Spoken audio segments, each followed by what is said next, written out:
Radio Mystery Theater presents...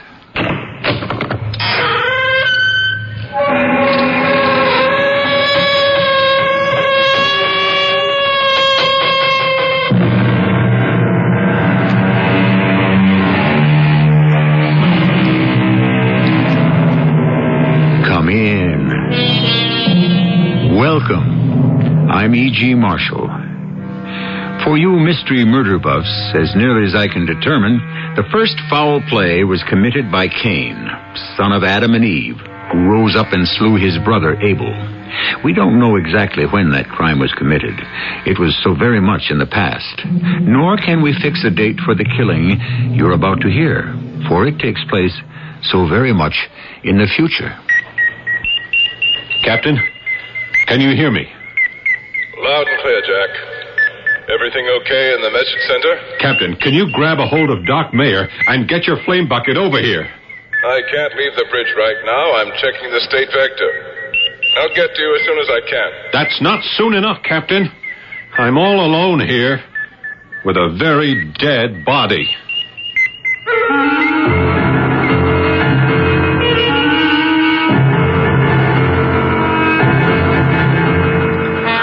Our mystery drama, Murder on the Space Shuttle, based on a story by Jacques Futrell, was written especially for the Mystery Theater by G. Frederick Lewis and stars Paul Hecht and Gordon Heath. I shall return shortly with Act One.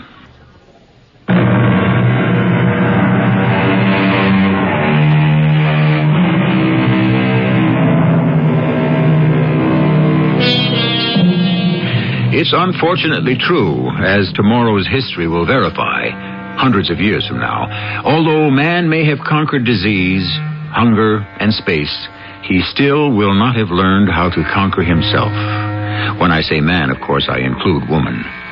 Project yourself into time, far into the future. The Robert Goddard, a U.S. space shuttle, is about to take hundreds of passengers thousands of miles beyond the stars. Murder will ride the rocket ship with us. Fasten your restraining belts and stand by as we blast off. T-minus 15 seconds. Guidance is internal. 10, 9, start ignition sequence. 6, 5, 4, 3, 2, 1, 0. All engines running. Liftoff. We have a liftoff at 12:12 on the Robert Goddard.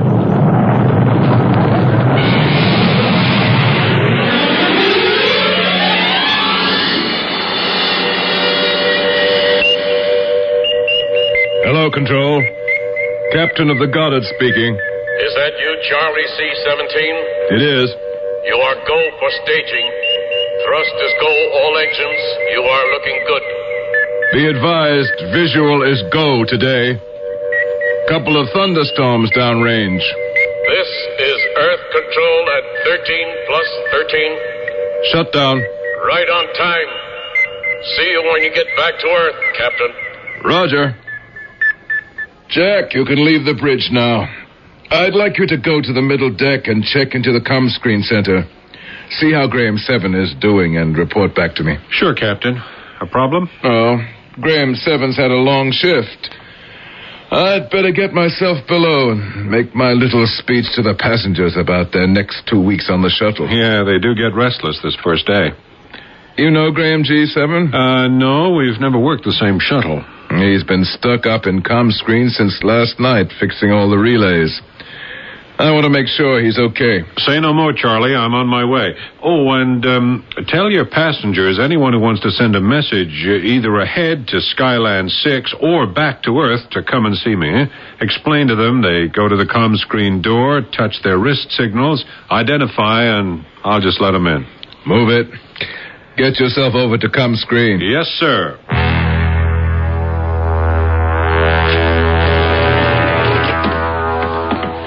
Graham 7? Well, where are you? Why didn't you put some lights on? Oh, what are you doing over there at the console? It's me, First Officer Jack JB4. What's the matter? Graham? Oh, no.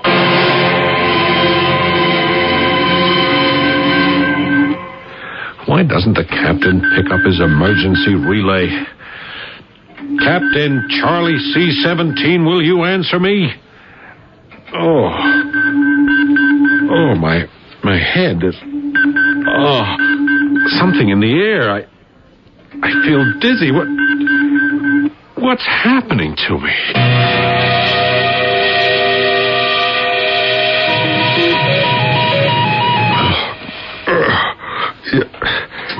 Yeah. What is it? Is there someone in the communications screen center? I'm standing outside the door. Yeah. What is it? State your name and business, please. My name is Jennifer, J13. Yes. I can see you on the monitor. What do you want? I wish to send a message back to Earth. Well, I'm sorry, you can't right now. Transmissions are closed down. The S-band relay is so bad we can't get through it all. I can't promise anything. Why can't I speak to the regular communications officer, Graham G7? He knows me. Look, this is the last time I talk to you. Go away.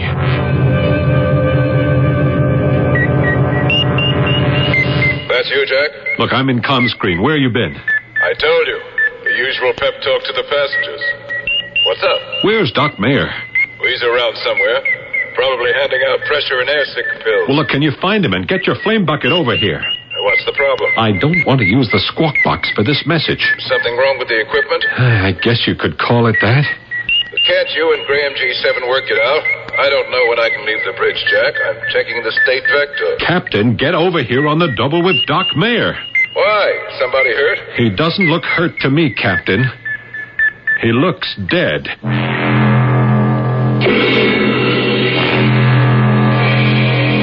Doctor? What killed Graham G7? Some kind of a shock. We'll have to get him to the shuttle's hospital before I'll know. Even then what? Jack, I don't have all the testing facilities on board for a complete autopsy report. My double X-ray scanners can't do everything. Unless there's an obvious cause, we may not know definitely how this man died until we dock at Skyland 6. Shock, cardiac arrest, it isn't easy to diagnose. Before we move Graham 7, I'll have one of the men from security come up and take measurements and pictures. Captain, you're acting as if you thought this was murder. You tell me. What happened? Look, Captain, when I left you, I didn't come directly here. I went to my quarters, changed to my suction shoes, and took a quick jog around the deck. Matter of fact, I ran right by that porthole. Did you see Graham 7? Yeah, I saw him, but he didn't see me. He was sitting at the console where he is now. Slumped over like that? Well, I can't say, Doctor. It wasn't too light in here. He was sort of bending forward. Did you speak to him, Jack? Was the porthole open as it is now? Well, I told you I was jogging, and I stopped for a second. I said, "Hi, Graham, see you in a few minutes. I'll be taking over," or something like that. And, well, I kept on running, went back to my cabin, changed, came here, let myself in the door, and, well, I found him just like this. See anyone around? Nope, nobody. Well, while I was trying to raise you, Captain, one of the passengers wanted to send a message, but I put her off. Her? Yeah, I wrote the name down here. Here we are. Jennifer J13. One thing at a time. First, I'll call security, have them go over the place, and then, Doctor, it's in your hands. This is the captain speaking. I want 2 security officers with tape scan and tape imprint devices immediately in the comm screen center. This is high secret. Jack. Sir. You are to go to your quarters. You're not to consider yourself under arrest, but available for interrogation. For how long, Captain? If it takes all 15 days of our voyage, so that's how long it takes. It'll be hard on me because I need a first officer, but there's no other way. I've got to go by the rules. I'd have to ask my own mother to stay in her cabin. What can I do? It's stupid. It sure is. I know less about this than you do. I believe you, Jack, but you were here. You commissioned Graham G7 as communications officer. You know all about him. His friends, his enemies. You cleared him. Today was the first time I ever met him, and Well, he was dead then. I guess that's what we have to find out, Jack. I'm going up to the bridge.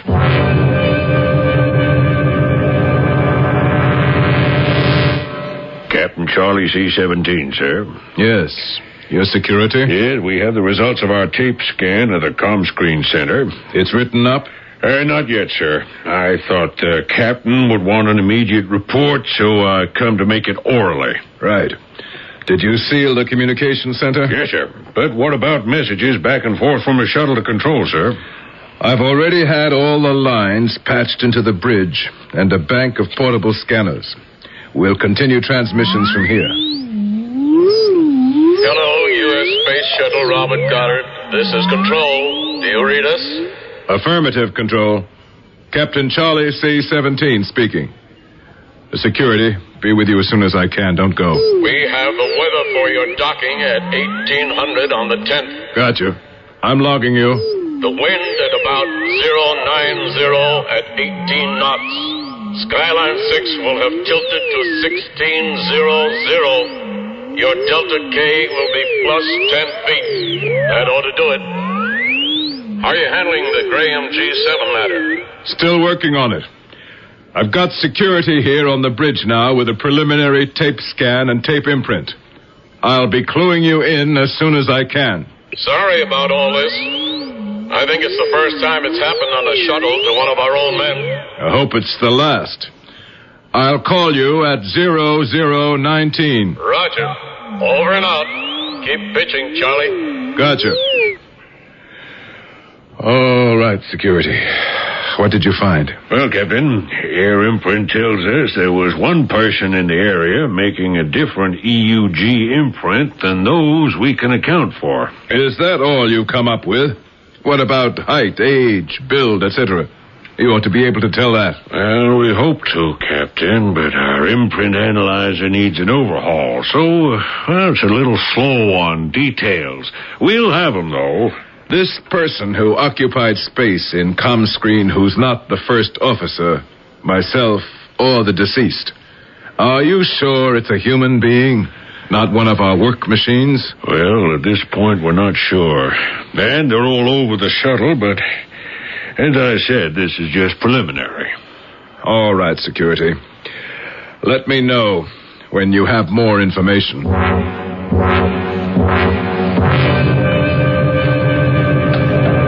Captain, why are we walking around the deck? This is where Jack said he went jogging, Doctor. So? Just thought we'd take a swing round, see what we could see.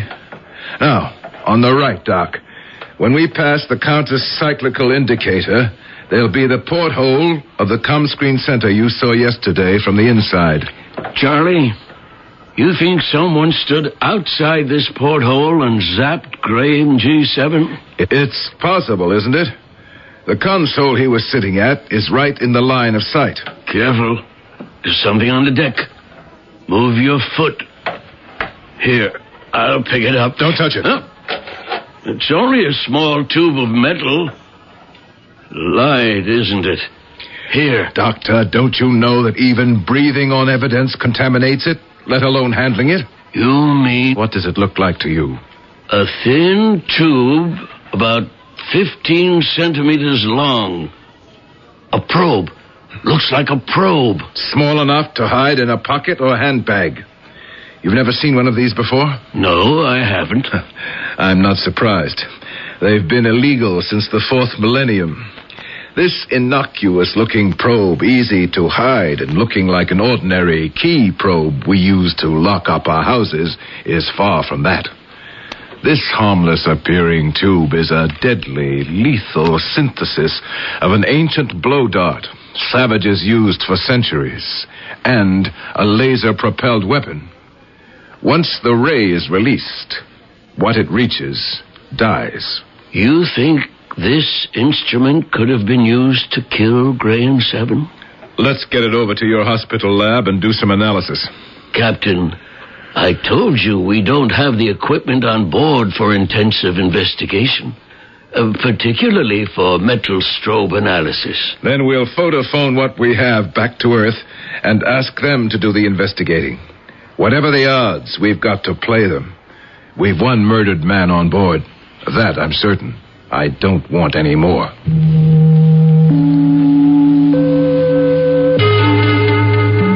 Spacecrafts of the future are indeed, or rather will indeed, be islands unto themselves, like separate minuscule planets, cruising towards islands in the sky. Small, compact, life-bearing. Therefore, any crime committed on a spacebound rocket can be doubly dangerous, for what is fatal to one could be fatal to all. I shall return shortly with Act 2.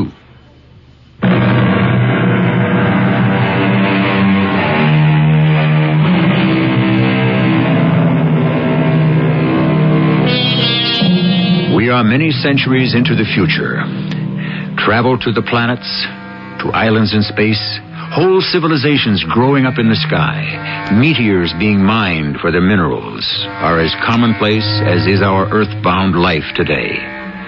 We are aboard the U.S. Space Shuttle Robert Goddard, named after the Massachusetts scientist born 100 years ago, known as the father of modern rocketry. A ship's officer has been found dead. A heart attack? Possibly. Cardiac arrest?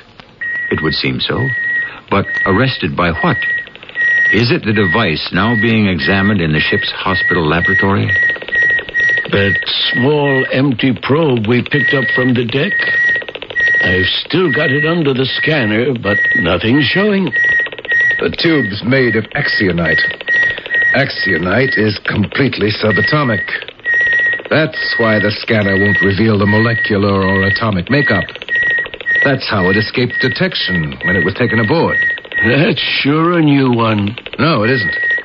The idea behind this is ancient history. Disguise your weapon. Bring something on board everyone has, like an ordinary key probe. Centuries ago, Soviet powers perfected a device which shot poison-filled particles from an umbrella or a cane at anyone they wished to be rid of. I've seen one in our Space Ordnance Museum. And I've seen a duplicate of this probe. Let me shut off the scanner. I can't think with that on. Instead of that old-fashioned umbrella that propelled poison, this probes the human brain. Snaps the electrical impulses. Death. One aim, one shot, that's it. Only an RM beam could do that. Someone came along to where we were standing on the deck, pointed the tube at Graham. Zap. Doc, you've got to work up blood samples from his body to transmit to control. If they can tell us what Graham died of, it might help us find out who killed him.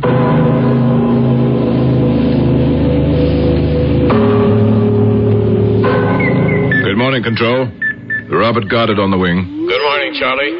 We've still got our problem. Security and Doc Mayer have photophoned you all their findings. Our first officer is still confined to his cabin, and I need him. Any news your end? Did you make an analysis of Graham's blood samples?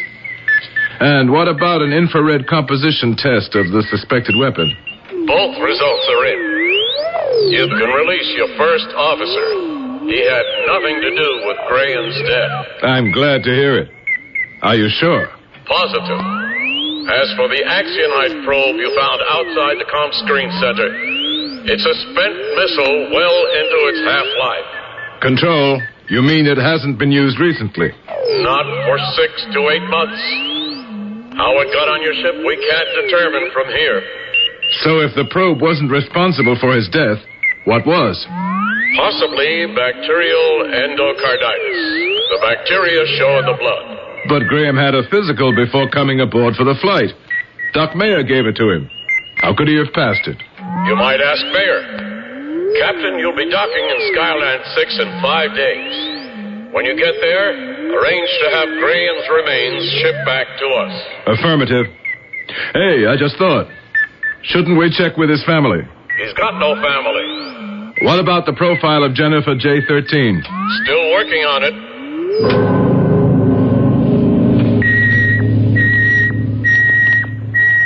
Yes, who is it? Please touch your wrist patch so I can see you on the door monitor.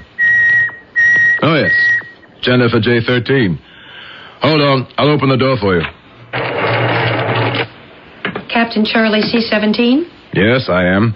You may come in and be seated. I'm Jennifer J-13. I know you are. You gave evidence in the death of our communications officer. I believe you tried to gain entrance to the comm screen center without knowing that, at the time, Graham was lying dead. Oh, please, don't say any more. It's all such a nightmare. I came to see you, Captain, because I wanted to know if there was anything you could tell me about... Well, I mean, do you know how it happened? I can't believe he's dead. It's so cruel. My dear girl, you must try not to let this upset you so. Well, you see, Graham and we were going to be married. Oh, I had no idea. Do you have any suspicion about it? Who did it? Why? Matter of fact, I've just been talking to Earth Control, and I don't know how to say this, Jennifer. It's possible that nobody did it. You see, Graham had a congenital heart disease. That's not true. Oh, I'm afraid tests on his blood say otherwise. I don't care what the tests say. It couldn't be. Why couldn't it be? Well, when we took our examination to marry, we had a complete mind and matter scan, as everybody has to do when they're going to be married. Both of us checked out 100% compatible and 100% healthy. He couldn't have had a heart disease. Are you sure? We were going to marry in Sky City and live there. Sure. Of course I am. We wouldn't have been permitted to go through with our plans. It's a mystery to me. I was also wondering how Graham could have passed his flight physical if he'd had a bad heart. What are you going to do? I'm going to talk this over with the ship's doctor. And then what? Graham didn't die of a bad heart. Someone killed him. Wanted him dead. Jennifer, we arrive in Skyland 6 in 5 days. We've alerted the authorities ahead, and they'll take charge. You have to do more than that. Jennifer, I am a captain of a space shuttle. I am not equipped, nor do I have the education or the time to conduct a complete criminal investigation. If a crime has been committed, I'll be told how to proceed, and so will the passengers. I don't want to wait 5 days. If there's a murderer on this shuttle, when we land, he could get away. I am going to find out who he is, even if you won't. I can't order you not to do what you wish. But there are certain sections of this shuttle that are off limits to any but the ship's personnel. If I didn't know that you were the captain here, it wouldn't be difficult to convince myself that you know something and that you are concealing something. Goodbye, Captain. Jack, I'm truly sorry. Captain, you did the only thing you could. Keep me under surveillance. I really never thought you had anything to do with Graham's death, but I had to go by the rule book, no matter how silly it seems. So Control says they think he died of endocarditis? Possibly. No, I don't believe it. Neither does Jennifer J-13. Oh, who's that? That girl who came to send a message when you just discovered the body and you wouldn't let her inside the communication center. She gave me a real hard time just now when I told her we're confined to the shuttle until the police are finished with us. We'll be quarantined for Apollo knows how long. I want to get back to my family. Oh, the police won't give us much flack. Oh, yes, they will, especially me, because I saw Graham first. Oh, look, it's no problem for you, Captain. Your home is Earth. Mine's up there in Sky City. I got a wife and 2 children I haven't seen in months. I've been on that Saturn, Venus, Jupiter shuttle. I mean, the last time it was a year and 4 months before I got leave. I don't want to hang around waiting for the local investigation to make up their minds. I want to go home. I keep saying to myself, there's something I've overlooked. I'm missing some fact. What is it? Yeah, I've been thinking the same thing, Captain. All the while you had me stuck in my cabin, I kept trying to remember what I saw, what I felt, trying to piece together my direct vision and my peripheral vision. Captain, I'd like to go back up to the comm screen center and stand exactly where I stood, turn on my memory sense computer, and see what happens. I'm with you. maybe there is something. It could work. It sure did in the old days. Are you trying to tell me that back in the 20th century, those primitive times, they had individual memory sense computers? No, but they had hypnotism. If the police wanted a description of someone from a person who'd seen them but couldn't remember, sometimes they'd subject the witness to hypnosis in order to make contact with his subconscious memory. Yeah, and? And very often it would work. The hypnotized witness would be able to describe the man they were looking for. Yeah, that was all right in the old days, but I prefer having control. Memory chips are much more accurate than brain memory cells. Look, let's do it now. Test you and ComScreen? Yeah, the sooner the better. Why not? Let me check security first.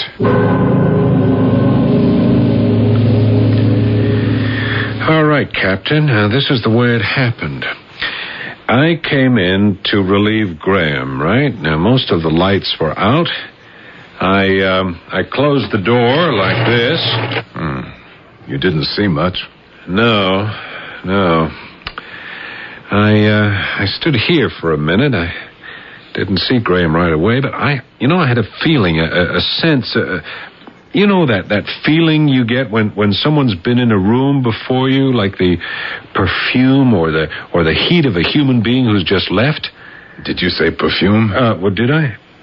Yeah, I guess I did. You know what I mean, Captain. Well, keep moving around, Jack, to jog your memory sense. Yeah, well, hold it. There's something over here. Yeah, it's coming to me. I got it. Yeah, but I already told you that. Tell it to me again. The equipment was on. You didn't tell me that. Was Graham sending or receiving? No, he wasn't doing anything. He was out. He was dead. No, just let me concentrate now. Memory sense. The screen had been receiving. Now, what was on it? I'm trying to see it. What did it read, Jack? Nothing at the time I was there, but it had been receiving. Now, if I can patch in my inner peripheral vision and my peripheral sound... Gee, there was something on that screen, I'm sure of it, but before I came in that door. I checked his log. There's nothing on the log tape. Yeah, then I saw him. Graham bent over the console. I didn't even have to go near him, really. I knew he was dead. Now I know. What? I passed out. No. Wait a minute. I can feel the way I felt. Yeah, it's coming over me again. It's like something at the back of my head boring into my skull. I fell down, Captain. Yeah, I fell down right where you're standing. When you fell down, how long were you out? I don't know. I came to when I heard a wrist signal tone from someone who wanted to come in and send a message. That, what was her name? Jennifer, J13 girl. Hey, Captain, you feel sort of strange? Like you're floating? There's something about this place. I'm feeling dizzy again. Jack, you'd better go see Doc Mayer. Gee, I'm getting a headache that is fierce. I tell you, Captain, something's funny in the air here. This pain is killing me.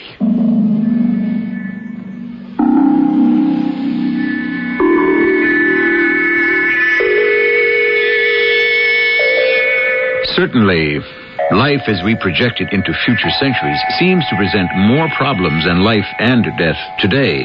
I suspect, though, that man's reasoning and motives will, no matter what the age, be no different from ours. We may be capable of engineering ourselves to perform limitless tasks, conquering and creating worlds in the universe.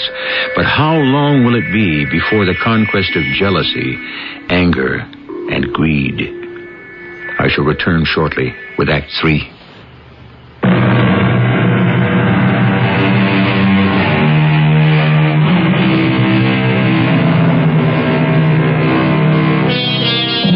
Of a flight officer on a spacecraft shuttling from Earth to an orbiting colony.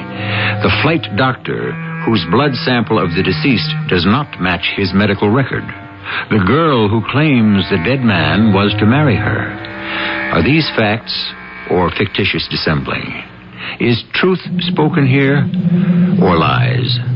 The captain of the space shuttle is determined to find out before his ship docks in 20 hours on Skyland 6. We find him on the bridge. Yes? Captain here. It's Jack. Did you see the doctor? No, I couldn't find him. I don't know where he is. You couldn't locate Doc Mayer? Well, he's not in the shuttle hospital or in his cabin. No one's seen him. How's your head, Jack? That dizzy feeling? Oh, that's gone. I feel fine now. I'm sure it's something in the comm screen center. You're not making sense, Jack. Well, maybe some kind of gas or It didn't bother me. maybe radiation. I don't know what. It didn't bother you at all? Nope. Gotta be something I'm allergic to. Jack, I've got Jennifer J13 coming in. I'm going to quiz her on how well she knows Graham from what I've got on his profile. She knew him? Didn't I tell you?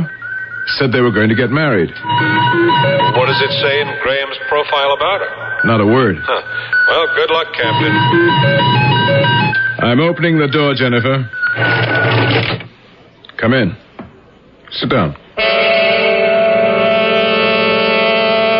When I got the message that you wanted to see me, I was glad.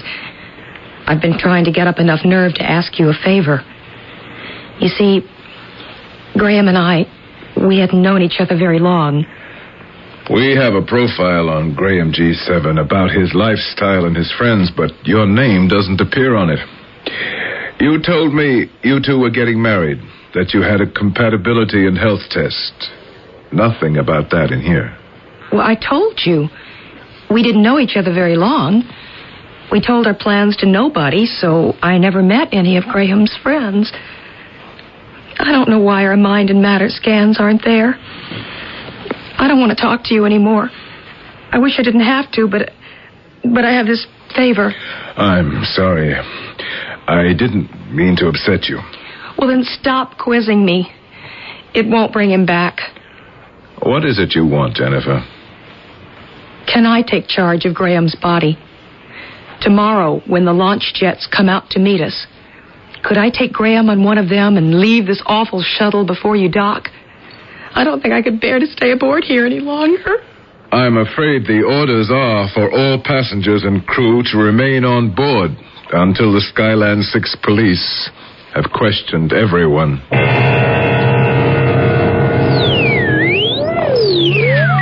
Captain, you're just in time. Something's coming through from control. U.S. Space Shuttle, Robin Goddard. This is Earth Control. Do you read me? Hello, Earth Control. First Officer Jack, JB4 here. We read you. Is the captain there? Yes, hello, Control. I'm here. Charlie, we're putting this message through to you in code. It's high secret. Repeat, high secret. That's the complete message. Over and out. Gotcha. Over and out, Control. Well, did you decode all that, Captain? I thought we had a mystery before, but this beats all. Here's the message. Blood sample photophoned from body of Graham C7 does not match blood type on file at Space Headquarters. Doesn't match. So it's still possible Graham was murdered. We know he didn't have bacterial endocarditis. Question. Why did Doc Mayer send the wrong specimen back? I can't believe old Doc Mayer's involved in this. Question. Whose blood analysis did he relay back to Control if it wasn't Graham's? Suppose the doctor knew what he was doing. Why did he do it? What's he hiding? Yeah, and where? Believe me, I looked everywhere for him. This is security's job. This is the captain. Is that security? Yes, sir. We're trying to locate Dr. Mayer. Would you do a thorough search of the shuttle and bring him to the bridge? That won't be necessary, Captain. What do you mean? I want that search immediately. I mean, sir, Dr. Mayer has been found. You found him? How is he? We were just going to call you, Captain. We put Dr. Mayer in the ship's hospital.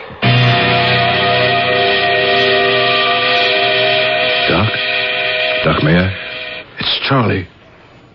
Just move a finger if you can hear me. Charlie, come closer. I want to tell you. What happened to you, Doc? This is my last flight Captain, I don't want to make any more. Shh, Doc. Just lie there. Don't talk anymore. Save your strength. I gotta tell you before it's too late. I'm getting too old. I sent the wrong sample of blood, not Graham's. I'm not well. I know what it is. So every day I check my own blood. Every trip. Mix them up, I guess. Mistake. Sent mine, not his.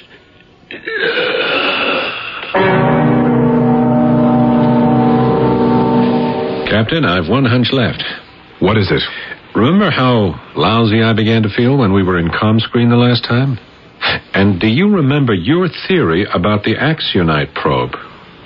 I think there was someone hiding in there when we went in. Couldn't be. Security had the place sealed up until we went in. Yeah, but maybe there's another way in. Ever think of that? What's your idea? Get hold of all the passengers and crew. Let it be known that control is alerted, and it's only a matter of time, half an hour maybe, before we know the identity of a murderer on board. Tell them that the first officer is the only one permitted in the ComScreen center, and he will bring you the message directly. I think that'll smoke the killer out.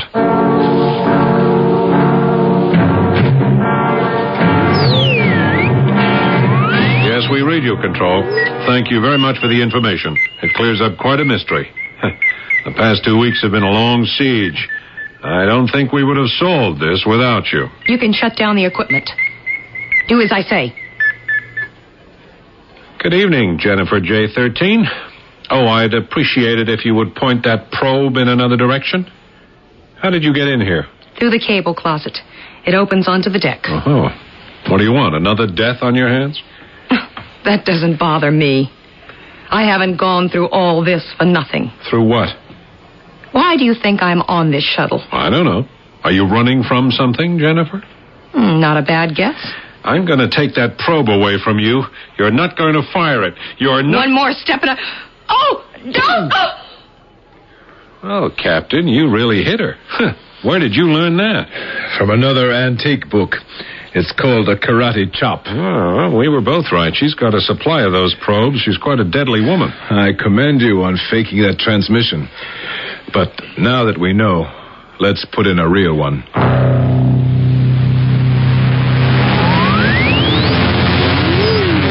Control calling the Robert Goddard. U.S. Space Shuttle, Robert Goddard. We're right here, Control. Your inquiry, Ray Jennifer J13. This is a woman known as Maria J13. She is wanted for the murder of her husband using a probe delivering an RM beam. Maria's husband was manufacturing these illegal probes, and his death may have been the result of a quarrel. Would you point the transmission lens head at the suspect? Certainly. How's that, Control? No question. Her features match very closely with photographs we have right here. 2 weeks ago, all points broadcasts were being sent out for the apprehension of the suspect. Control, you'll be getting a full report soon. I hope I can deliver it in person. Over and out. Jennifer, are you Maria J13? Yes. How did you get onto this shuttle? I disguised myself, and a friend bought me a ticket. So that you could escape. You didn't get very far. As far as I wanted to. Why do you talk nonsense? You're not stupid. No, I'm lucky. It was luck I was on deck and I could hear that APB from Earth Control was asking people to be on the lookout for me. Graham, who received that warning, wasn't so lucky, was he? I knew I had to stop that communicator before he stopped me.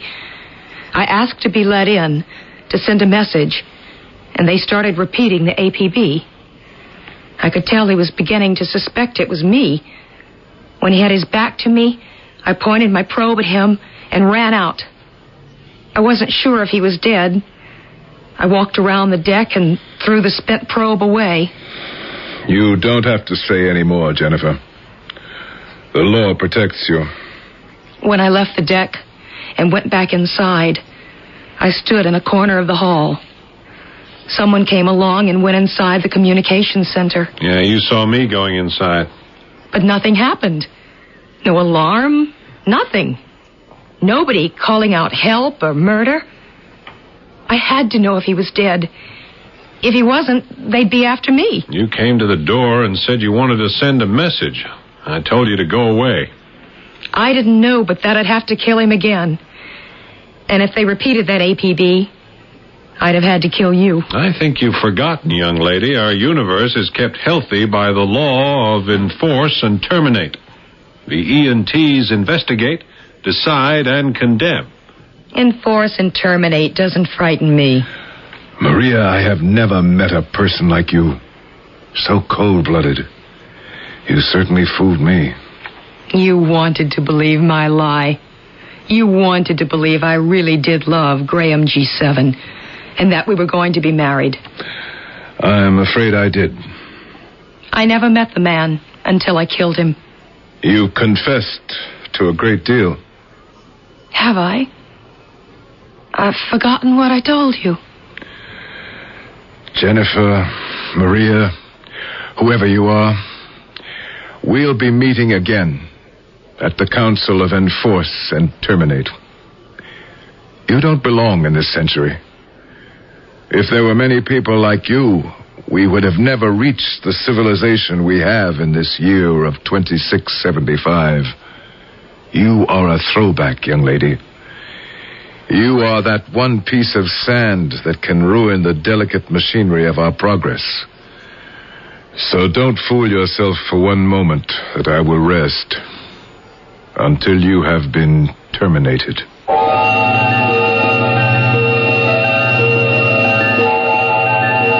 That this is a story of crime in the high air is much the same as if it were a tale of death on the high seas. The sin of murder started with Cain, and who knows when it will end, if ever. However, in today's tale, we are treated to a new environment, an escape from the earth to a new world, man-made, in an age presumably better and more efficient than ours. It's something to be hoped for, if it ever happens. I shall be back shortly.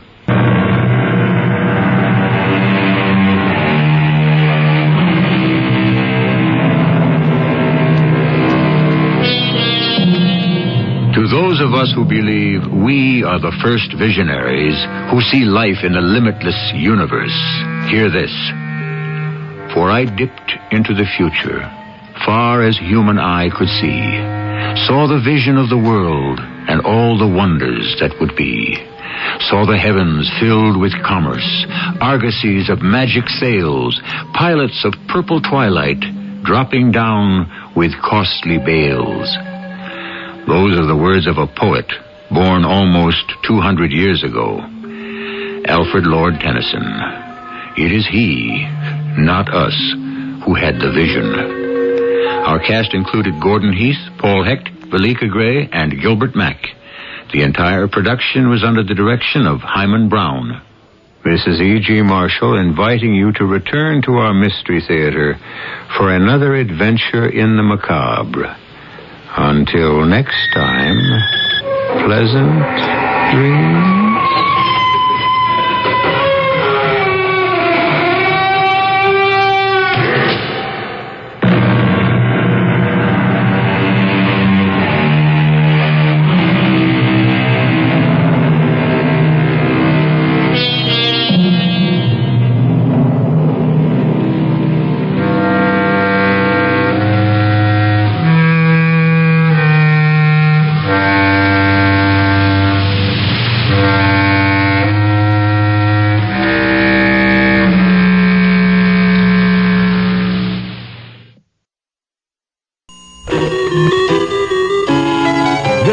Welcome to the CBS Mystery Theater, an hour of original radio drama.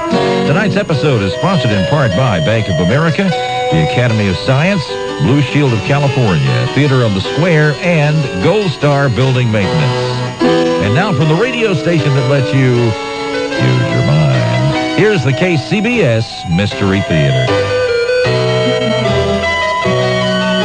And now, Mystery Theater.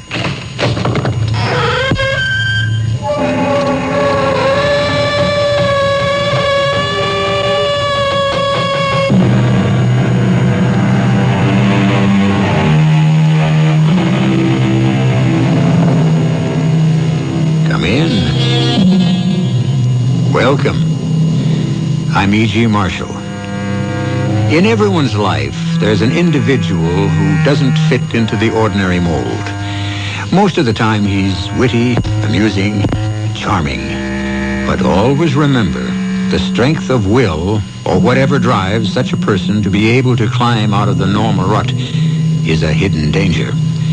Disturb his equilibrium, interfere with his own peculiar order of things, and who knows what sleeping giant or remorseless nemesis might be awakened. Who's there? What are you doing here? Oh, why, it's Mr. No, don't. What have you got in your hands? Oh, no, you can't. Stay away from me, or I'll scream.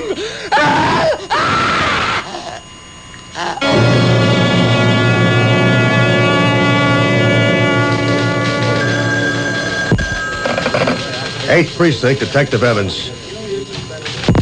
Yeah? Yeah, where? You got a big one, Evans? Yes, Sergeant. Suspected homicide, Greenville Hills. Mrs. Gerald Willoughby. Garroted.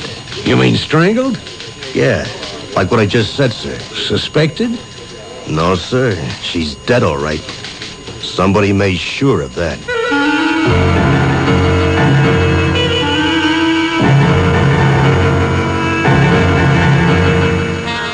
Our mystery drama, Don't Let It Choke You, was written especially for the Mystery Theater by Ian Martin and stars Robert L. Greene.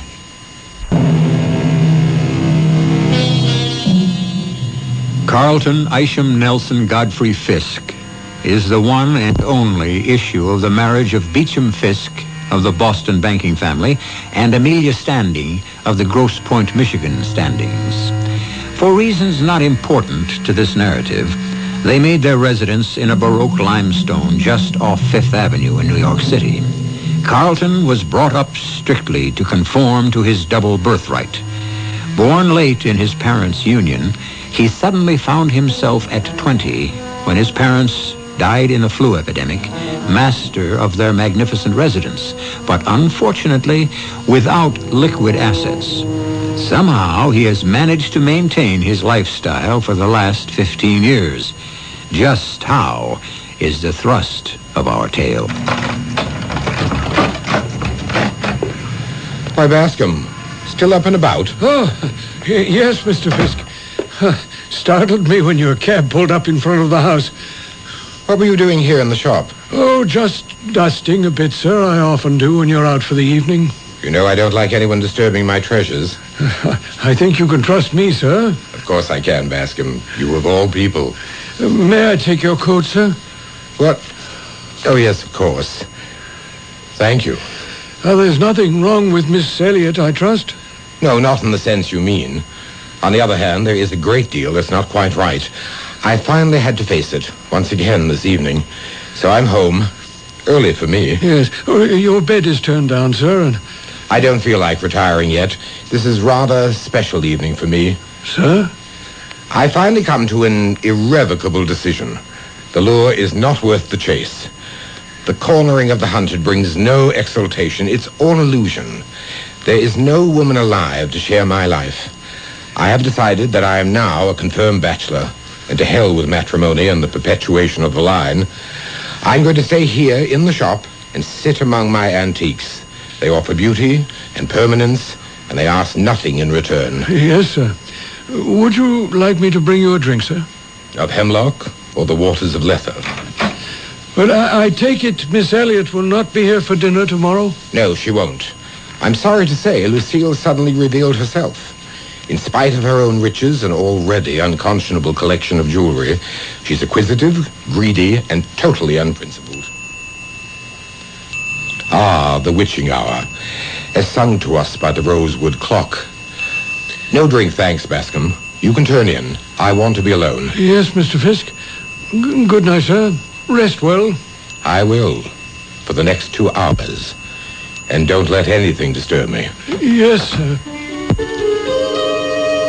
The rosewood clock, the key to my existence. I crossed quickly to a magnificent 17th century armoire that I have priced so high, I hope no one will ever buy it. From a secret recess, I drew out the precious dark green bottle and held it to the light. My heart failed when I saw how little of the liqueur was left. I poured a precious drop or two into a glass, drank, and went to sit in my Venetian armchair, facing the rosewood clock, waiting.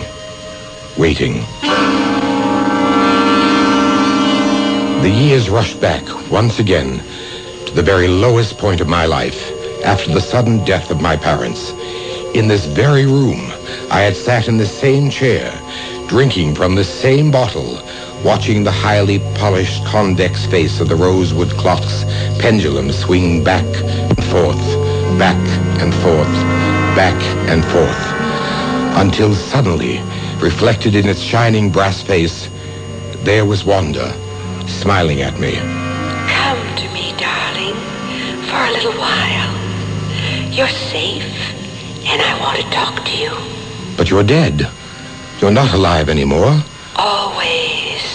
Always I live on in you, Carlton.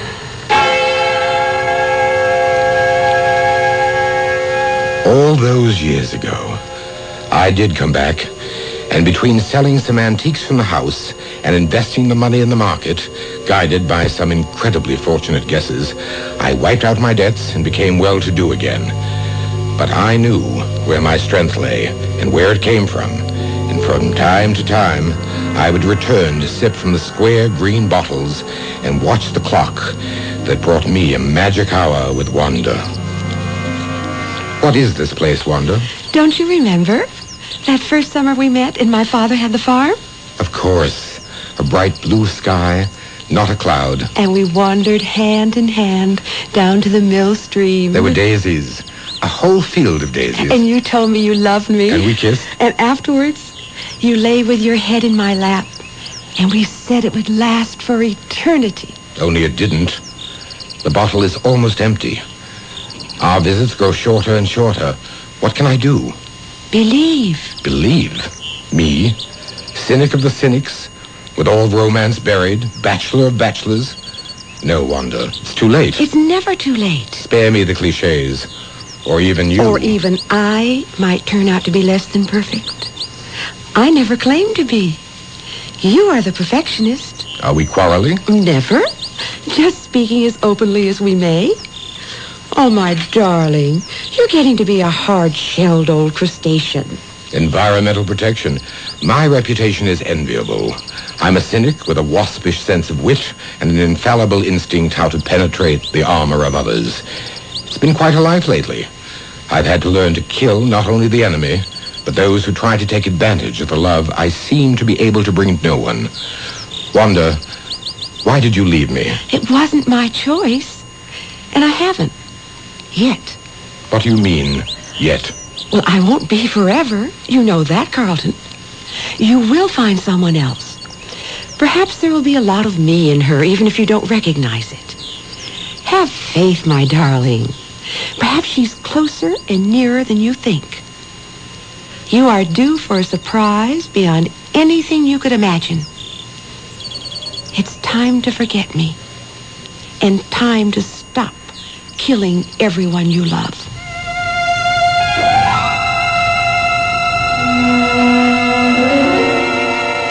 I fled for Europe and a long buying trip. 3 months later, I returned, to be awakened the following morning, dull with jet lag, by... Come. A telegram for you, sir. Let me see it.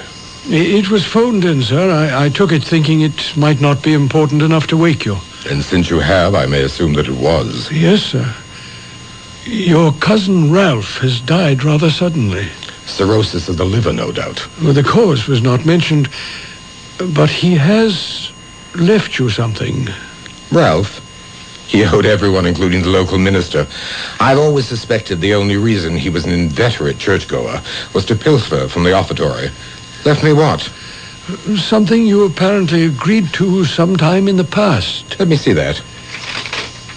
Good Lord. So he did. Flat out of cash. On my way, signed Jerry.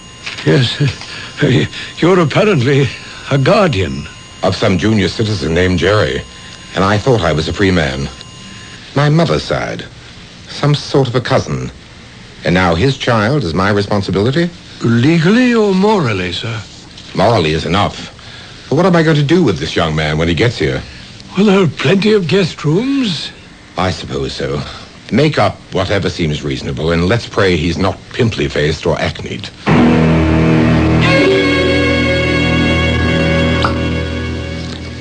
Excellent, Bascom. I wouldn't normally open it, but I'm just a little afraid of this year. Pour me a little so I may taste it. Enough, sir? Now, let's see.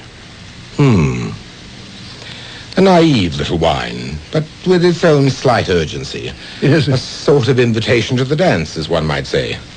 Pardon, sir? Literary allusion. Alice in Wonderland. The whiting to the snail. We are having whiting tonight. Yes, sir. With sauce bechamel. Excellent.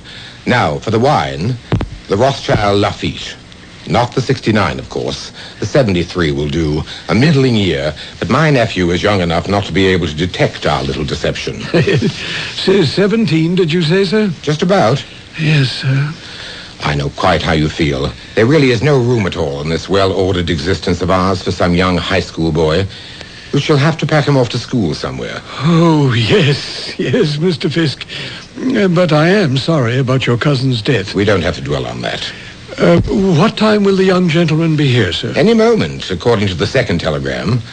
Arriving by car 7:30 tonight. Right on, Uncle Carlton. See you then. Right on. The language of our times, an expression of approval, vulgarly stated. Well, let's hope the young gentleman will meet with your approval, sir. I'm not sure. I don't like stones thrown in my life pool unexpectedly. Yes. Well, I'd better go down and check on the bechamel. It needs tender care. What is the young gentleman's name, sir? My cousin's name was Forbes. The offspring is Jerry. Short for Gerald, I suppose. Or possibly Jerome. Thank you, sir. I'll have everything in readiness for an 8 o'clock dinner. Right on. I beg your pardon, sir. What? Oh, the insidiousness of slang. One can never be too careful. Yes, at 8 precisely. Right on, sir.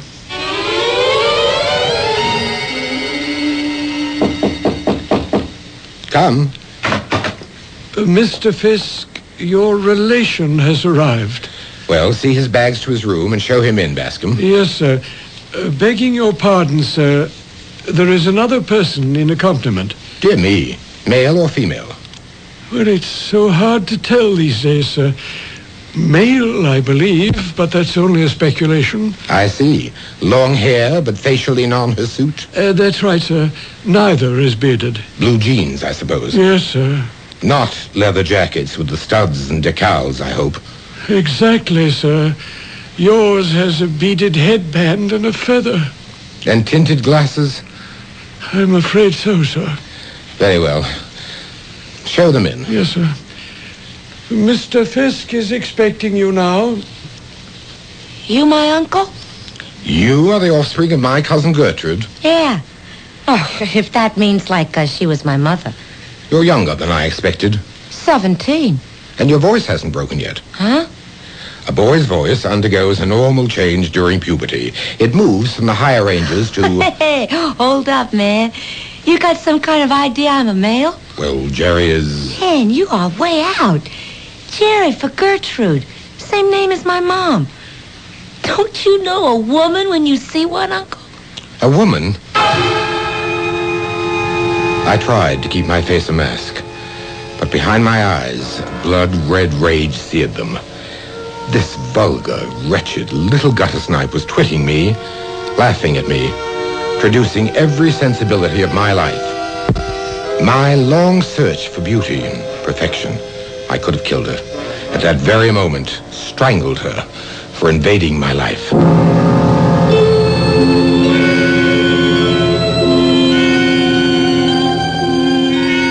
The killer lies buried in all of us, and buried less deep than we imagined, until the right circumstances reveal him. Man's special curse, the only member of the animal kingdom who kills for passion, without reason or the excuse for survival. I'll return shortly with Act 2. Do you smoke? Well, then you've probably noticed how anti-smoking feelings here have been growing. And you've probably seen and heard all the anti-smoking messages on radio and TV, and the warning labels on cigarette packages. Well, the cigarette companies would like you to believe they're sticking up for you. They're asking you to believe that the anti-smoking movement is against smokers, and that the cigarette companies are for smokers. But think about that for a moment. The Surgeon General says that cigarettes kill over 350,000 Americans every year. He says that nicotine is more than a habit. It's a drug, as addictive as cocaine.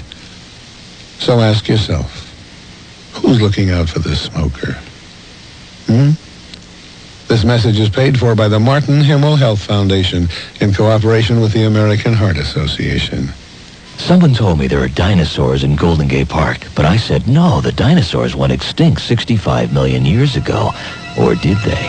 Then they said there are dinosaurs in Golden Gate Park at the California Academy of Sciences. You know the Academy. That's where the planetarium and aquarium are, and that wonderful new hall, Wild California. So I hopped on a bus to see if there really are dinosaurs in the park. I asked the person at the front door, are there any dinosaurs here? And he said, you might say that. So I walked down that huge hall, and what I saw was incredible. There before my eyes was Tyrannosaurus Rex. Then to my left was Ankylosaurus. And when I spun around, Triceratops was there. And you can be there too, in the midst of 11 nearly life-sized automated dinosaurs. DinoFest 89, open every day. On now at the California Academy of Sciences in Golden Gate Park. For information, call 750-7142. That's 750-7142. You're listening to Mystery Theater, an exclusive presentation of News 74 KCBS.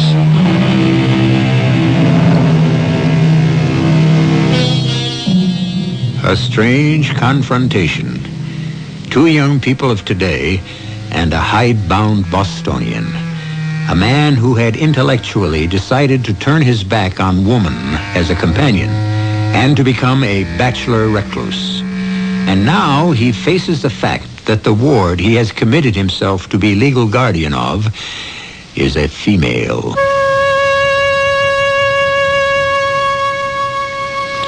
It was, I suppose, only a second or so, but it seemed an eternity.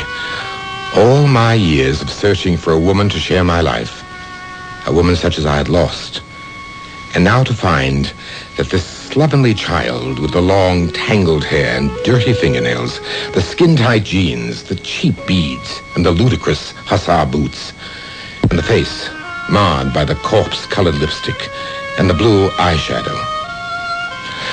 For the first time in my life, I was speechless.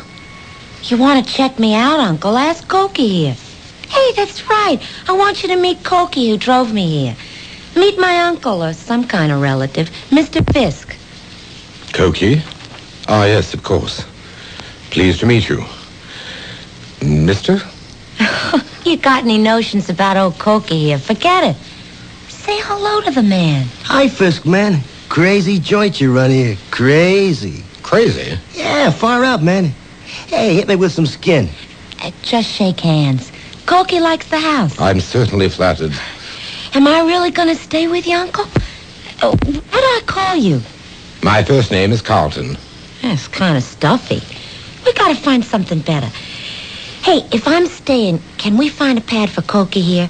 See, he's out of gas, and we have no bread, and anyway, he always went for the Big Apple. The Big Apple? New York. Where it's at. Kind of excited myself. Oh, man, this place is way out. Those rooms downstairs. Ones I took a peek in when you were cooling our heels. Corky, you dig that crazy stuff, huh? Yeah, real cool. Looked like a cross between my Aunt Emma's barn and the old clubhouse down by the garbage dump.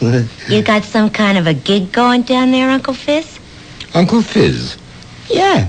Everybody's got to have his own special name, Dick. My name is Cochrane Ryder II. What kind of name is that? So, Cokie, Gertrude, Jerry, Fisk, Fizz. Hey, man, what is all that old jazz down there anyways? You sell junk? Junk? Oh, he doesn't mean horse, grass, bennies like that. He means old things like the goodwill of the Salvation Army. I sell antiques, yes, to a very private and select clientele. You don't say. Yeah, I think being around here is going to be kicks. How about you, Cokie? I ain't exactly got the glad hand yet, baby. Come. Dinner is served, Mr. Fisk, whenever you're ready. I think the sooner the better, Bascom. Oh, and you'd better set an extra place. Yes, sir. Mr. Ryder will be joining us. Oh, gee. That was swell of you, Uncle Fizz. After all, he did chauffeur you all the way down from upstate. Oh, look, no sense in getting in an uproar about me. I could easily grab a couple of beers and a big smack down to the corner. I wouldn't think of it. You must be my guest. Well, okay. If the old woman wants it, you twisted my arm. Let's go load up. The dinner was an absolute disaster. When the white wine was served... Oh, wow. That tastes like vinegar. You got any sangria or cola? I could go for a beer myself. With a sauce bechamel? You mean this gooey stuff? Oh, it didn't turn out so good, huh? Hey, why don't we send out for a pizza? I won't ravage you with the rest of it. Suffice to say, as soon as the horror was over, I fled for bed and left Bascom to find somewhere for Cokie, the very name catches in my throat, to bed down. By the following morning, I felt almost myself as the bell to my antique establishment announced one of my favorite and most lucrative customers, Mrs. Willoughby from Westchester. Exquisite. Absolutely exquisite. A veritable gem. An escritoire par excellence. Of course, I can't see it very well. My eyes are not what they were. Allow me to see it for you. The wood is sycamore with gilt bronze mounts. The top of the writing table itself is marble, inlaid with plaques of Sèvres porcelain. Undoubtedly Louis XIV. Louis the 14th? The sun god himself. How much? For a treasure like this? I want it. They're like my children. I hate to part with them. If I told you what this has actually been appraised by my peers, but then you are an old and valued customer. I must make what accommodation I can. Shall we say $10,000? That's a lot of money. But then it is one of a kind. Excuse me. Yes, Bascom. The mail, sir, it just arrived. Put it over there, please. Certainly, sir. I'll take the desk. As soon as possible. Any accommodation you desire. Well, I will be in Saratoga for a few days. You make the time. Say next Thursday. It will be cash as usual. You know my quirks. I don't trust banks. $10,000. Oh, are these your new delivery boys? Why? I'm Uncle Fizz's newest antique. I'm his ward, Jerry. This here's my old man, Cokie. Pleased to make your acquaintance. Well, I can't say the same. Mr. Fisk, I've never questioned your taste before. But really, riff-raff like this, it's enough to shake my judgment in you and others of your customers, too. Good morning. Did I say something wrong? Bascom. Yes, sir. Go after Mrs. Willoughby and make sure she gets in her car all right. Yes, sir. Did you say something wrong? Did you say... It isn't just what you say, my dear. It's what you are. You are wrong. That's the problem. You simply do not fit.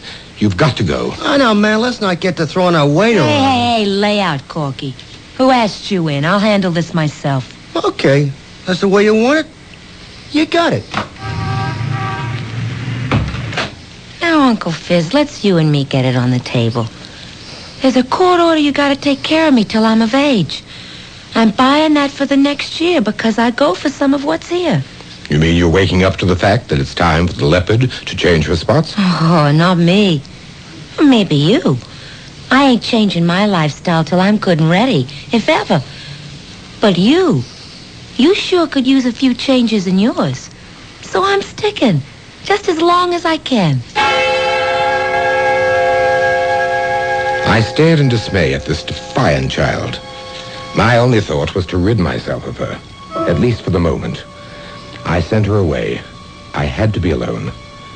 I closed my door after hanging out my sign, tastefully rendered in intaglio on a plaque of cherry wood.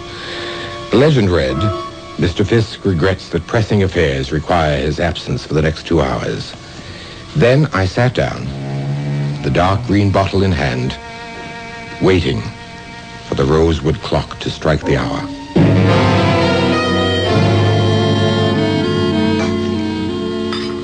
Wow, Mr. Bascom. What a super kitchen. Yes, Miss Wharton, it is rather nice. And all those lovely copper pots hanging overhead. You use all them? Why, I suppose I have at one time or another. You mind if I keep on? I'm preparing lunch. And dinner, too. Oh, that's all right. Could I help? Oh, I bless you. No. Everything under control. You could help me. Huh? Could I? How? Well, I like it here. And I like Uncle Fizz. I like my uncle. Why doesn't he like me? Excuse me, miss. I've got to chop these onions. It's just that, well, you see, he's sort of off women, as you might say. I don't dig you. I mean, I don't understand. He's pretty damn attractive and sexy. So why? Well, quite a long time ago, when we were in the army together, he was going to be married to a girl, and she was killed in a car crash before he ever got back from overseas. How long ago? Oh, Lord, pretty near 15 years. And he hasn't liked women since then? No, not him. He's the most eligible bachelor in New York. Why, Bascom, you're crying. Not me, ma'am. Just the onions. You too. No. It isn't the onions with me. I'm sad for anyone who's haunted by ghosts. I got my own closet full.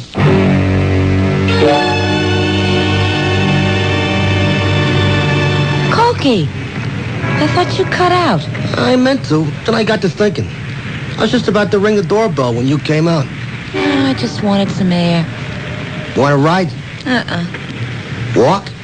No. Just sit here for a moment on the stoop. Oh, I'll sit with you. Hey, look, Jerry, I got to thinking. You buy all that jazz? The old lady with the 10 grand in cash for a piece of crud you can pick up at the Goodwill for $25. What's your drift? Well, I don't know myself. Blackmail? Horse? A bagman for the numbers. Who? Your Uncle Fizz. Don't call him that. Okay, he's off. I'm just trying to figure maybe we could have a good thing going here. We? I need you to cut in whatever's cooking. Yeah, I need you to cut out. Look, what do you got? The hots for a guy old enough to be your father? That's all you'd figure. It's not that way. Anyways, he isn't all that old. Why don't you just bug off? I don't figure what you're hanging around for. What can you get out of it but a short term in Dullsville? Well, maybe that's what I need. Maybe that's what I really want. Okay, baby, it's your life. But there's something screwy about this whole scene. Maybe you'll get more than you bargained for.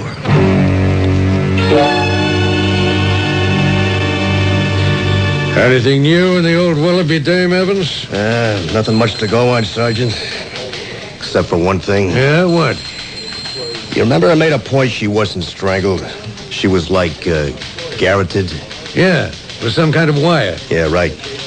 Something rang a bell, and I checked around. First thing I dig up is an open file on the 20th. few months ago, a woman named Lillian Elliott was found dead in the same way. Yeah? Turned out to be a fancy hooker. No leads. Just on a hunch, I had Central Files punch up the computer. And I turned up 2 more in the last 10 years taken out the same way. Yeah? Anything else to tie them together? Nope. First was an Ellen Parkins, American. But it happened in Paris. She was a 30-year-old artist. The second was 4 years later in the Village, 6th Precinct. Woman around 25 in the antique jewelry business. How old was the hooker? 34, maybe 35. Good looker, but getting a little old for the game. And an 80-year-old society biddy worth millions who kept it all in cash and safety deposit boxes in her apartment, pinned to the drapes, and folded up between old newspapers in the basement. Is she the only one robbed? Yeah, as far as we know. Yeah, well, there's not much of a pattern there. Where do we go from here? I keep digging. I don't know why, but I smell one guy in all of these. And I ain't gonna let him get away with it.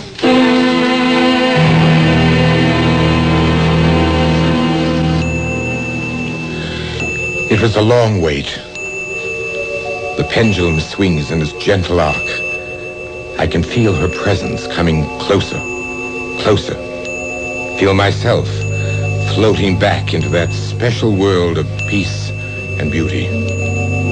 Her back is turned to me as I call, and she turns. But it is no longer Wanda's face I see. It's the face of the slovenly, mocking little witch I have taken into my house. Bad enough she invades my waking life. I will not let her spoil what few dreams I have left. Old instincts explode, and I reach towards her, ready to strangle her for daring to try to take Wanda's place.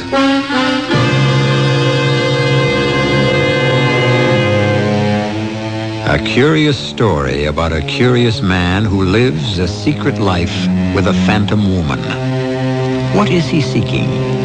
And does his dream life drive him to destroy any woman who seeks to invade it? I'll return shortly with Act 3. Controlled hypnosis is a parascience and a valuable tool in psychiatric medicine. But self-hypnosis is something else again. For the limiting factor of hypnosis ordinarily is that the subject will not do anything ordered by the control which is against his own desires. But where there is no control, except the subject himself, perhaps we're about to find the answer. No! What are you doing? God! I won't let you take Wanda away from me. No one can take my... God! It's me! Wanda! Let me go! Wanda? I thought... You thought I was your ward. Jerry. Yes. Why would you think that? I thought I saw someone else's face instead of yours. Perhaps you did. What do you mean? It's lasted far too long, Carlton. Far too long. It's time for me to go. No. Yes, my dear. But I love you. And I love you. But all things come to an end. It's finished, my darling. Finished. Better it's finished for me than for the others. For the others. Yes. Who is it? Begging your pardon, sir, but there's someone to see you. You know very well I never see anyone when the sign is out. Yes, sir. But this gentleman is from the police, sir. Police? Oh, very well. Just a moment. Yes, what is it? My credentials, Mr. Fisk. Detective Evans, 20th Precinct. I'll get right to the point. Do you know Mrs. Beatrice Willoughby, 120 Sutton Place? Of course. She's an old and valued customer. I had a desk delivered to her mansion only this morning. Now, don't tell me anything's happened. It's a priceless antique. If it's the desk you're worried about, no. But that's what brought me here. Mrs. Willoughby? Yes, sir. She's dead. Aunt? No, sir. She was strangled and robbed. Oh, how terrible. I should really say, Garroted. That's a strange word for you to use. Is it? Well, it has rather a specific meaning. Yes, why I used it. It wasn't a stocking, for example, or a rope. Definitely a wire, used very expertly. Are you, by any remote chance, suggesting that I had anything to do with that? I'm not suggesting anything. Just doing my job. You were with the Green Berets, was you, sir? Yes, for 3 years. And I'll anticipate you and say that part of my training was the technique you were describing. But if you think... Detective Evans, was it? Yes, sir. Mrs. Willoughby owed me $10,000. I would scarcely, if you will forgive the praise, do her in before I was paid, would I? I'm not suggesting anything. I'm only collecting information. Do you recall knowing an Ellen Parkins? I most certainly do. I knew her in Paris, 10 years ago. Great talent as an artist, but I lost touch. I've often wondered what happened to her. She was found in her studio, dead, garroted. Good Lord, no. When? 10 years ago. Were you also acquainted with a Judith Carlin? Sort of, in your business? Yes, she was in antique jewelry. Had an unerring sense of taste about jewelry, but not about her friends, shall we say. Don't tell me that she... Yes, sir. About 5 years ago. Garroted. Now, sir, Miss Lillian Elliott. Oh, no. Not Lillian. What is this? Some psychedelic dream? It can't be happening. Bascom, what are you up to? You look like you're eavesdropping. I was just closing the door. See the sign? Oh, no. I wanted to have a talk with my guardian. Well, you can't interrupt him now. He has a very important guest. Come along. Oh, okay, Pesky, okay. But easy on my arm. You got some grip there. I'm sorry, I didn't realize. Let's go in the kitchen, ma'am. I have my work to do. Well, let me help a little. No, there's nothing for you to do. Well, there's a whole lot for me to do. I've decided to be a permanent guest. That is, as long as I'm allowed to be permanent. Just what do you mean by that, Miss Jerry? Well, look. You really love Carl. I mean, my guardian, don't you? We've been through a lot together, he and I. Yes, Miss Jerry. I love him like the son I never had. I'd do anything for him. Well, that's the way I feel. Oh, I know it'll seem silly to you, except... Well, maybe you're the only person in my whole life who could understand. You see, my mother was a drunk. My father was a deadbeat. So I had to develop a shell hard enough so I didn't curl up and die. But I don't need that anymore. I love him. And not like an uncle, like a woman. But sure, you're only 7. Age is relative. If I'd let my parents shape my life, I'd be 117 going on 18. Age doesn't mean anything anymore. Oh, Juliet was 16. Charlie Chaplin, he's about 90. Casals, Picasso. A man is a man as long as he wants to be. And Bas, I'm in love. I love him just as much as you. We're the same. No, not quite. You said I had a strong grip. Well, that's because I've been conditioned all my life. I was a commando during World War II. Special Service Force in Korea, then Vietnam. That's where I met Mr. Fisk. He's like a son to me, as I told you, and I protect him even with my life. You don't think I feel the same? I'd like to say something, if I may. Perhaps it would be safer for us all if you get out of the Master's life right away. For a long time after the police officer left, I lay sunk in my chair, my mind a kaleidoscope of the past. He had forced nothing. I had admitted nothing. But he had shaken me. I went to the armoire and unlocked it. There was the leaden green bottle with its final few magic drops to seek Wanda again. Then I opened another compartment. Within it were the tools of death I had never been able to throw away.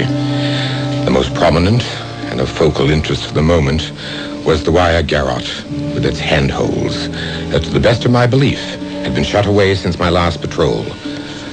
Holding it, my hands were shaking and my stomach was ice. Had I? Was it possible, under self-hypnosis, that I had used it against the women who proved less than perfect? I might have believed that, except for poor dear Mrs. Willoughby.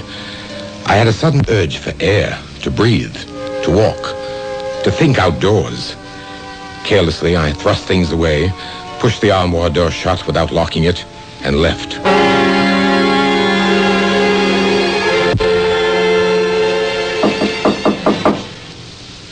Uncle Carlton? Carlton? Are you in there? Oh! Shut up! Rascal! I told you to leave, Miss Cherry. What are you doing in that dress? Well, I haven't really got anything of my own. I mean, like this. I found it upstairs. What's that in your hands? I'm sorry, Miss Cherry, but you couldn't help him either. You just couldn't measure up. You'd let him down like all the rest, and I won't allow that to happen. He's special, you see. Very special. Nobody but me knows that. And those of you who don't know how special he is have to be eliminated. Don't be afraid. It doesn't really hurt, and it's only for a moment. No, Bascom, you're crazy. Hold it, Bascom. The garrote. You. Only because of you, Carlton. You mean Judith, Ellen, Lillian? They let you down. I never did. But Beatrice Willoughby, why poor Mrs. Willoughby? That was an accident. You remember how you and I first met? Yes, in training. And I had a certain weakness. The ponies? You bailed me out then. My life wasn't worth a nickel. You made one stipulation. That you would lay off them for good. Yes, sir. I broke my word some years ago. I did all right for a while, and then it all ran bad. When Mrs. Willoughby bought the desk, and I knew that all that cash was loose around her house, I thought I'd found my way out. Only she didn't go away as she promised, and she discovered me robbing her. The rest was reflex action. Oh, Bascom. For me, nothing. I'm old enough, it doesn't matter. And I deserve it. I think you'd better call the police so I can set the record straight.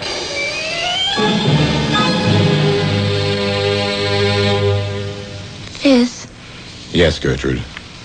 are we doing the right thing? I can't answer that. Once I wanted to be Pygmalion to your Galatea. I wanted to mold and change you. Oh, that's okay with me. Except that it backfired. You changed me. You took 10 years off my age, which still makes me 35, but that makes me young enough. Well, considering I was the oldest 17-year-old you ever knew. From ward to wife. It's quite a jump. Well, if you don't risk the big ones, you don't end up a winner. A strange twist, but a nice one. Two lost souls found each other, and a life that could have been denied them so easily. And Bascom, for whom there are no excuses, died while awaiting trial from a sudden massive heart attack. The best and kindest thing he could do for both Carlton and Jerry. Their backgrounds alone were enough to make a human relationship a problem without the complication of Bascom's misguided help. I'll be back shortly. If you have not yet prepared your will, please listen carefully. Without a will, the laws of the state and not you will determine who receives your property and in what amounts, who manages the affairs of your estate. Your choice as guardian of your minor children may never be known. Your loved ones could face unnecessary legal costs and needless court delays. Now, for only $12.95, you can make your own will quickly and safely with the American Will Kit. You'll receive simple fill-in-the-blank will forms with easy-to-follow directions. The forms were prepared by lawyers to be valid in all 50 states. Order now, and you'll also receive free of charge our easy-reading personal protection guide, giving you important tips and special information that can save you money. Now is the time to take advantage of this special mail order opportunity. To order, call toll-free 1-800-542-1212. Only $12.95 plus shipping. That's 1-800-542-1212. Money back if not satisfied. Call now, 1-800-542-1212. Only one long-distance company offers so many ways to save 24 hours a day. With calling plans that can save you money across the state, across the country, and across the ocean. Only one company, AT&T. Our reach-out plans fit the way you call with all the service and quality of AT&T. No one even comes close. Call 1-800-REACH-OUT now. AT&T, the right choice. Savings potential depends upon subscriber calling patterns.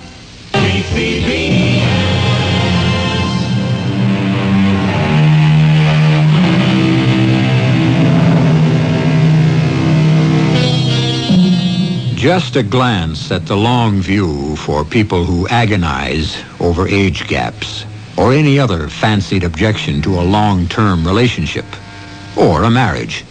As life, or fate as you prefer to believe, arranged it, it was actually Jerry who died before Carlton, but not before they had had over 30 full years between them. The Lord giveth and taketh away, but if you believe in him hard enough, the odds are on your side. Our cast included Robert L. Green, Jennifer Harmon, Court Benson, Ann Petoniak, and Larry Robinson. The entire production was under the direction of Hyman. CBS Radio Mystery Theater presents...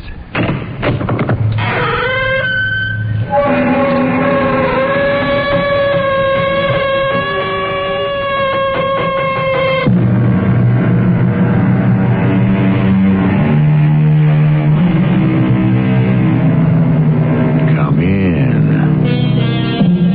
Welcome. I'm E.G. Marshall.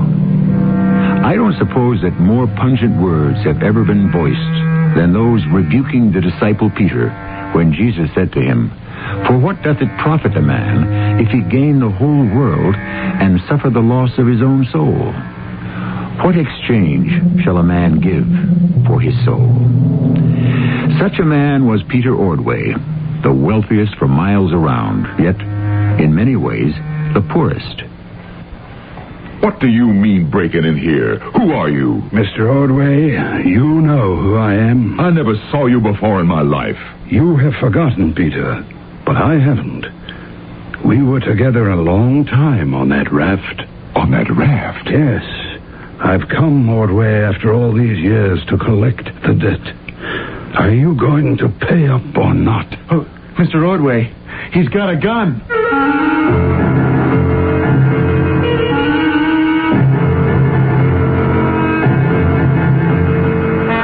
Mystery drama, The Raft, was adapted from a story by Jacques Futrelle, especially for the Mystery Theater by G. Frederick Lewis, and stars Norman Rose and Marion Seldes. I shall return shortly with Act One.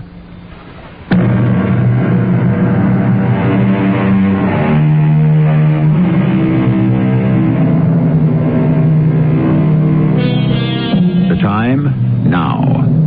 The place, Ordway Grove, an estate on the James River surrounded by 1,000 acres of Virginia plantation. Since 1720, the Grove's Georgian colonial house has been the home of generations of Ordways. Now the sole survivor is 70-year-old Peter Ordway, much to the regret of those who know him. In other words, to know Peter is not to love him.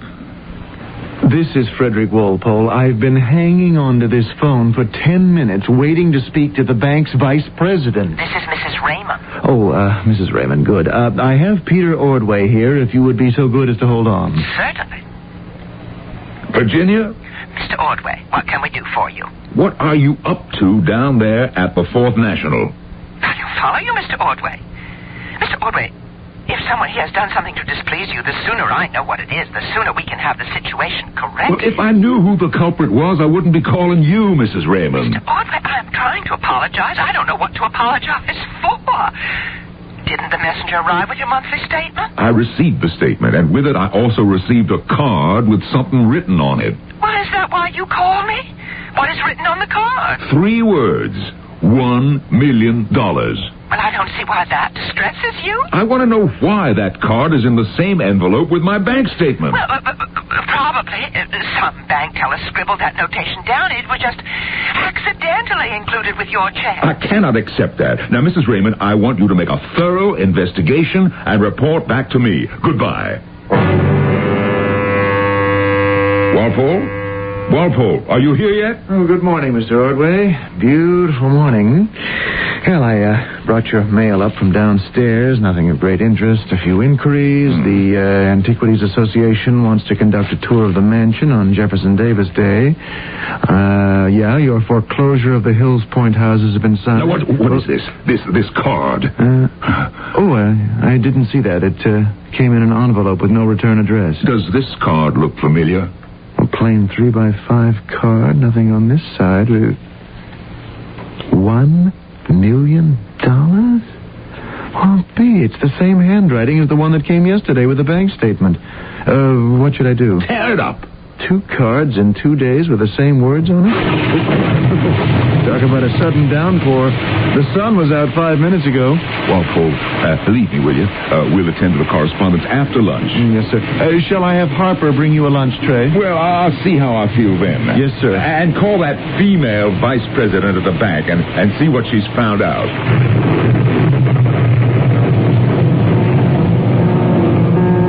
I hate water. I can't think when it's raining. The raft. We're on a raft on the high seas. Clothes wet through and through. How much longer is it going to be before we're picked up? How long can we hold out? Oh, if I could only forget all of that. Forget who was saved. And forget who was drowned.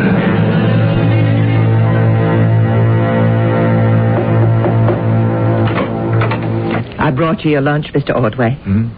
Lunch? Yes. Mr. Walpole said you'd be remaining upstairs.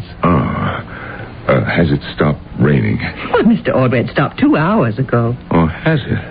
I must have dozed off. That is because you are staying up too late at night. You are reading too much and writing too much, and it's not good for you. My dear Harper, that is the curse of business. One has to read reports, analyze output, etc. If I don't keep working at it, Ordway Industries could go under. But you're a wealthy man. You should enjoy yourself. You've worked hard all your life. Now's the time to stop. Enjoy your plantation. While on my day off, I take one of my mystery books and I go rowing on the James River. You should try that. Harper, how long have you been housekeeper here at Ordway Grove? Since I was 25. Don't you remember? You've been a good friend to the Grove and the plantation. It's been a good friend to me.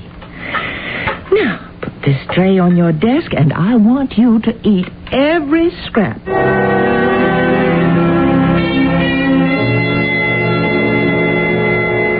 Harper, good morning. Didn't expect to see you dusting the hall furniture at 8 in the morning. Mr. Ordway, what in heaven's name are you doing downstairs so early? When you're my age, you don't need as much sleep. Has the mail come yet? At 8 o'clock? No, there's a new mailman. He takes his time. Why don't you go upstairs? I'll bring you some breakfast. Because I don't wish to. Don't wish to what? Go upstairs. I wish to see the mail when it arrives. You are a stubborn man. Yes, I am stubborn. Harper, why didn't you ever marry a pretty woman like you? Well, I suppose because nobody ever asked me. Besides, if I did marry, who would take care of you? You are more than any single sane person could handle. I suppose I should bring you a cup of coffee right here. Could I persuade you to sit on the bench? What for? Well, then you'll be out of the draft. It's cold this morning. I'll fetch the coffee. Warm you up. Who said anything about being cold? I'm not cold. That's what I told them. Who's cold? I'm not cold. It was freezing on that raft. November, December in the Atlantic. But I wouldn't show fear. I'm an Ordway. The disgusting spectacle of the six of them mooning for a cup of hot coffee. All right, one was a woman. But the others, people are such cowards when they're out of their element. Oh, 30, 40-foot waves. Not a ship to be seen day and night. Oh, saying they wanted coffee instead of saying their prayers. Here's your cup. Now drink it and give me some peace. Harper, you are the only person in the world I permit to talk to me like that. And where are you going? You know I don't take sugar and cream. I'm picking up the mail just been pushed through the slot. I'll leave it here on the table. No, on second thought I shan't. I want you to drink that slowly and quietly, and then you may read your mail. You may remove the letters from the envelopes. Since that is Mr. Walpole's job and your secretary doesn't arrive till 9 o'clock, am I asking too much to expect you to say please, Mr. Ordway? Please, Harper, would you open my mail? I'm particularly interested if there's a letter containing a 3x5 card. You finish your coffee. I am perfectly capable of handling the letter opener. Well, this is your lucky day. I can't see why such an ill-tempered gentleman as you should get your wish, but here is your 3x5 card. Mr. Ordway, would you be careful of that china? Give me that card. Oh. You're as white as a sheet. What is it? No, I'm all right. I'm all right. Mr. Walpole, you arrived just in the nick. Mr. Ordway isn't well. I'm going to get him some water. Oh, what is it, sir? It's another one. Another one of the same. Why, that's 3 in 3 days. What does it mean? $1 million for what? For whom? Here. Now drink this water down, Mr. Ordway. I told you I hate water. It's something to do with that card, Mr. Walpole. May I see it? 1 million. What do you suppose that means? It's the same handwriting as yesterday's, and the day before that. And the one slipped into my bank statement. And you had no idea what it means? Why, none. Perhaps it's some kind of blackmail. Do you think we should call the police? No police. But if we don't go to the police or hire a private investigator, how are we ever going to find out why these cards have been sent to you? I don't care why. I want to know who sent them. Why, someone's at the front door. I'll go. Now, Mr. Ordway, let me bring you a soft-boiled egg and some toast. And what do you say to another cup of coffee? Telegram for Mr. Ordway? I'll sign for it. How about it? Yes? Another cup of coffee? No. Now, Harper, you stay here. Here's a telegram for you, sir. Oh, don't stand there. Give it to me. Mr. Ordway! Oh. Good Lord, he's fainted. What do we do? Lay him down on the bench. I've got some smelling salts in my apron. I always carry them, especially with him. Mr. Walpole, lift his feet up onto the bench. We have to decide what we want to do. I've examined the stores, and there's not much left. Not enough, I'd say, to last another week. Either we were shortchanged originally, or one of us has been secretly stealing the food meant for us all. How is he, Harper? Since we got him up to his room, he won't say a word. I left him lying on top of his bed, wide awake. Oh, I wonder if we shouldn't call Dr. Anderson. It's really not necessary. If I thought so, of course I'd call a doctor. It's a little rattling to have someone sending you strange notes. Could I see the telegram? But all it says is $1 million. Yet it was enough to make him faint. Of course, he is 70. He's no youngster. But does he owe someone $1 million? Not that I know of. It's a threat, then. With malice aforethought, I'd say. Give me that telegram. Mr. Ordway, you frightened me. We didn't hear you come down the stairs. Walpole, I won't be needing you anymore today. You may have the rest of the day off. Mr. Ordway, anything I can do to help, please, will you call on me? Harper, you are the only one I can trust. Well, whoever's sending you these notes, I think is shameful.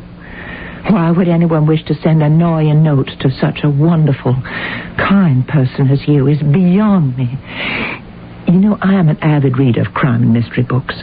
And as a rule, if someone receives messages or warnings of some kind, they either deserve it or it is a case of mistaken identity. I am completely in the dark about this. However, for the present, I don't wish anyone to do anything about this. Now, I'm going upstairs to rest. I'll answer. This is no time for you to be taking business calls. Hello? Hello? That's funny. There is someone at the other end, but they're not saying anything. Yeah, I'll pick up the extension over here. Hello? Ordway? Yes, what do you want? $1 million. Who are you? $1 million.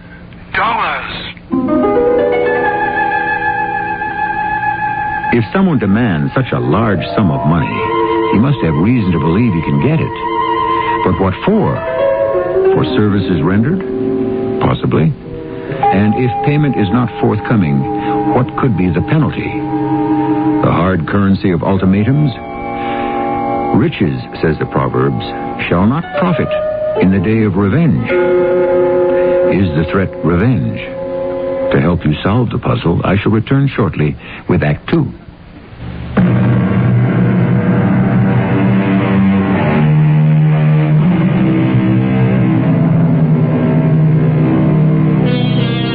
Peter Ordway, on the edge of 70, and also on the edge of a dilemma. He is being subjected to a barrage of demands for $1 million. His personal secretary, Walpole, has been ordered not to inform the police. However, his housekeeper, Harper, has a mind of her own and uses her day off to investigate. Mr. Ordway, what are you up to wandering down the front hall? Did Cook serve you up the luncheon I ordered? Well, I wasn't hungry. Isn't this your day off, Harper? You're entitled to a full day. It's only 3 o'clock. I had to come back to you and report to you the results of my investigation. Report what? The matter of the telegram. I hoped I might unearth a clue. After all, you can't send a telegram without someone in the telegraph office knowing who sent it. Well, I interviewed a manager in town, checked the records. Blind alley, as detectives would tell you. The message and the cash to cover delivery was put through the mail slot in the telegraph office. Where's Mr. Walpole? What? I sent him on an errand. Well, it's just as well I came back when I did. Was there another of the telephone calls? I mean, while I was out? Yes. Oh, the nerve. Makes me very angry. Mr. Ordway, he's fainted again. Cook! Oh, Cook! Help me get Mr. Ordway the whole bench. I'm going to call Dr. Anderson. I should have done it yesterday.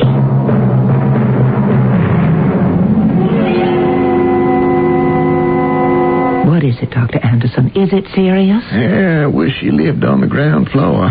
But we managed to get him up to his bedroom all right. Serious? Take a look. He's resting comfortably. I am not Anderson. I dislike being in bed in broad daylight. Listen to him. He may have had a slight stroke. I'm not surprised. Every time I see him for a checkup, I tell him the same thing. He doesn't listen. I know what you tell me. Nerves, overwork, no recreation. Well, I've got no time for recreation. My business is... No time, poppycock. You're 70 years old. You and Ordway Industries are worth $50 million. Now, if you want to enjoy any of that money, you need a complete change. Take a cruise, a good long cruise. Get some sea air into your lungs. Instead of this stuffy Georgian mausoleum you live in, hey, take a trip on the water. No. Yes, sea air, an ocean trip. I couldn't, ever. Never again. I'm afraid. We'll never get out of this alive. Only 3 of us on this raft now. Holding on. Night and day. No food left. Hardly any water to drink. What is the use of all my money to me now? I've never lived. Oh, Lord, no. Oh, no. The raft is leaking.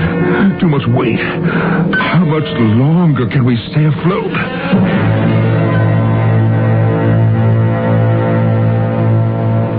Harper tells me you had a bad afternoon and Dr. Anderson was here. You look all right this evening. Never better, Walpole. Did you bring what I told you? Did you get it? Well, of course I got it.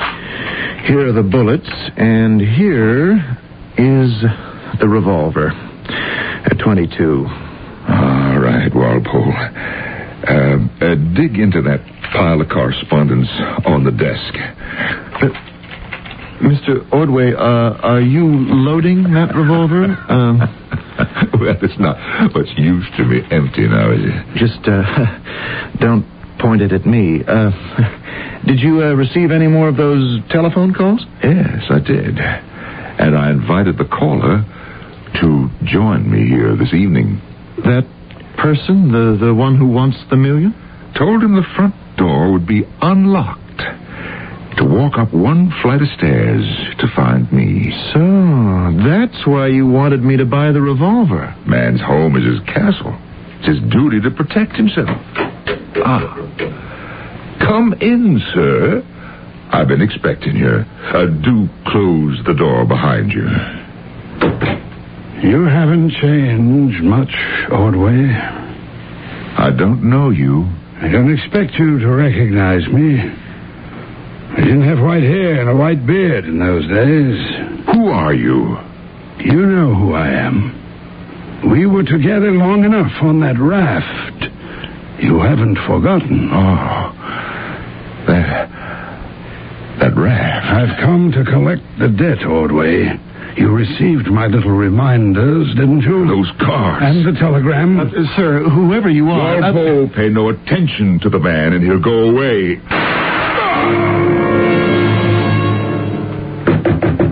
Mr. Ordway, you all right? Mr. Ordway. Oh, Mr. Warp. What is it, Mr. Warp? What did you do? I just picked up his revolver. Look at that poor man. Blood all over his face. Mr. Walpole, why did you shoot him?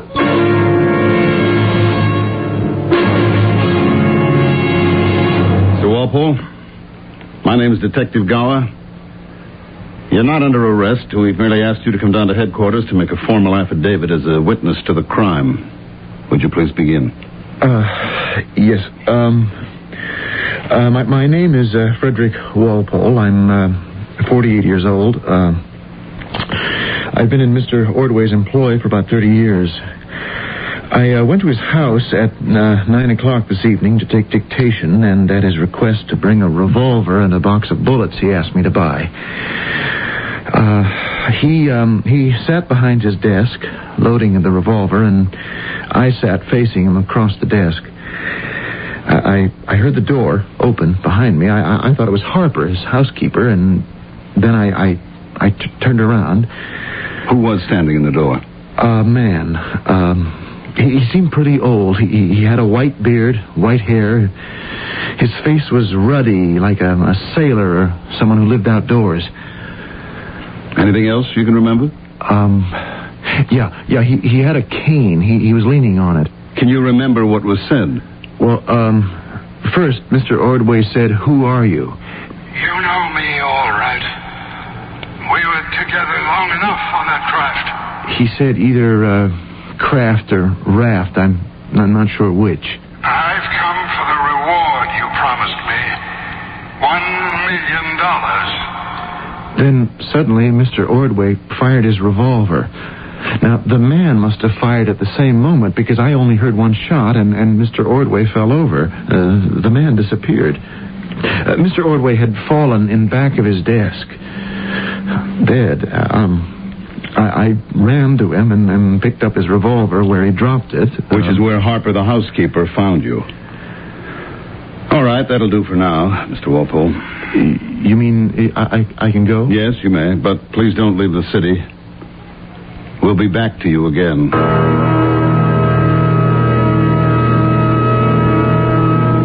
Yes, go on, Mrs. Harper. Is it Mrs. Harper or Miss Harper? Miss Harper, I'm afraid. After hearing the shot, I ran upstairs to Mr. Ordway's floor where he has his office and bedroom. I banged on the door and went in. And then what did you do? I saw Mr. Walpole holding a pistol and standing over the late Mr. Ordway, who was bleeding on the floor. I ran out of the room, called the police and Dr. Anderson. Is there only one door leading in and out of that room? No, there are several. The main one is from the stairs, another one to the office, to his bedroom, and another to the private sitting room. So it's through one of the other doors that the assailant could have escaped and not been seen by you. Did you notice whether the other doors were open or shut? No, I didn't. All I could do was run downstairs and call the police and the doctor. Who did you call first? I called Dr. Anderson first, hoping that Mr. Ordway's life could be saved. Please continue, Dr. Anderson. Yes, Mr. Ordway had been dead about half an hour when I arrived. The police were already there. For your information, we've recovered 2 unexpended cartridges, .22 caliber, 1 copper-jacketed slug. Well, is there anything further you wish from me at this time, Mr. Gower? Thank you, no. But I would like your full report as soon as you can have it ready.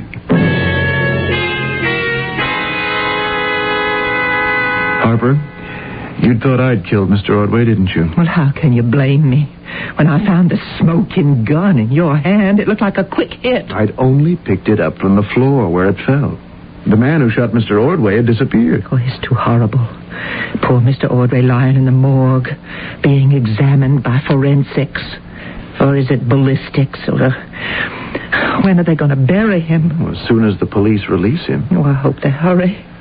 Until he's safely in the ground, we can't have the reading of the will. You know a lot about this, don't you? Well, I've never attended a reading of the will, but I am longing to do it because we mystery buffs, we know that if the murderer is a relative or a friend, he may have the most to gain from the will, or thinks he has. I certainly want to be there to watch, because there's no telling how people will betray themselves. I'd be very surprised if the man who shot Mr. Ordway was a friend or a relative. Well, I'm off. And Frederick. Frederick? For 22 years you've called me Mr. Walpole. If you'd like to, why don't you move into the house?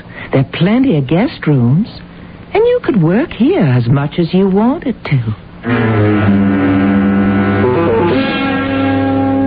Detective Gower, I think I may be of assistance to you in solving the Peter Ordway case. Well, that's very nice of you, Miss Harper. But you know we've docketed the murder as committed by a person or persons unknown. He's known, all right. And I know him. It is Frederick Walpole. It's just as plain as the nose on my face. I've invited him to stay in the house so I could keep my eye on him. And I'll bet you there was no white-haired, white-bearded, ruddy-faced man with one leg. Did he tell you that? Now, as a matter of fact, he'd forgotten to, but he called me about it, which made it easier for us to check the hospitals. Such a man did present himself to the Jamestown Hospital to have a bullet removed from his shoulder. We're checking to see whether it matches either the bullet removed from Mr. Ordway's body or the gun that Mr. Walpole picked up. So you still believe Mr. Walpole is innocent? Well, let us just say that so far we haven't seen any evidence of his guilt. Are you coming to the will reading? I don't think so. That is entirely a family matter. Miss Harper, may I give you a bit of advice? Yeah?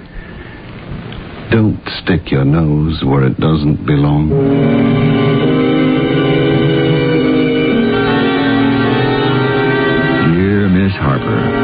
can't you just see her? Devoted, carrying the torch for her employer, Peter Ordway. And now that he is dead, she will, in the tradition of Hercule Poirot, Nero Wolfe, and Jane Marple, do her utmost to bring the guilty to justice. Willy-nilly, I shall return shortly with Act 3.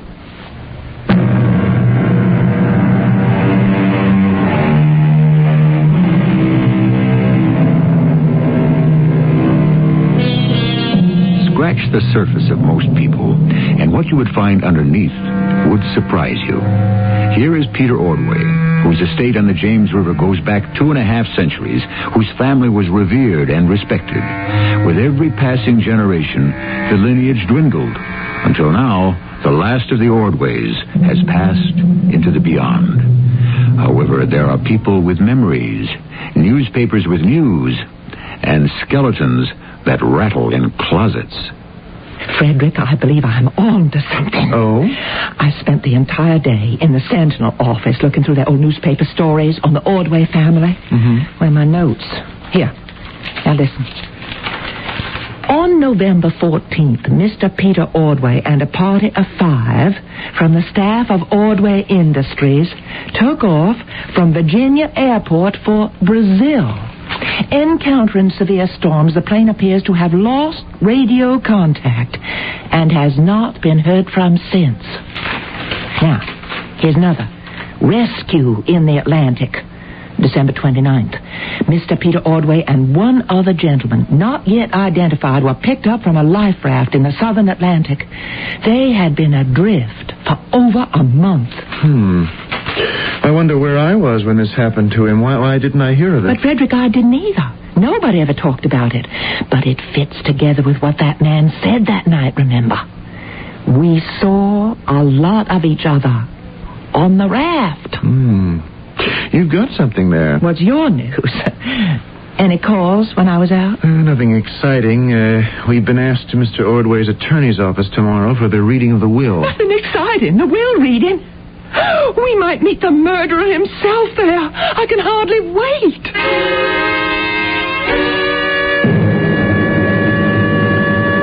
Well, look who's here. Detective Gower, I thought you weren't coming to the reading of the will. I'm glad that I did. It was very interesting.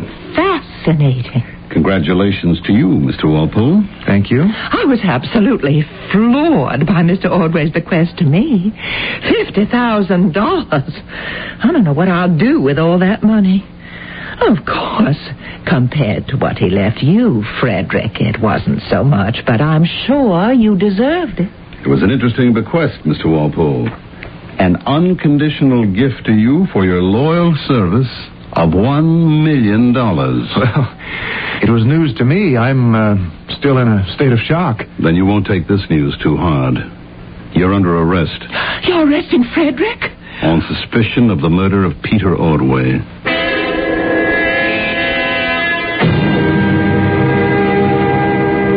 Hello? Jamestown Hospital? Emergency, please. This is Detective Harper. I am working with Detective Gower on the Peter Ordway case. Oh, you're familiar with it? Good. Now, one of our men jotted down the address of that one-legged man with a white beard and white hair who came to emergency the night of the 15th to have a bullet removed. You handed the bullet over to ballistics. Would you please check on the address he put on the ledger? Oh, hold on, thank you. Got it? Fine, I'll take it down.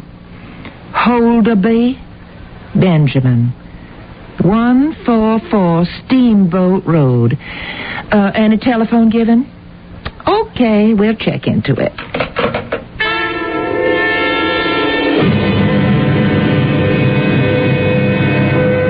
Mr. Holderby, it's nice of you to let me see you on such short notice. Well, I don't get many visitors, so I can't be choosy. My name, as I told you on the phone, is Harper.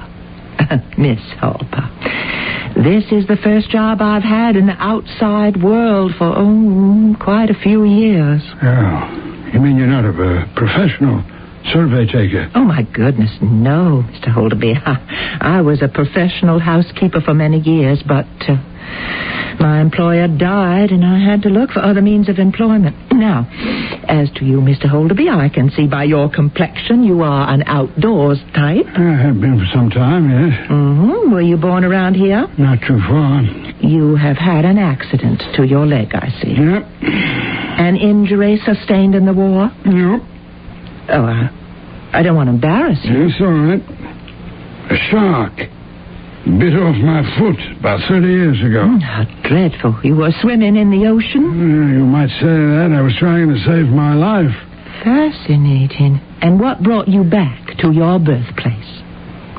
I had some accounts to square. Miss Harper, tell me something. How did you happen to pick my name? I'm pretty much a stranger in these parts. Oh, I didn't pick it. I mean, the Countess sent me a list, which I am just going through alphabetically. And when I came to H, there was your name. Mm-hmm. Now, what other questions do you have for me? Do you train for a profession?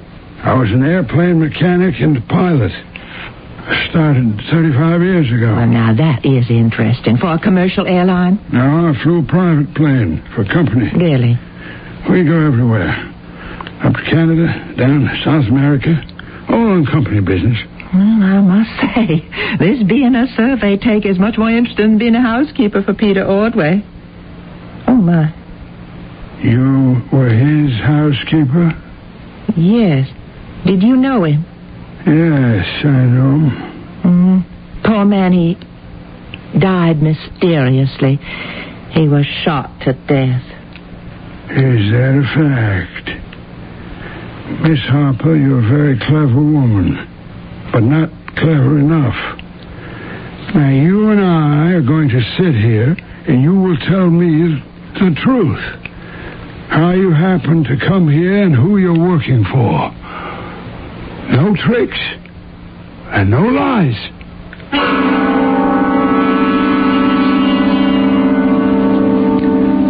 Mr. Walpole, I want you to tell me why you pretended the $1 million bequest was such a surprise to you. You don't believe I was surprised, Detective Gower? I know you weren't. I can only assume that you were paid for services rendered sometime during Mr. Ordway's life. All right. I'll tell you. But I am in no way confessing to anything. 30 years ago, I was 18. I had a small job with Ordway Industries in the contract department. Peter Ordway had planned a trip in the company plane to Rio to finalize a contract. At the last moment, the head of the department took sick, so I took his place. What time of year was this? Winter, November, not the best flying weather. We took off from Virginia Airport. Mr. Ordway, myself, bilingual secretary, 2 officials from the International Division, and the pilot. Somewhere over the Atlantic, the motors conked out, and we had to ditch the plane in the ocean. We all got into an inflatable raft and hung on for dear life.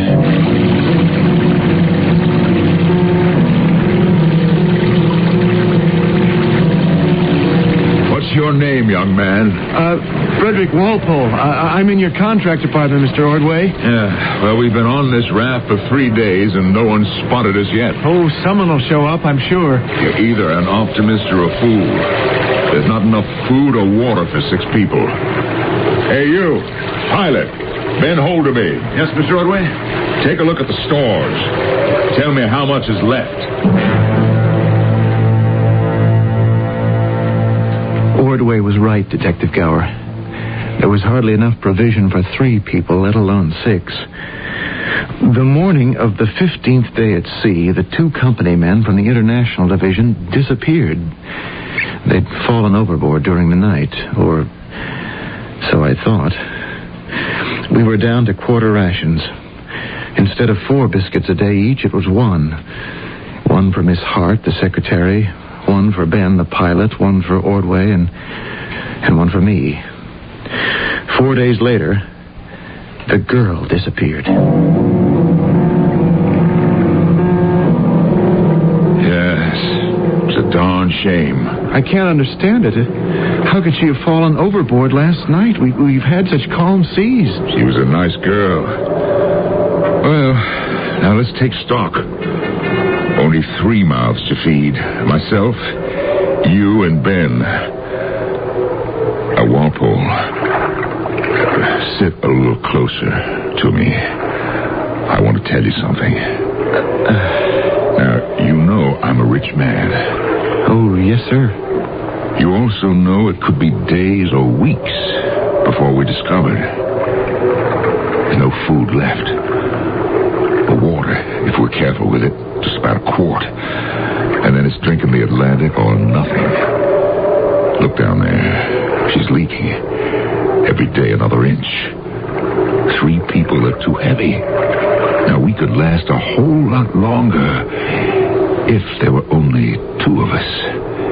Now, if you could arrange that... It just wouldn't be Tiger Baseball without... man with a lifetime job. You mean for me somehow to push Ben into the water? I'd hit him over the head first. He's a strong man, a good swimmer. You saw how he got this raft out when we hit the water. Now you get rid of him. Mr. Ordway, why should I do that? For $1 million.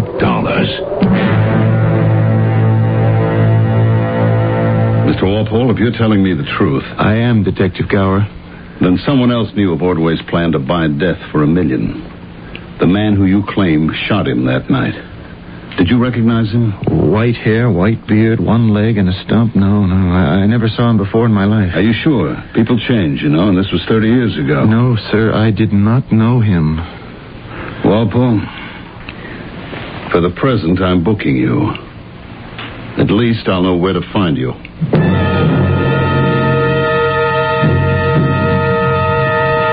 Miss Harper, you wanted to talk to the man who fired that gun. How could you shoot such a wonderful man as Mr. Ordway in cold blood? Not in cold blood. It was self-defense. The only difference between him and me was that my aim was better. How long are you going to keep me here? Don't know what to do with you. Haven't figured it out. Why did you want $1 million from him? Because Ordway owed it to me. Many years ago, I did him a favor. 1 favor? $1 million? That was the going rate.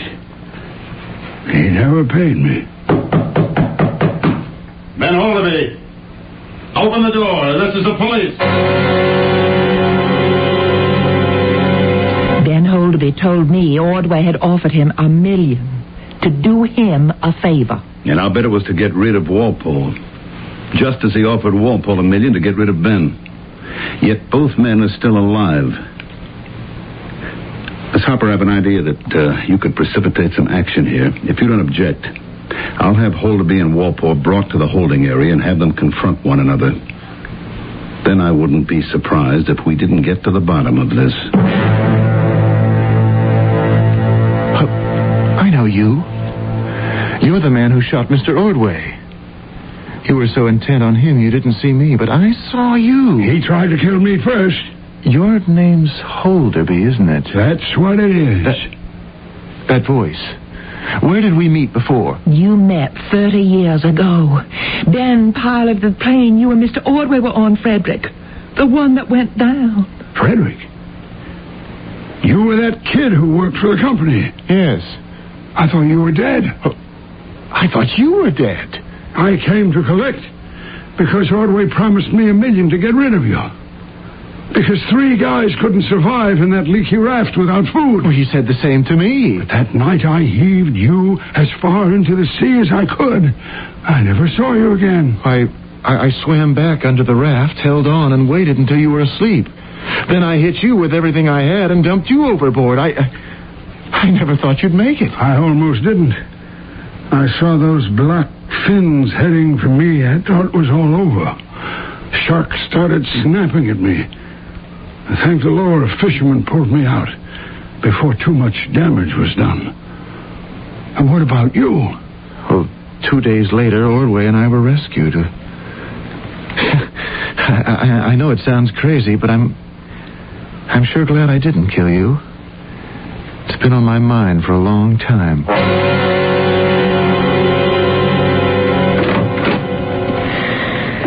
Well, I hope you've got all the information you need, Detective Gower. We've got what they said on tape. Not that it'll be of very much use. Mr. Ordway must have suspected who was sending him the demands for the $1 million. That's why he sent Frederick to buy him a gun. Nobody guilty, I guess so. Except Mr. Ordway. Isn't there a saying about those who live by the sword die by the sword?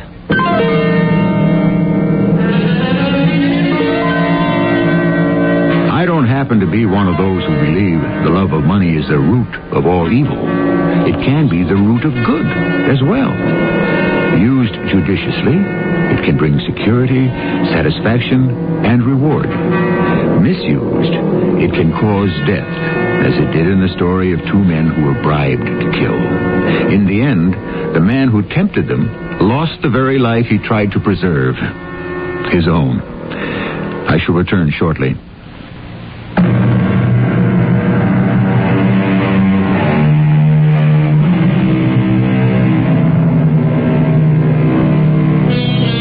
It would be comforting to be certain that evildoers are paid back with their own evil. But it doesn't always work that way. So let me pass along my motto for peace and longevity. Do unto others as if you were the others. Our cast included Norman Rose, Marion Seldes, Russell Horton, and Mandel Kramer. The entire production was under the direction of Hyman Brown. This is E.G. Marshall inviting you to return to our Mystery Theater for another adventure in the macabre. Until next time, pleasant dreams.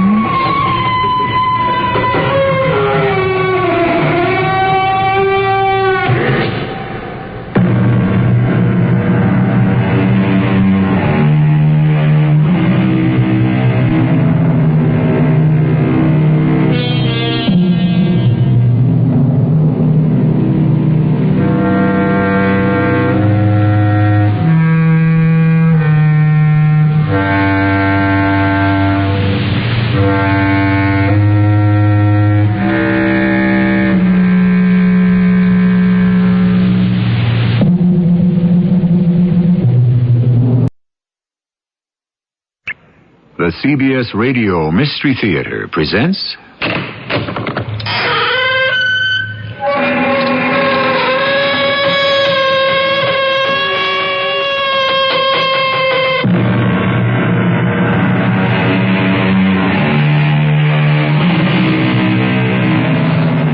Come in. Welcome. I'm E.G. Marshall. Mr. Victor Hugo said, "Where the telescope ends, the microscope begins. Which of the two has the grander view?" Which indeed. For the longest time, we have been urged to think big. Now there are those who say that perhaps we could more readily solve our problems if we were to think small. Big? Small? How do we really know which is which? Do you mean she wants to marry him?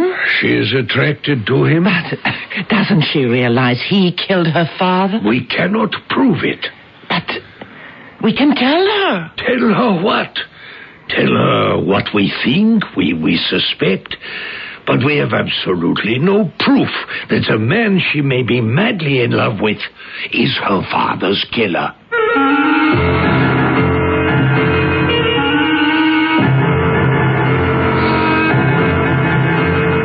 Our mystery drama, Heads You Love, Tails You Die, was written especially for the Mystery Theater by Sam Dan and stars Marion Seldes and Court Benson. I'll be back shortly with Act 1.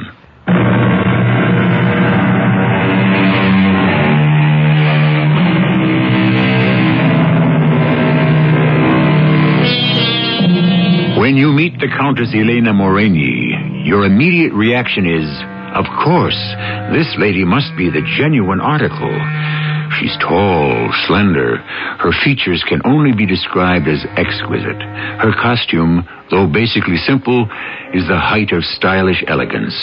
Were this the Europe of 100 years ago, she would have been the brightest jewel in the palace of a king. But if we're to discuss the beautiful Countess Elena, we should hear from her uncle, Count Stefan Morini. He knows more about her than any person living. Or dead. Yes, at one time the Morini family had extensive holdings in what was called Transylvania. But everything's gone. All that I have left in my old age is my niece, Countess Elena. And the truth is, strictly speaking, she's neither my niece nor a countess, nor is she even a Morini. Years ago, her name was Gertrude Schmidt, and she was a scrawny, timid teenage girl who helped out in her father's delicatessen on the northeast side. And I remember that certain day when everything ended and everything began. Good evening to you, Herr Schmidt. Count! You have not forgotten us.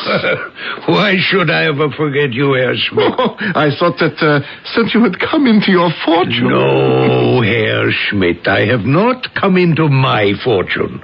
The fortune I have come into could have been anyone's fortune. I've merely won the lottery. But this may be the way that Providence has of correcting a mistake. My good Herr Schmidt, Providence will never admit that he or she or it has ever made a mistake. You can say what you want, Count. I believe it was ordained.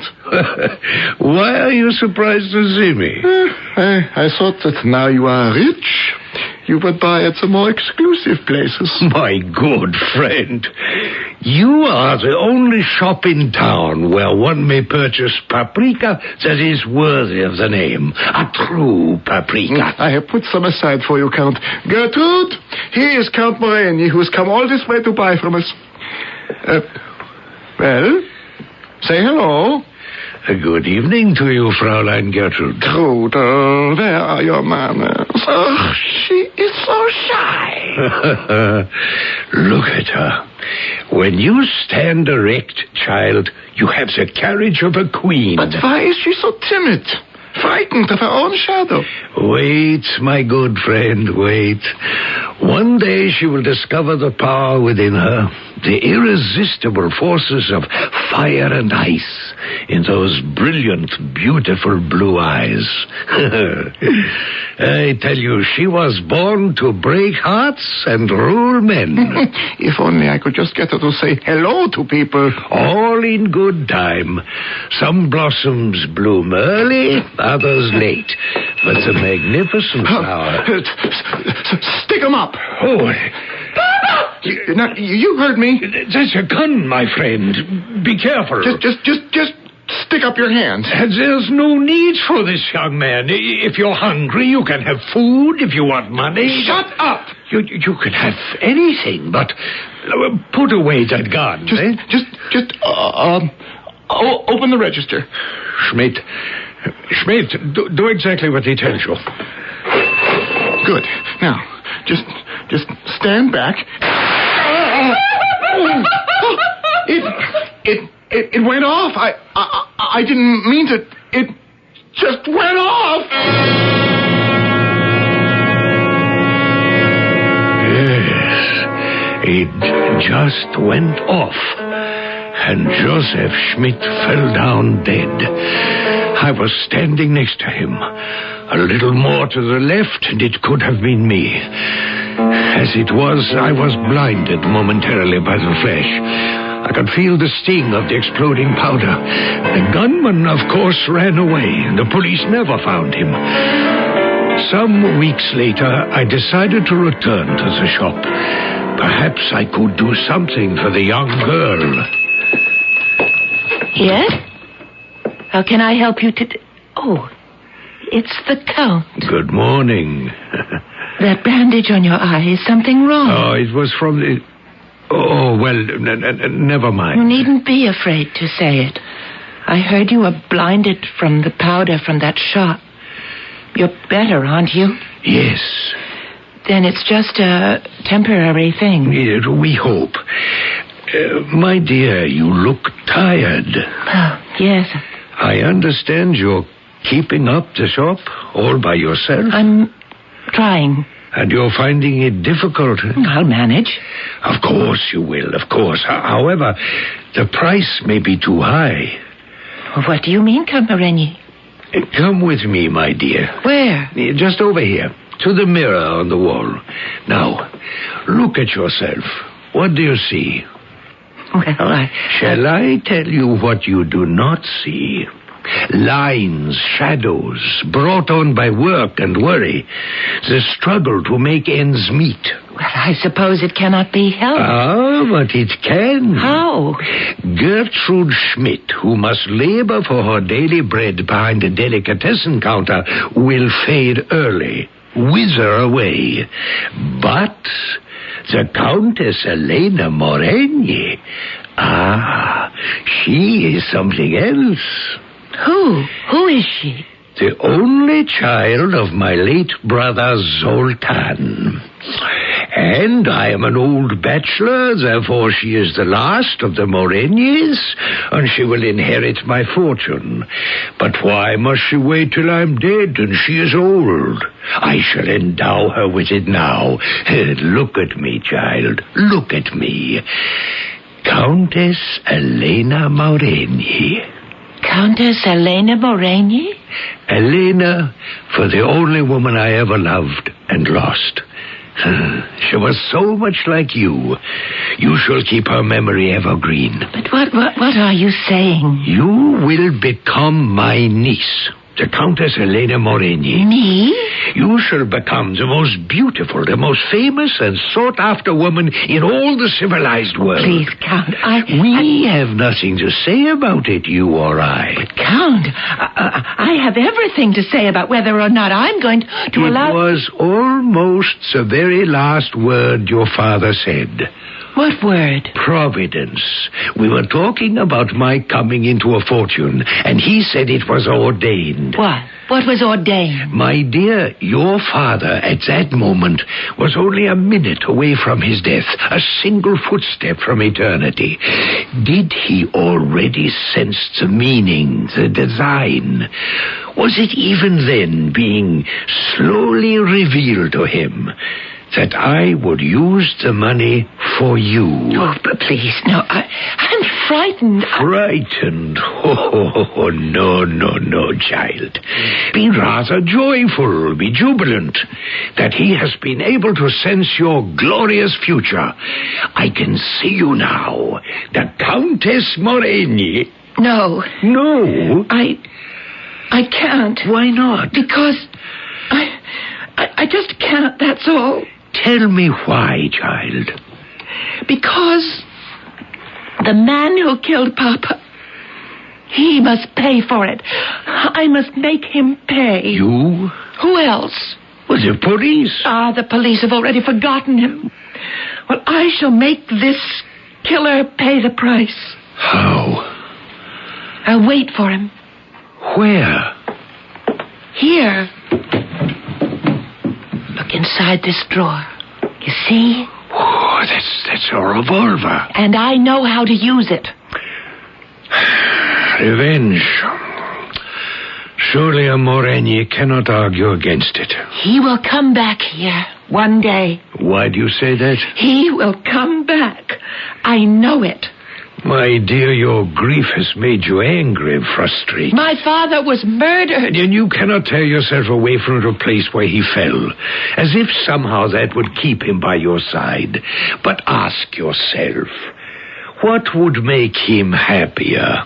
If you wasted away as a drudge in a shop, or if you blossomed into the magnificent Countess Moreni?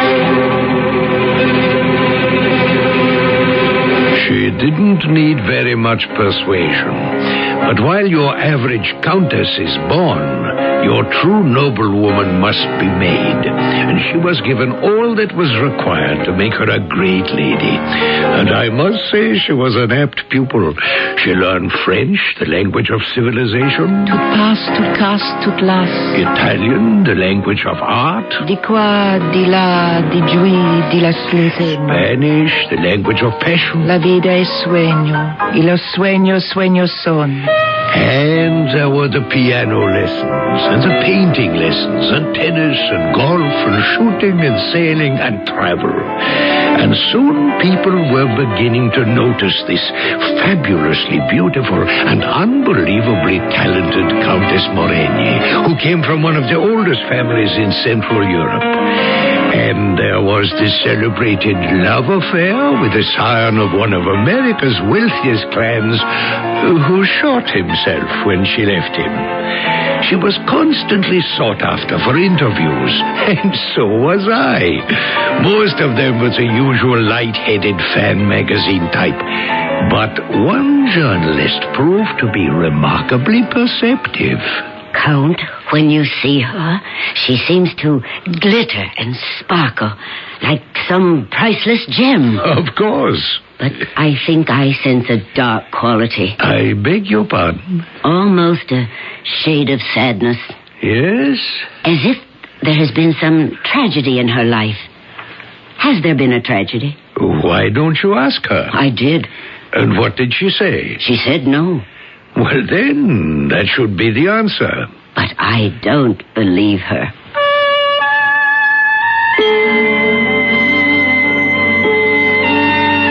Uncle Stefan? Ah, my darling, come in, come in. You're not having your nap. That's disobeying the doctor. And you're reading a book.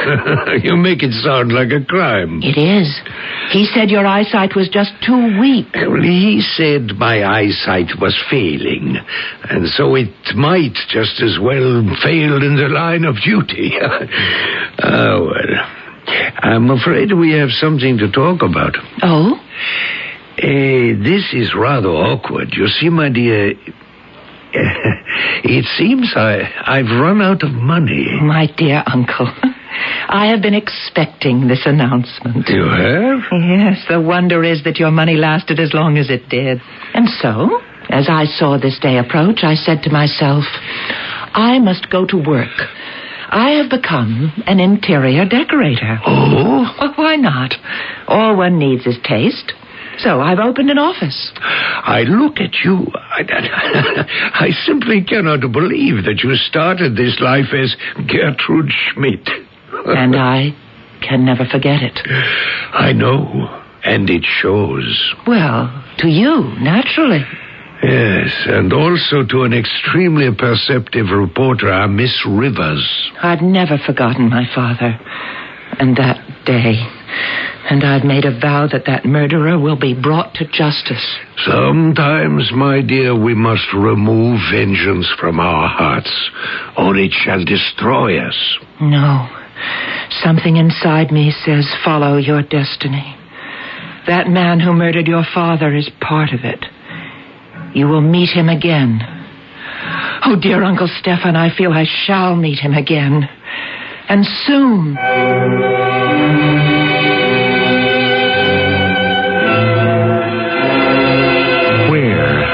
In the rarefied atmosphere of her present environment, among the rich, the great, the famous, the fact is, she's become a part of this world. Well, did she meet him again? What happened to that nervous young killer? You know you're going to find out in Act 2.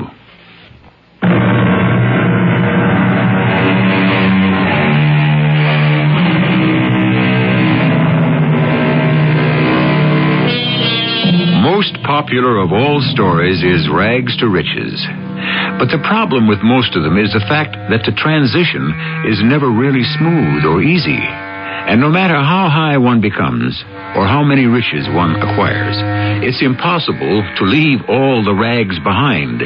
There are always loose ends to be tied. Usually ghosts that must be laid to rest. Here again is Uncle Stefan. Till now, she had just been a beautiful playgirl of the international set. But soon her entire image had changed. She had become a professional working woman. You would see her designs in the leading decorating magazines. She was being consulted and quoted. She had acquired stature and authority. My little Gertrude Schmidt, whom I had transformed into the magnificent Countess Moreni. There was only one small cloud, the usual one, that never could disappear. May I have another cup of coffee, my dear? No, you really shouldn't. It's your fault for brewing it exactly the way I like it. Well, it's the way Papa taught me. And every time I smell it, I think of him. Isn't that why I do it? Deliberately, to keep him fresh in my memory? Certainly. You realize that's a question Freud would ponder over for pages and volumes. And you so casually dismiss it in one word. Oh, naturally. You're in a good temper this morning. And you've mentioned Freud. Does this mean what I think it does? And what is that? Are you thinking it's time you fell in love? Oh, it's always time to fall in love. All one needs is to find the man.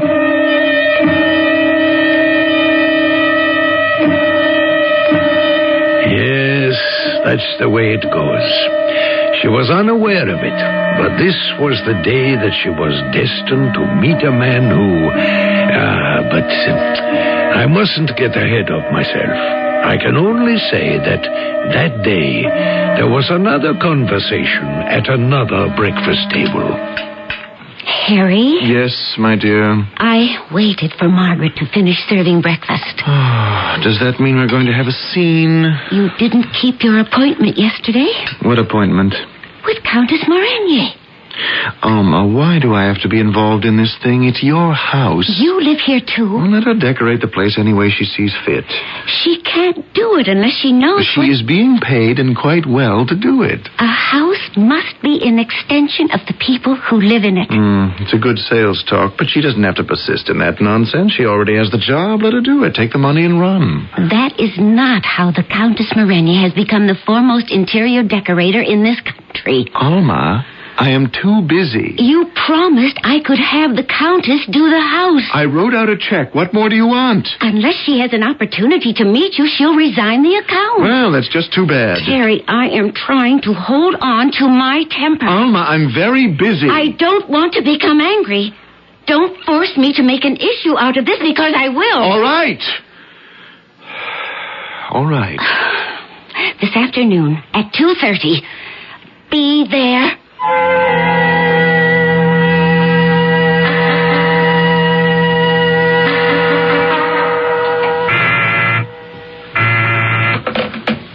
Who? Oh, yes. Ask him to come in, please. Finally. Mr. Harry Collins. Ah, the elusive Mr. Collins. Elusive no longer.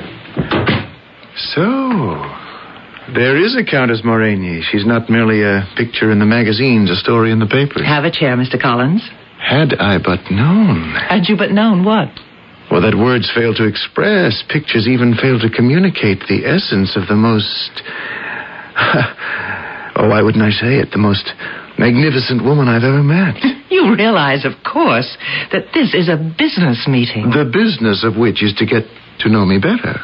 Or is that merely sales rhetoric? Are you always so verbally extravagant? I'm not sure. I wonder if you bring it out in me. Is that a business-like question? Shouldn't it suggest an extravagant color for my study? How about a bright yellow, strong red? No, you couldn't live with them. It doesn't matter. I hardly spend any time there anyhow. Why? That is a long story. Why don't I tell you about it over lunch? No, I've just come back from lunch. Or dinner, then? Don't you have dinner with your wife? I can't when I'm having a business meeting. But your wife is my client. Why don't we talk about it over cocktails? Why don't we talk about it here? Well, the fact is, an office always seems to inhibit me. Mr. Collins. Harry. Mr. Collins, I don't think anything could ever inhibit you. No, you must try some more of Ilona's soup. I think she surpassed herself this evening. Thank you, my dear. Oh, I'm sorry. I didn't see It's all right. It's all right, darling. The doctor said it would come to this. No. You mustn't talk about it. Well, I've seen what's worth seeing. Transylvania, the most beautiful country in the world. And you, the world's most beautiful woman. As for the rest... I met a most amusing man this afternoon. That means he's married. How did you know? Well, if he was single, he'd be interesting. But since he belongs to someone else, he can only be amusing or diverting. Well, he may not belong to someone else forever. Oh, have we reached that stage so soon? No, we are at no definite stage. What is the gentleman's name? Mr. Harry Collins, and I've asked him here for cocktails tomorrow afternoon. And you must promise to ask for no more than one martini. And may I present my uncle, the Count Moragny? How do you do, sir? Countess Helene has told me a great deal about you. But she's told me almost nothing about you. There isn't very much to tell, I'm afraid. Oh, I must disagree. Everyone's life is a book which consists of many volumes. I think that I will do Mr. Collins' study in gray and white. I have the feeling that he is, underneath it all, an extremely serious-minded person. You've discovered my secret. At that moment, at that precise moment, did I also discover a secret? Why suddenly... Did I hear a shot? No, it was only in my mind. The two of them kept chatting as if nothing had happened. That shot. Why did I hear that shot? And now I was listening to his voice. When I can no longer get out of going to my office, I'm involved in real estate dealings. Oh, you are that, Collins. Guilty as charged. The voice. It was older, smoother, more cultured, but it was still basically the same. As he spoke, I could hear him say... Stick 'em up. Open the register. Was it possible? Of course not.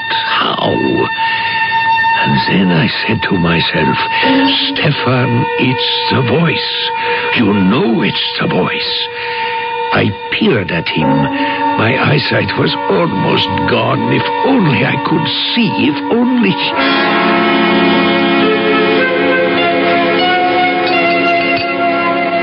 You're not very hungry this morning, Uncle. Oh, I'd like to say a penny for your thoughts, but in these inflationary times... Tell me, what did you think of Mr. Collins? As a client? I was thinking of him in another category. Definitely? Possibly.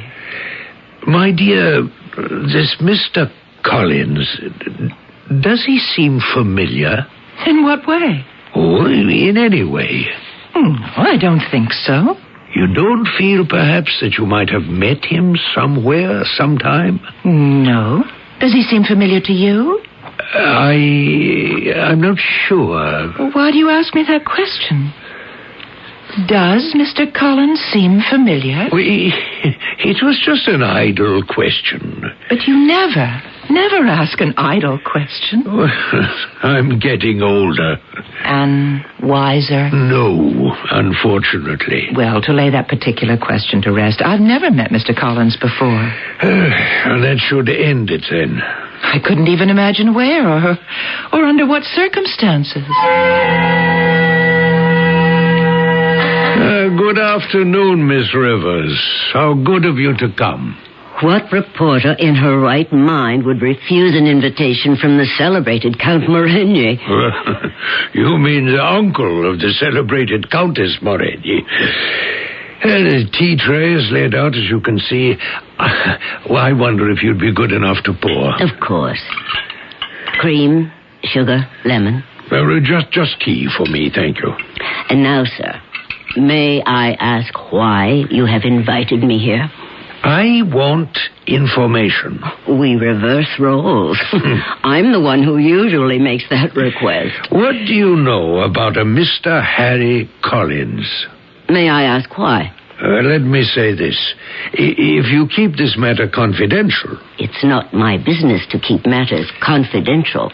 Quite the other way around. I will promise you, if anything comes of it that should be of interest to the media, I promise you will be given, what do you people call it, a scoop? We say beat. Why do you want this information? That must be part of our bargain. Agreed? I'll call you tomorrow.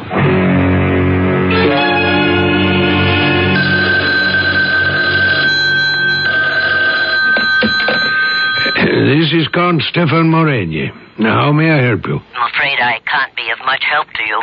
Oh, this is Miss Rivers. Well, then again, it all depends on the kind of help you need. Concerning Mr. Collins. He was a very poor boy from the northeast side. The northeast side. The kind of kid who'd get himself into all kinds of scrapes. Serious ones? He was suspected of a few burglaries here and there, nothing that could be proved. Has he no police record? No. Well, he met a girl, got married, got a job, went to night school. The girl evidently reformed him. She's his present wife. I see. He went to work for a real estate firm. In 10 years, he owned it. It's been growing ever since. And that is all we know about Mr. Collins? That is all we know. The conviction. It kept growing stronger.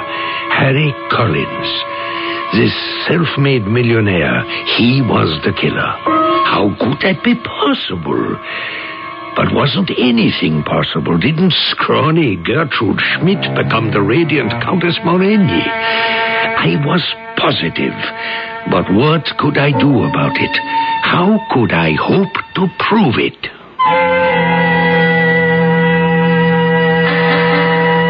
What can he do? And how can he hope to prove it? And after so many years, isn't the trail ice cold? And after all, Elena was there too. If Harry Collins is our killer, why didn't she recognize his face or his voice? Well, that's why we have a third act.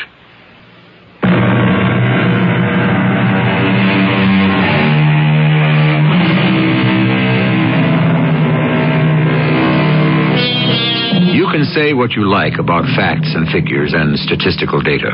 The truth seems to be, or at least experience tells us, that most of our great decisions are based on hunches. After all, the last time you fell in love, what did you go by? A rational analysis? Or what you are pleased to describe as the dictates of your heart? Another name for a hunch. What's true of love is also true of murder. Sometimes a hunch is your best line to a killer. Good morning, my dear. Ilona made the coffee this morning. Darling, someone has to, since you refuse. Well, the doctor says you're... What is the use? Exactly. So let's relax and enjoy it. She makes it just the way you do. You mean the way Papa did. How is your friend, Mr. Collins? You mean my client, Mr. Collins? Oh, we're still at that stage, huh? Have some coffee. Yes, I will. Oh. What is it, my dear? I don't know. Is something wrong? Oh, Papa. What about Papa? I thought I'd blotted that picture from my mind forever. Oh? That terrible day, that terrible shot. No. Don't think about it. Can't help it. But why? Why does it suddenly appear before you now? I don't know. Possibly the coffee. Possibly the coffee. Combined with the mention of Harry Collins' name. Perhaps there was some kind of subconscious linkage. Oh, don't ask me what. I usually laugh at people who talk this way. But she would have to decide for herself if Harry Collins was the same who killed her father. She would have to recognize him. No one else could make that judgment. Of course, I could be of assistance. And so I summoned my housekeeper. Yes, Count. Sit down, please, Ilona. Tell me, do you remember many years ago Schmidt's Delicatessen on the northeast side? How could I forget? What a delightful place it was. Do you remember all those delicious smells? Count Stefan, if you want to talk about the old times, please, I'm busy. Later. No, pay attention, woman. I have an important job for you. What were those smells? You are not serious. Answer the question. You always had coffee ready to serve?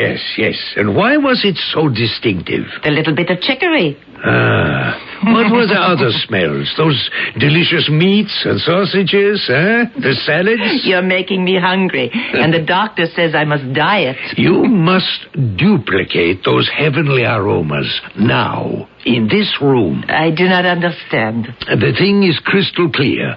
I want this room to smell as if one had just entered Herr Schmidt's Delicatessen. But, Count. What is the problem? There was no problem. My Ilona was a servant of the old school. She fussed and complained, but there was a twinkle in her eye. And now, to set the appointment. Lena, my dear. Yes, Uncle. I am quite taken with this Mr. Harry Collins. Oh?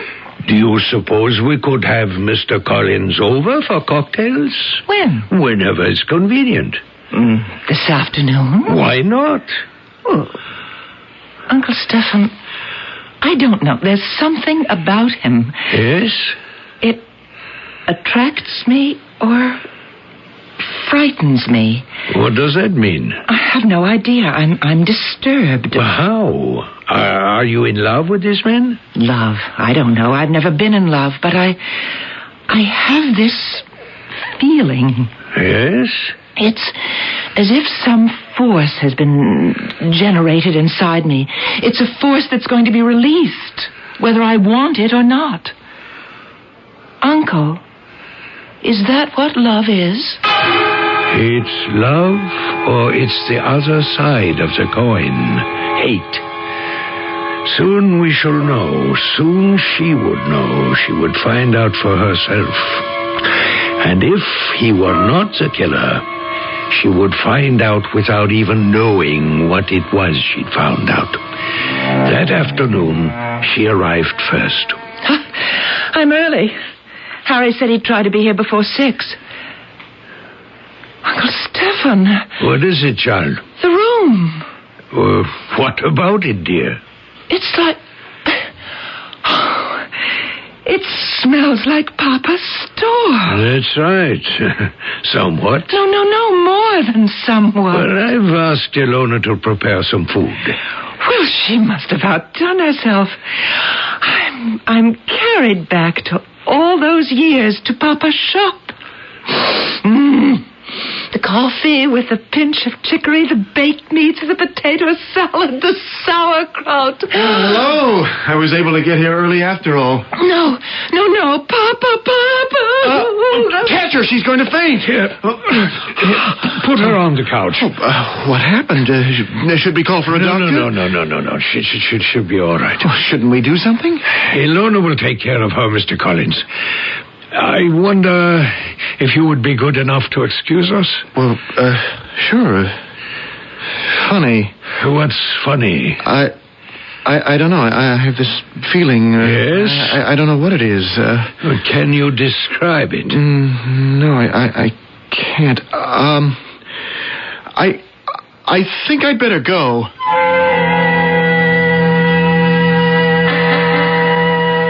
All right, Elena. Yes. No. Don't try to get up. Lie quiet for a bit. He's the one. Harry is the one. Yes. And you knew it? Yes, my dear. Why didn't you tell me? What was there to tell? A suspicion? It could have clouded the rest of your life. You had to make the discovery for yourself. And I made it. Yes. Now what? Now, I'm going to kill him. Is it wise? Your own words. A Moreni cannot argue against revenge. When he has been injured, he does not run whining about it to the law. That was a philosophy for another place, another time. There's a practicality here. Think of what you have to lose. The world will discover that the Countess Moreni is really Gertrude Schmidt. Well, the world will survive that discovery. But will you?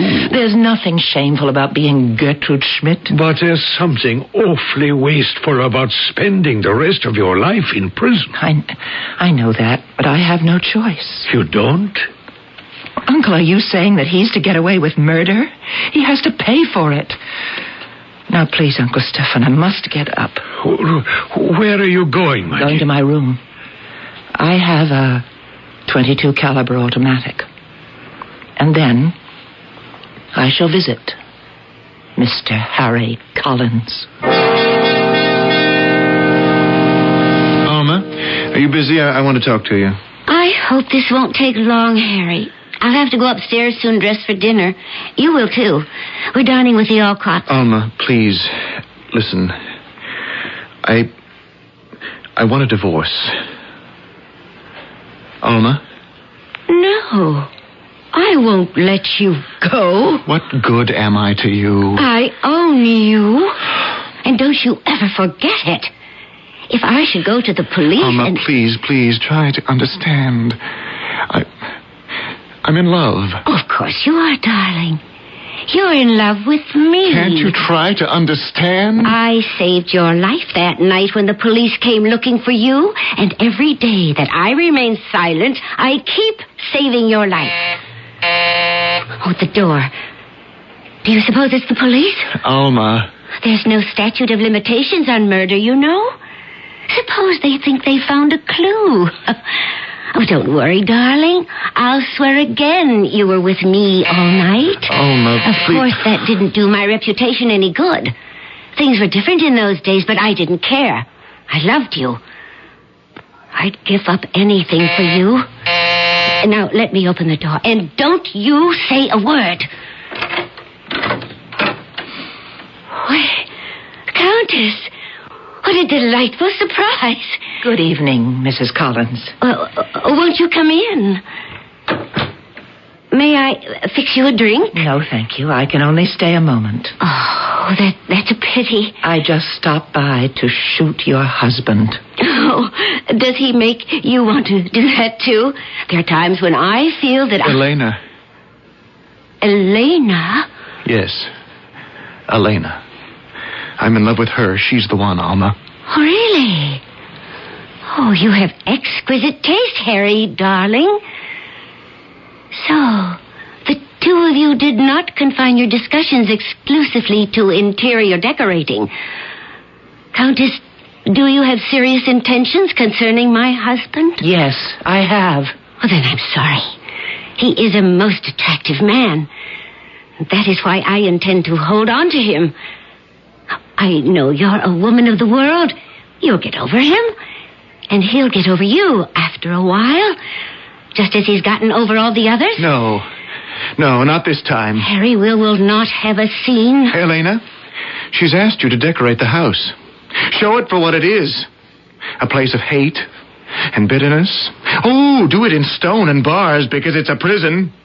She is blackmailing me. I was a stupid kid. I got into trouble. I killed a man. I didn't mean to. It just happened. She gave me an alibi. I gave you more than an alibi. I made you go straight. I worked so you could go to night college and become somebody. Whatever you are today, you owe to me. All right, but how long do I have to keep paying you back? When are we going to be even? Never. Alma, I'm not asking for myself. It's also for you. Let go of me. It can't go on forever.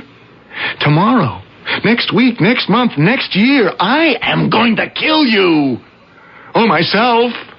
Or both of us. We will always be together, Harry. Excuse me, I seem to have interrupted a family argument. I must be going. Oh, surely, Countess. You did have a reason for stopping by. Yes, I told you I came here to shoot your husband. But I see now it won't be necessary. Things will take care of themselves. Elena, what are you saying? As a matter of fact, I brought this. Oh, it's a pistol. Well, of course. Why don't I just leave it here? I'm sure one of you will find a use for it. Sooner or later. You actually did come here to shoot me? Yes. But as it turns out, I don't have to. You are already dead.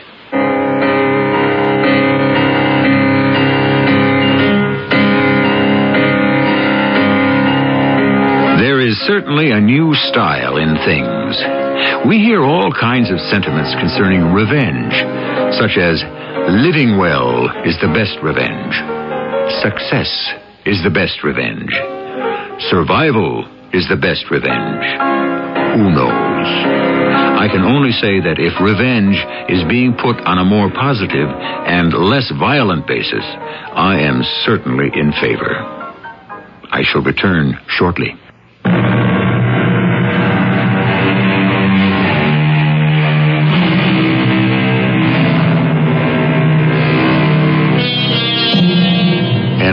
For an eye. It's so clearly stated in the book. And for years, we have tried to probe beyond its literal meaning to the spirit.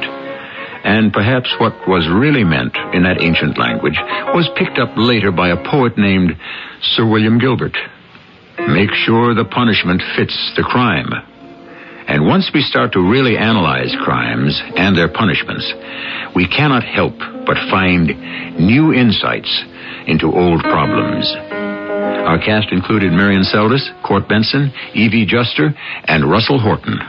The entire production was under the direction of Hyman Brown. This is E.G. Marshall inviting you to return to our Mystery Theater for another adventure in the macabre.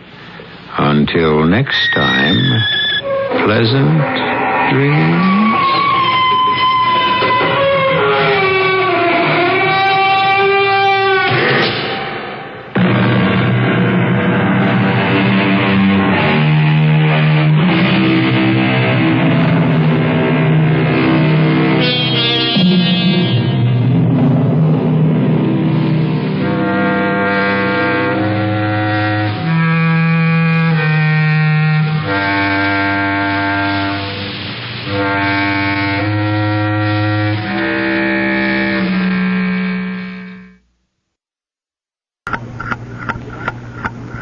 The CBS Radio Mystery Theater presents...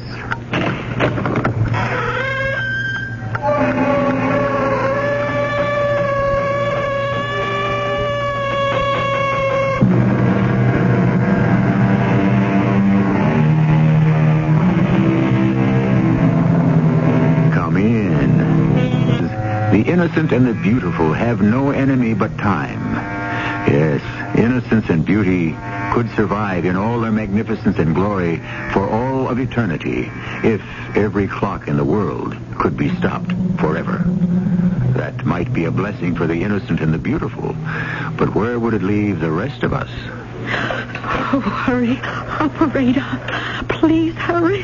Answer me. Please answer, operator. Put down that phone. This is the operator. May I help you? There's a man here who's going to kill me. Put it down. My name is Ella Mae Maltby. You heard what Number I said. 28 Bayard Circle. No!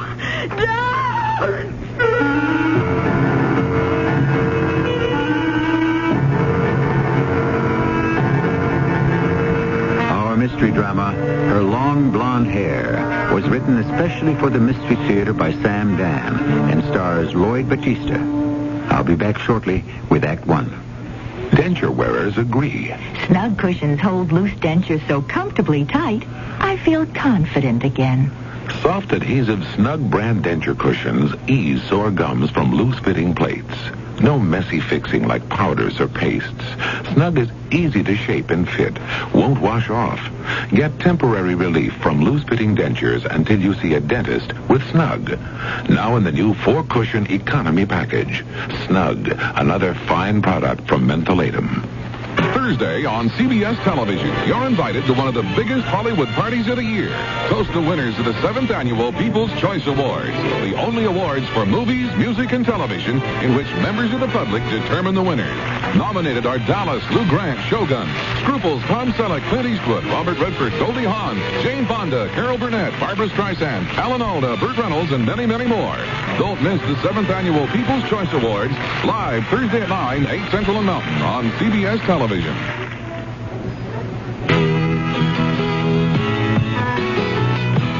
Person to person, heart to heart. Together we can move the world if we each do our part by helping care for the children, to nourish and to heal those in need. Care for the children of the world if we each help one needy child today through care. We'll change tomorrow for children everywhere.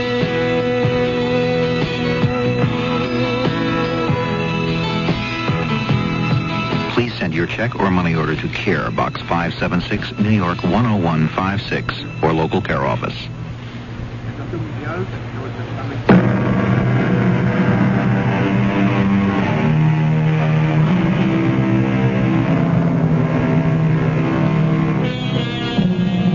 Heard melodies are sweet, but those unheard are sweeter. The mute violin in its case, the piano standing alone in the empty room, the silent organ in the deserted church. What sweet songs have they sung in the hands of players who have long ago gone? A tall, dark-haired, and rather intense-looking gentleman of about 40 walks briskly down the crowded street. Now he stops. Evidently, something has caught his eye in a shop window. A look of horror seems to spread across his face. He is quite agitated. What could there be in a pawn shop window to cause him to feel such distress? With an obvious effort, he composes himself and walks into the shop. Yes, sir? You have a violin in the window? Which one? The one in the open case with the bow. Yes?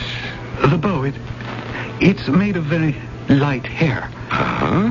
It looks like blonde hair. I wouldn't call it blonde. You wouldn't? To the best of my knowledge, I don't think horses' tails come in blonde. It doesn't look like horse hair to me. It doesn't? It's a woman's hair. A woman's long blonde hair. I was under the impression that violin bows were made out of horse hair.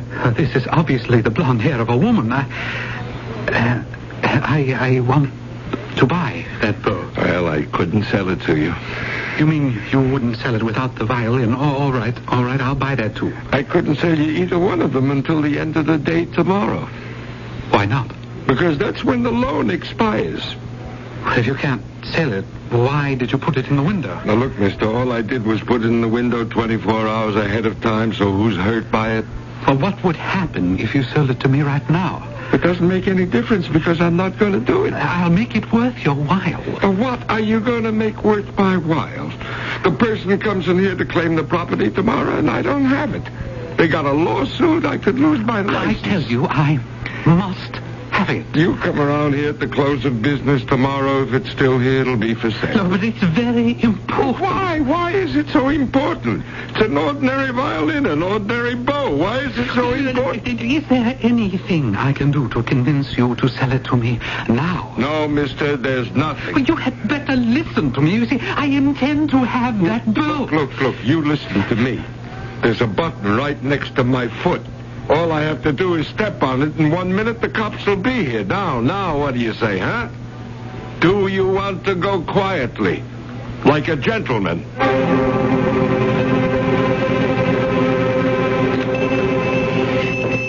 Howdy, Benjamin, honey. Ella May. Ella May, and right as rain. Here it is, 4 p.m. on the 15th day of July, and little Mama Ella May is turning up one more time, just like that bad old penny. Only this time we got us a heap of good old pennies, $105 worth, and that's a living, breathing fact. Let me get it out of the window. You take one long, last look at that fiddle, Benji, 'cause you never gonna see it again, ever again. I hope so, Ella May. I know I said this before, but this time I mean it.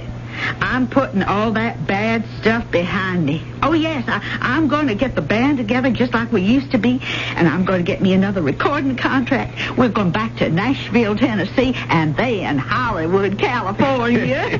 You'll see it all in them big yellow lots, Benji. Your country cousin, Ella May. Now, you don't believe it. Oh, sure, I believe it, Ella May. All that whiskey drinking, Benji, all them sniffing powders, they're gone. I made my decision, Benji. I seen my daddy in a dream, and he said to me, Ella May, child, I raised you to labor in the vineyard of the Lord. What are you doing on the payroll of the devil? You know, Ella May, a fella was in here yesterday. He wanted to buy you a fiddle. Well, he can't have it. He seemed awful anxious. Why don't you leave it here for another day? He might offer you a lot of money for it. Oh, no, I can't. Well, why not? It's just a fiddle. No, it ain't just a fiddle. See, it was hand-carved by my granddaddy. It ain't a masterpiece by one of them old-time Italian geniuses, but it's a part of my family. Benji, I couldn't leave her go. Not for $1 million. All right. I just thought I'd tell you. I couldn't make it without her. Just holding her makes me think of my daddy and granddaddy. And they'll keep me on the straight and narrow. Do you understand? Yes. It's going to be very hard for me. I couldn't make it without this fiddle. Well, I wish you luck, Ella May. The very best of luck. Thank you, Benji. And I hope and I pray I'll never, ever again have to look at the inside of this place. No offense meant, Benji. None taken, Ella May. And when I get to Hollywood, California, I'm going to send you my autograph on a pawn ticket made of shiny, solid 24-karat gold. Do you believe it, Benji? Why, sure. Sure, I believe it.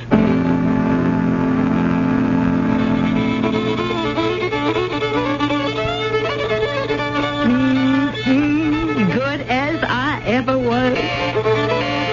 Oh, just a second. And who are you? I'm not sure I know how to explain this. I followed you home. Did you? You don't look like one of my fans.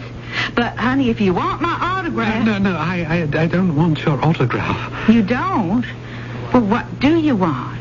May I come in? I don't believe we've been properly introduced. I assure you, I'm a highly respectable person. They can be the most dangerous kind. Most of them lead lives of quiet desperation. Hey, I guess that threw you, huh? Well, You figure here's an ignorant little old country girl. Where'd she come off quoting Henry David Thoreau? But I had plenty of time to read in airplanes, hotel rooms, backstage, waiting to go on. My favorite pastime is reading poetry. Oh, then you see, we have a great deal in common. I teach poetry. No. Yes. My name is Damon McLeod. I'm a member of the faculty at Eastern State. Is that a fact? Yes. You see, here's my driver's license, my faculty ID. Well, come on in, Professor. Yes, well, thank you. Yes, I'd like to come to the point. That bow of yours, the fiddle bow.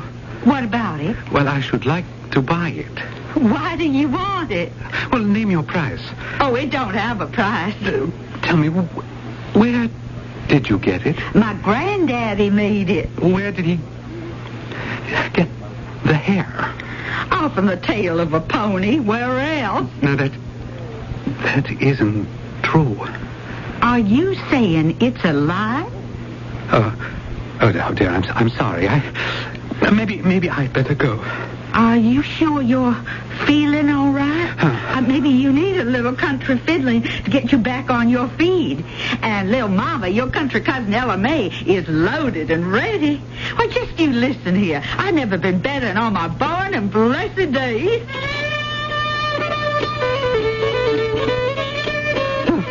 You won't get away with it. What? You heard what that fiddle was saying. Mister, You heard her? Her voice? Now, mister, I think you have come to the wrong place. You better leave. No, I'm not leaving without that bow. I'm willing to give you everything I own just for that fiddle bow. I keep on telling you, it ain't for sale. Oh, you see, I'm sure you don't care. You heard what it said, and it doesn't bother you. Oh, but you see, you'll be playing in a concert hall, or perhaps on the TV before millions of people, and they'll hear it. But, you see, don't you understand? I can't have that. I don't understand what... Because it's her hair. Oh, yes, I want that bow. I won't leave here without it. Now, honey, why don't you just sit down here, and I'll go in the kitchen and get a piece of wrapping paper. All right? Now, I'll be back before you even know I'm gone. Oh, I hope he stays put. Oh, please, operator, hurry. Answer me, This is the operator. Put down that phone. My name is Ella Mae Maltby. He's gonna kill me. Put it down. Number 28, Bayard Circle. I said... No!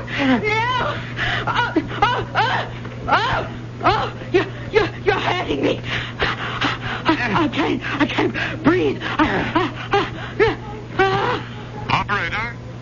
Operator, may I help you? What did I hear on the radio today? Ella Mae Maltby was murdered? Well, we don't know if she was murdered, Allie. They said the telephone operator reported she was calling for help. There was a man in the room. He was about to kill her. Yeah. And the telephone operator heard her screaming. Sure. Look, honey, the lady making the call could have been having one of those hallucinations. What are you saying? Well, I mean, they're on drugs. Yeah, so many of them, and they just kind of, well, they go into these kind of scenes. Oh, yes, but... Besides, she died of a heart attack. She did? Yes, so stop playing detective. That's my job. No. You see, so many of them are just destroyed by the life they live. Like she was a little girl from the country, played a fiddle and sang. She made a lot of money, got a lot of publicity, and she couldn't handle it. I guess it killed her. Happens all the time. Well, is there a possibility somebody could have been there and was attacking her? Well, I guess we'll never know. Did she have bruises? Sure. She was bruised all over. Well, doesn't that prove... She had a rough time these past 2-3 years. Honey, she was in the gutter. I feel so bad. Yeah, I understand, but what are you going to do? Oh, listen, about dinner. We have some stew left from last night. You can warm it up. You mind? Why should I? It always tastes better the second day. Say, listen, why don't I give you a lift? I'm worried. Oh, why? It's not much of a drive to the college, and the parking lot is very brightly lighted. It's filled with people when I get there and when I'll be leaving. Yeah, I suppose. Oh, yeah, I'm so excited. I always wanted to go to college. Well, you could have when we first got married. No, not with my father being sick and needing all that money. Yeah. I wish you didn't have to go at night. Oh, it's just this one course, honey, and it's only twice a week. Besides, it was the only one this particular professor teaches. This guy must be red hot. He's the authority on medieval English literature. His name is Dr. Damon McLeod. McLeod, huh? Damon McLeod. Why is it that name sounds so familiar?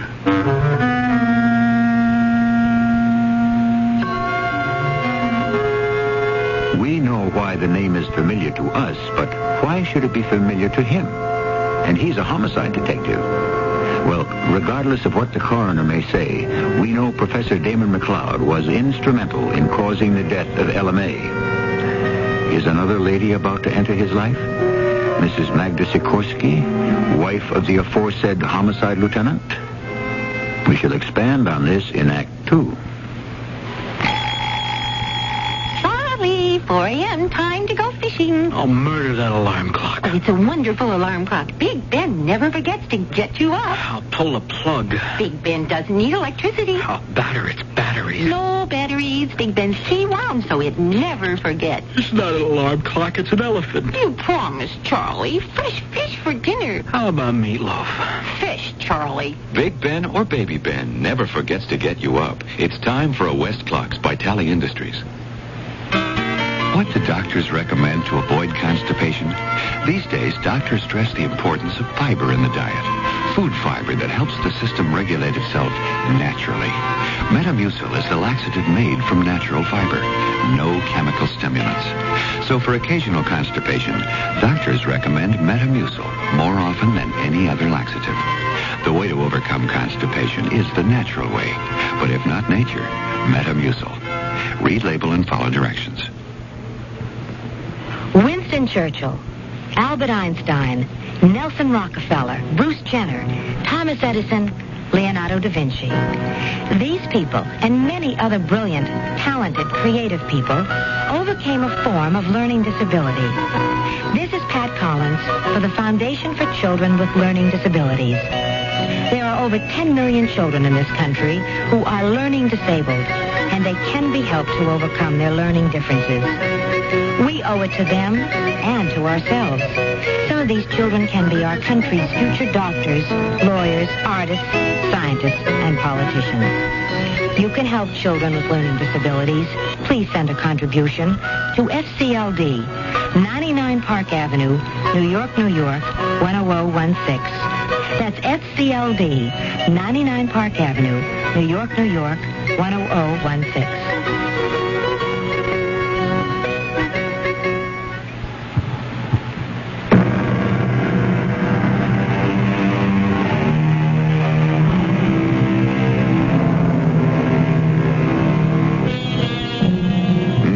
Fiddled while Rome burned, or so they say.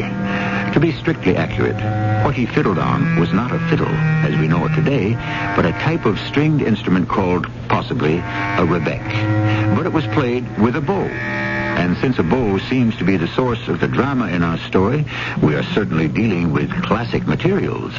Oh, come in. Oh, let me see. You are... Oh, no, please, don't tell me. I'm so proud of my memory. I use a system... Oh, dear, but something's gone wrong.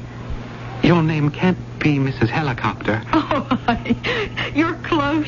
It's Mrs. Sikorsky. Well, so much for my system. But I remember your first name, yes. Magda. Yes. You're here for your conference. Yes, Professor McLeod. No, please. My name is Damon. I find when I'm teaching adults, this professor and Mr. and Mrs. business becomes terribly stuffy. Oh, I'm very happy I was able to get into your class. I'm interested in English poetry, you know, especially the very old ballads and folk songs. There are so many. Is there one you would like to analyze? Magda? Oh, excuse me. I was looking at that picture on your desk. Oh. I think she's the most beautiful woman I've ever seen. Such glowing golden hair. Yes. Long, shining blonde hair. She was my wife. Oh. She will always be my wife. But she's dead now. Oh, I'm sorry. She was... Well, she was killed. Oh no. Yes, some intruder, some robber. Well, a reminder, I suppose, that for all our sophisticated, complex civilization, in many ways the raw animal passions of the barbarian savage still smolder underneath. Well, however, as they say, the world must go on. Tell me, did you have a poem in mind? Oh, yes. The Two Sisters. The Two Sisters? It's also called Benori. I'm aware of that. Do you object to the poem? Why should I possibly object? Well, I thought I detected The Two Sisters, or Benori. One of the hundreds of ballads sung during the Middle Ages. Now, what shall be the basis of your analysis of the Two Sisters? Well, the story is simple. Two sisters who lived near the river Benori. The elder one was plain. The younger was beautiful, with long, flowing golden hair. Yes, yes. The knight in shining armor that every girl is waiting for arrives finally. He chooses the golden-haired young one. Yes, we know that. The dark-haired older sister, driven to a jealous rage, pushes the younger sister into the swiftly flowing river. She drowns. Far, far away, her body is washed ashore. A passing minstrel sees the long golden hair and uses it to string his harp. Yes, but all of this the poem tells us. Where is your special insight? Later, the minstrel appears at the castle of the dead girl's father, and suddenly, before all the assembled people, the harp tells the tale of the murder. Yes, very well. Now, what conclusions can be drawn? Psychiatry had not yet been invented, but how do we know it was the harp that was speaking? The sight of the harp, strung with the golden hair of the dead girl, may have assailed the conscience of the older sister. How do we know that it wasn't the older sister's voice that was singing?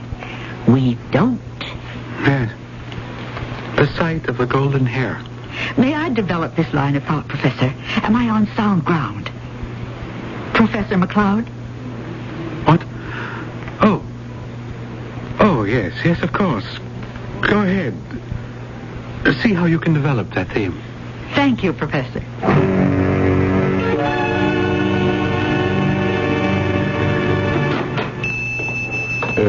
Yes, sir? Yeah, Mr. Benjamin around. That's me. I'm Lieutenant Sikorsky of the Police Homicide Department. Yeah, my credentials. You called and you said, well, you had some information about the murder of Ella Mae Maltby. Yes, sir, I did. But we don't know if it is a murder. The coroner's report listed as a fatal heart attack. If someone was in the apartment and tried to beat her up and that caused the heart attack, then it would be a murder, right? Well, if someone was in the room. I read in the paper that the telephone operator... The operator says Miss Maltby said there was someone in the room. Well, why don't you want to believe it? Well, because we have no way of knowing whether or not it's true. I mean, this girl was very deeply into drugs. There's one way we can find out. Oh, yeah? Lieutenant, maybe this is nothing. I liked her. She was a good girl. No matter what she did when she was having a bad time, she was a good girl. Okay. When things would get very bad, she would have to pawn the fiddle. And somehow that would bring her to her senses. She would straighten out, earn some money, come in here, buy it back, and stay free of drugs for a while. And then go through the whole routine all over again. Yes. But this time I think she meant it. I'd like to think she meant it. Anyhow, the day before she was killed, a man came in here. Now, look, maybe this doesn't mean anything at all. No, go ahead. He wants to buy her fiddle. Well, now, not the fiddle. The bow. The bow? Yeah, he's all excited over this bow that belongs to her fiddle. Is there any value in it? Oh, to him, yeah. To him, there is. I mean, it's just an ordinary, more or less cheap bow, but he gets this idea it's made out of a woman's blonde hair. And was it? I don't know. But what's the difference? He insists he has to have it. He almost gets violent. I say to him, the owner still has another day to redeem it. Come back after the deadline. Did he? No. Well, so that should be the end of it, huh? Oh, yeah. Except I got this crazy idea. He waits outside the shop. He sees who she is. He follows her home. She doesn't want to sell him or give him the bow, so he kills her. Or gets her so scared she dies of a heart attack. Yeah, well, it's just a theory. Well, like I said, Lieutenant, there's one way we can find out. Oh, yeah? She came in here with $105 she needed to redeem the pledge, okay? She walked out with the case, in which was the fiddle and the bow. Now tell me, Lieutenant, was the fiddle or the bow or both taken from her apartment? If they were there, then my theory about this guy is out the window. We're dealing with my imagination. But if they are missing, you got yourself a suspect. Hey, can I use your phone on a local call? Oh, sure. Yeah, I remember coming into the apartment. I saw the body, did I? Did I say violin case? Yeah, I don't remember. I'm not sure. Yeah, this is Sikorsky. Give me the property desk, will you? Thanks. Jerry, Lieutenant Sikorsky here. The LMA Maltby thing. You got a list of the stuff in her apartment on the file? Okay, good. Well, what about her fiddle and the bow? Are they listed? Is there a listing for the violin case? No? Oh, okay, Jerry, thanks. It wasn't in the apartment, huh? No. But then I was right. Yeah, but we have no way of knowing if she took it home. Maybe she sold it on the way. No. If she wanted to sell it, I told her she could get a lot of money if she left it here another day. Lieutenant, don't fight it. She left here, it was 5 o'clock. She got on the phone, called for help. According to the newspaper, it was about 6 o'clock. No. She had to go right home. Well, can you describe this man? He was tall, well-built fella. He had dark hair, getting just a little thin on top. Regular features. And how old? Maybe 50, give or take a year or two. Very intelligent fella. How could you tell? Well, he spoke like a man with a good education. Besides, he was wearing a vest, and I could see he was sporting a Phi Beta Kappa key. You gotta have brains to get into that. Are you sure it was that kind of key? Well, don't I get enough of them in here? I have a whole tray full of them right there in the case. He didn't tell you his name or anything? No. What I just told you is everything I know. Why would he want that fiddle bow? Why would he want it bad enough to kill her for it?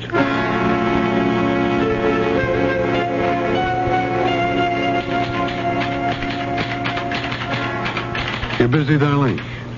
I'm never too busy for you, Lieutenant. Just let me end this sentence.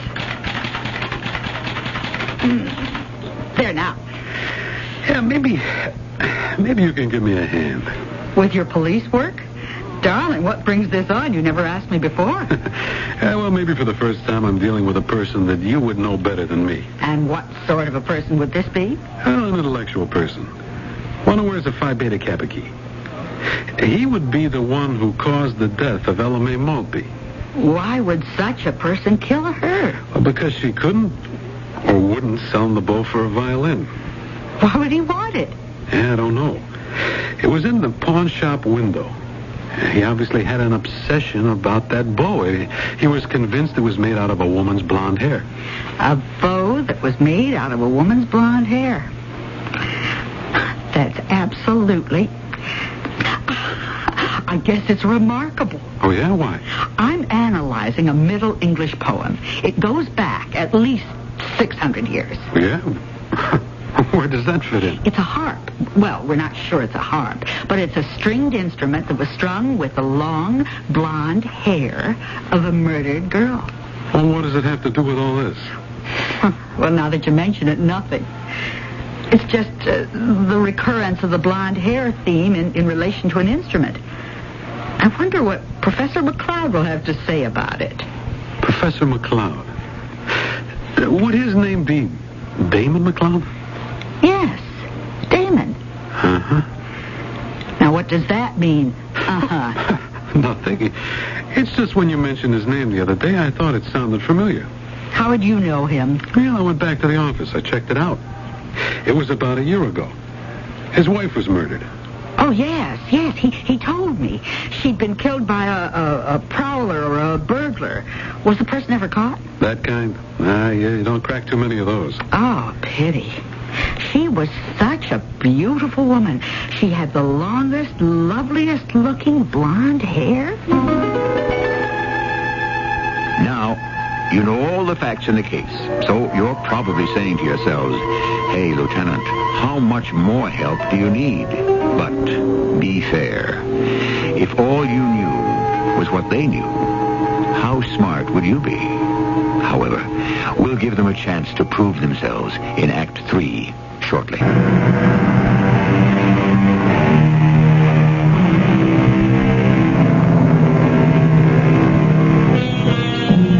It is written that gentlemen always seem to prefer blondes.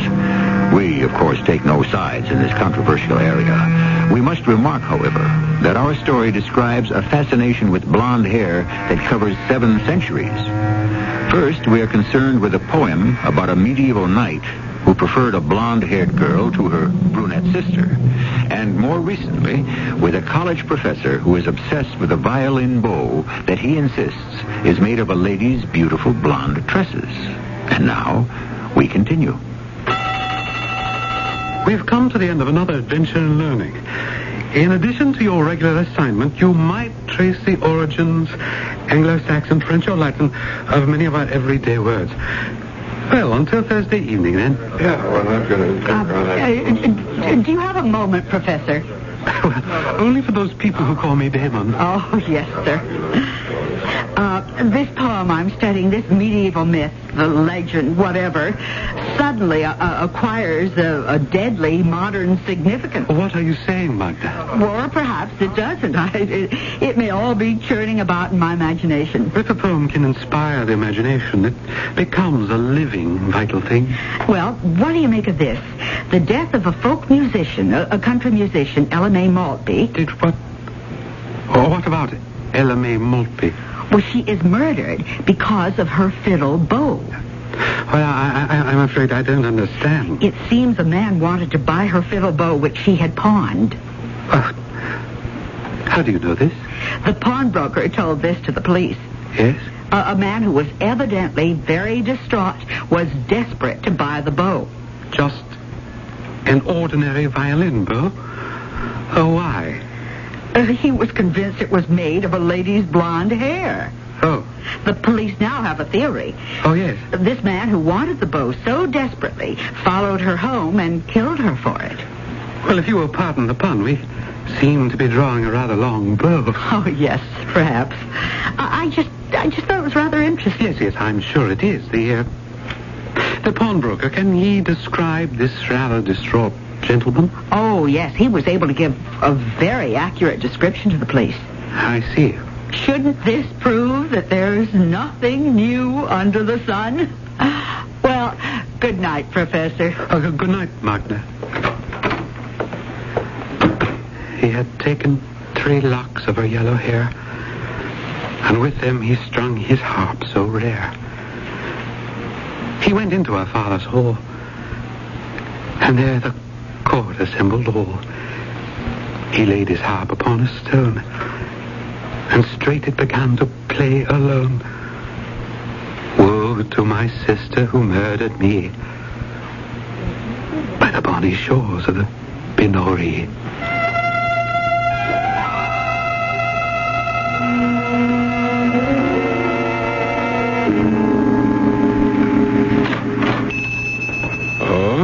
It's you. Yes. What can I do for you? Why did you tell the police I killed her? Isn't it true? Oh, well, I didn't mean to. You see, it's just that I have this temper, this terrible, uncontrollable temper. Why did you tell the police? Because I liked her. She was a girl with heart. And because I lost a daughter to those same things that were destroying her. All of us have these terrible moments.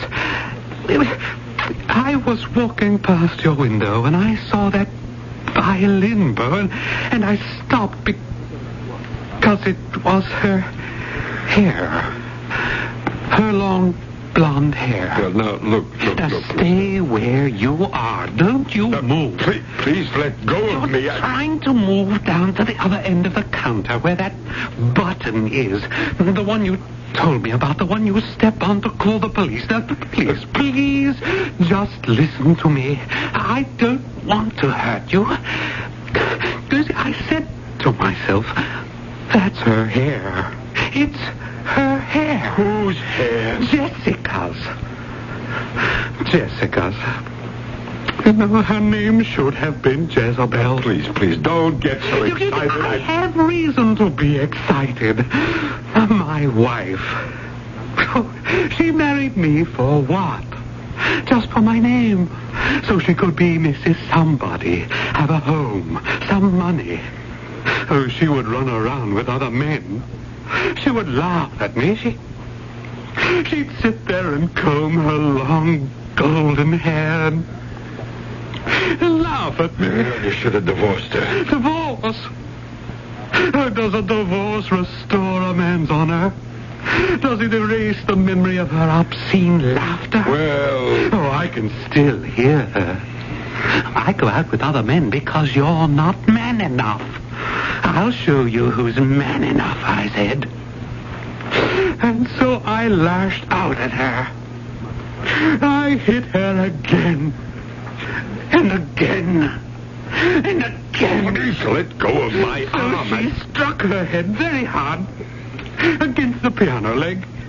I could see the light just flicker and disappear from her eye. Please, mister. The last time I saw that golden hair, there was blood on it. And then I saw it again. It had to be hers. On that fiddle bow. You see, I know her hair. I love her hair. I followed that woman home. Please, could I get you a glass of water? And suddenly I came to my senses. That is, I thought I did. What sort of madness is this, I asked myself. I was about to go away when she began to play her fiddle. And she played it with that bow. And then I knew it was made of Jessica's hair. Look, mister, you got to understand that was impossible. Fool. I heard it. The bow didn't make the fiddle play. It made the fiddle talk. And I could hear it say, I am the hair of Jessica McLeod, who was killed by her husband. Killed by her husband. Mister, that's impossible. Why did you have to tell the police about me? Now, look, I'm a citizen. I know my duty. Am I supposed to go to jail for the rest of my life? Sacrifice my career, my reputation for two stupid, worthless women? Mister, you need help. What good are they? What use are they? One was a slut. The other was a drug addict. We don't have the right to judge. Shut up. I'd like to help you. Oh, yes, you'd like to help me right into prison. I'll help you. I'll help you to keep your mouth closed forever.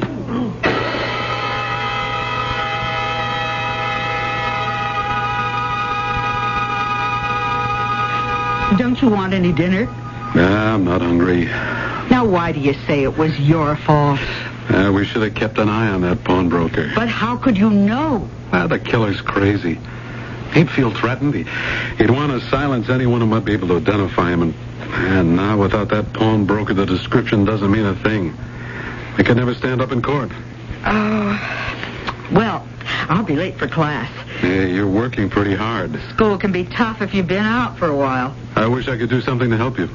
Maybe you can. You want to retype my theme for Professor McLeod's class? If it doesn't put me to sleep. Oh, come on, Lieutenant.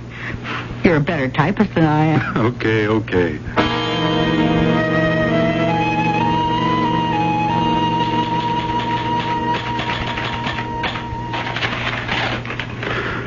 It's not such a bad story. He had taken 3 locks of her yellow hair, and with them he strung his harp so rare. So on, so forth. He laid his harp upon a stone, and straight it began to play alone. Woe to my sister, who murdered me by the bonny shores of the Binnery.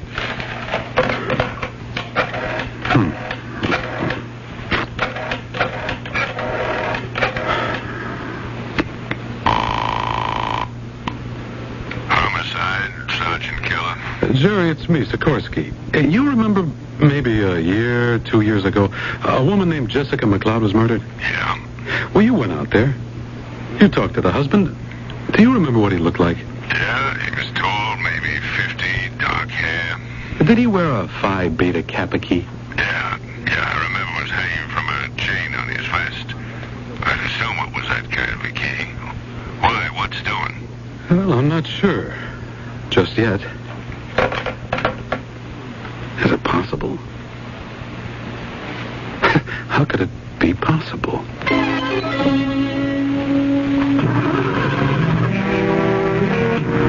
Why, Why, Magda, what seems to be the trouble? Oh, it won't start. Yes, it doesn't sound good to me. Oh, I can't understand it. May I give you a lift? Oh, I couldn't put you to so much trouble. It's no trouble at all. Oh, well, I'm very grateful. I just called my husband, but there's no answer at home.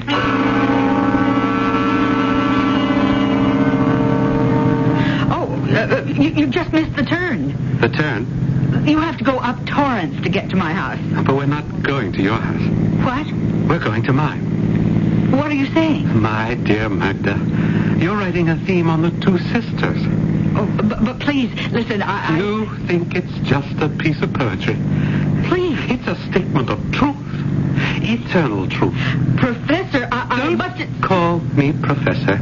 It makes me angry. And you must not make me angry.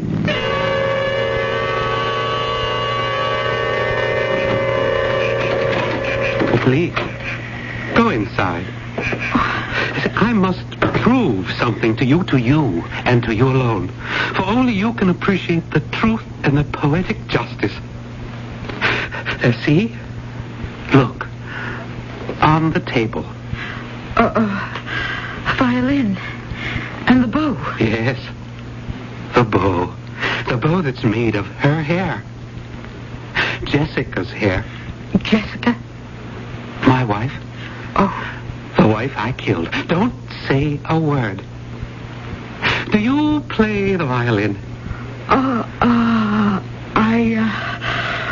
When I was a little girl, Pick it up. But I haven't played... Do as I say. Play. You play anything. Just as long as you run the bow across the strings, the bow will talk. Play.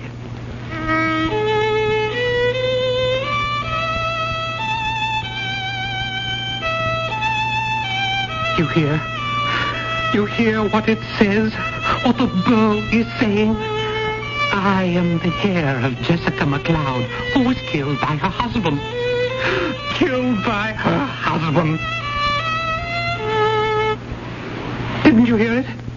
Didn't you? Let go of me. Let go of me. You heard it. Murder will out. That's the theme of all the ballads. Let go of my arm. Or are you going to kill me, too? Is that why you brought me here? Did you tamper with my car? Don't you make me angry. And if I do make you angry, does that give you the right to kill me? What did you prove by killing all these people? No. Your wife, poor Ella Mae Morphy, that inoffensive little old man. I showed them. What did you show them? I showed them I am a man. You showed them that you're an hysterical, unbalanced psychotic. No, don't say that. Whether I say it or not, it's the truth. Let me help you. Help me. Now, you sit down, and you just listen to me. I think you're a real man. Oh, do you? Do you really? I do, yes. Of course I do. Magda, I saw your car in the school's parking lot. Put that gun away, Lieutenant. Damon is all right now. Oh, that's the first time you ever called me Damon. It's true you killed your wife and Ellen Mae Morphy and Mr. Benjamin, isn't it? Yes. But you don't have to do any more of that. We all know you're a man. Isn't he a man, Lieutenant? Absolutely. Jerry, do you and Frank want to escort the professor down to headquarters? Are you coming too, Magda? Yes. I'll see you there. I'm very sorry about those other people, but not about Jessica. Magda, are you all right? Oh, yes, I think so. I don't know what I would have done if you hadn't come along just now. Oh, you had him. You solved it, Magda. Oh, so did you. You came here. Is it possible? A poem maybe 700 years old gives us the clues for a modern-day murder case. Why not? What's 700 years when it comes to the truth?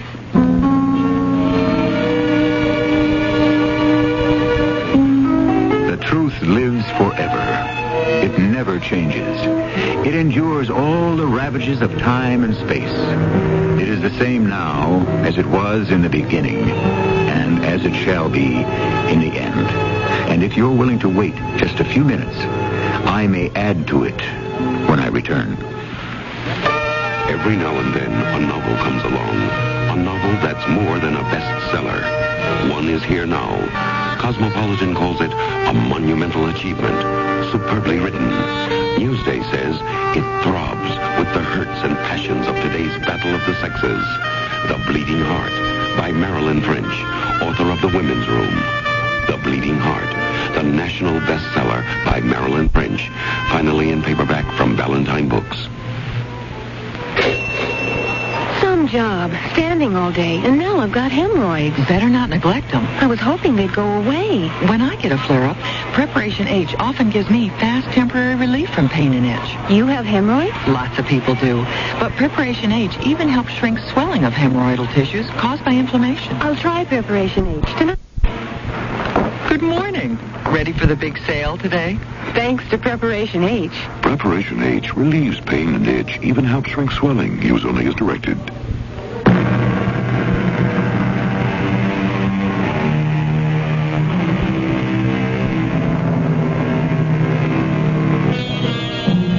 Why do people kill people? Love, hate, jealousy, revenge. You can add as many more as you can think of, but you won't be able to think of any that are new or original. We are told that there is nothing new under the sun, which means that if there are no new virtues, there are no new vices. All we may add is new shadow. The substance shall always remain the same. Our cast included Lloyd Battista, Martha Greenhouse, and Arnold Moss. The entire production was under the direction of Hyman Brown. And now, a preview of our next tale. I'm quite recovered now, and we don't have much time if we're to catch the next train to Mackleton. I'm afraid that's out of the question. Have you heard nothing of the abduction of the only son of the Duke of Holderness? The ex-cabinet minister? Exactly. Excuse me, sir. What have you to do with the abduction? My dear Watson, Dr. Huxtable is the headmaster of one of England's most exclusive schools. It's only logical to assume that the boy was taken from his school. We tried to keep it out of the papers, but last night the Globe printed some rumors which I thought might have reached your ears. Well, I'm well aware that the Duke is one of the great men in the kingdom. Oh, and one of the wealthiest. His Grace will hand a check for £5,000 to whomever locates his son. Watson, pack a bag. We're accompanying Dr. Huxtable to the north of England. Yes. Excellent, excellent. You relieve my mind, Mr. Holmes. This is E.G. Marshall inviting you to return to our Mystery Theater for another adventure in the macabre. Until next time, pleasant dreams.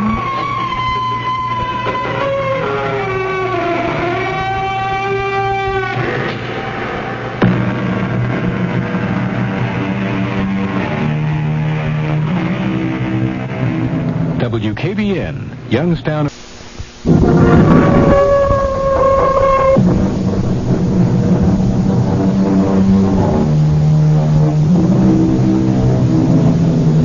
Come in. Welcome. I'm E.G. Marshall. Aristotle once asked, what soon grows old? And he answered his own question with a single word. Gratitude. Yes, gratitude. One of the most beautiful of emotions, is like the butterfly, one of the most beautiful of creatures, short-lived. By now, you know that our story will deal with gratitude, and of a type that shall set no record for longevity, either. Won't you sit down, Miss, Penrose. Penrose. The name is familiar. It should be. You killed my nephew. I beg your pardon. You shot him to death. Without mercy.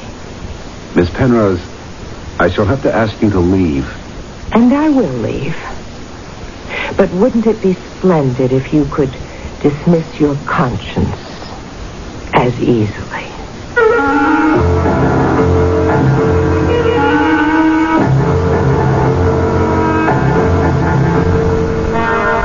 mystery drama, Maiden Ladies, was written especially for the Mystery Theater by Sam Dan and stars Terry Keane.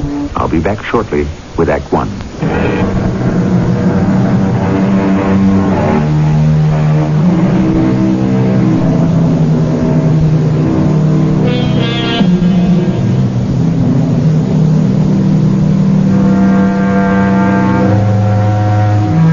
It is almost midnight. The highway is deserted. Off in the distance, we hear the keening of a finely tuned sports car. It grows louder as the car approaches. At first, it is just a dark mass in the night. Suddenly, its finely sculpted lines and gleaming brightwork are illumined by the moonlight. And it is revealed as a thing of artistic beauty.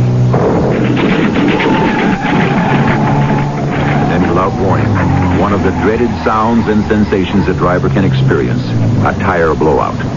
Somehow, he manages to control the car and pulls off to the side. For a full minute, he sits behind the wheel as if paralyzed. Then, he opens the door, walks back to the flat right rear tire. Now what am I going to do? I got to get out of here. I can't stay here. Hey! Everything okay? Uh-oh. You got a flat. Wow. You're driving an Asada Asmara. Hey, first time I ever seen one. I mean, outside of a picture. Is she as great as they say? Hey, mister, let me fix that flat for you, huh? No, don't bother. Oh, no, it's no bother. I'll get this one off and another one on so fast you'll think you made a pit stop. You know what I mean? No, I'd rather you didn't. You have a spare, don't you? Hey, you sure you're okay? Well, why don't you sit down? Look, you gotta have a spare. Now, if you'll just open the trunk... Open the trunk? I really don't think How else are we going to change the tire?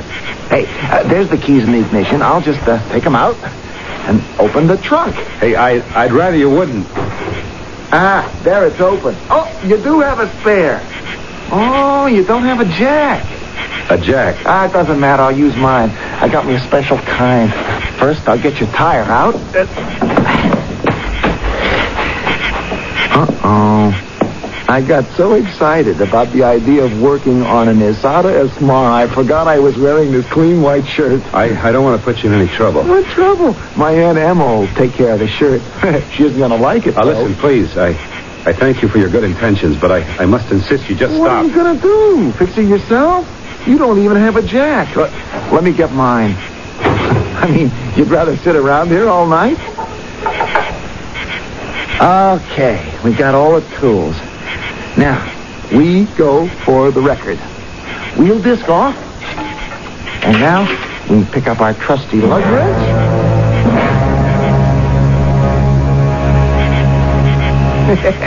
We should have held a watch on it. I'll bet it was a record. You're all through, aren't you? Yes, sir. Now, just let me put my jack back in my trunk.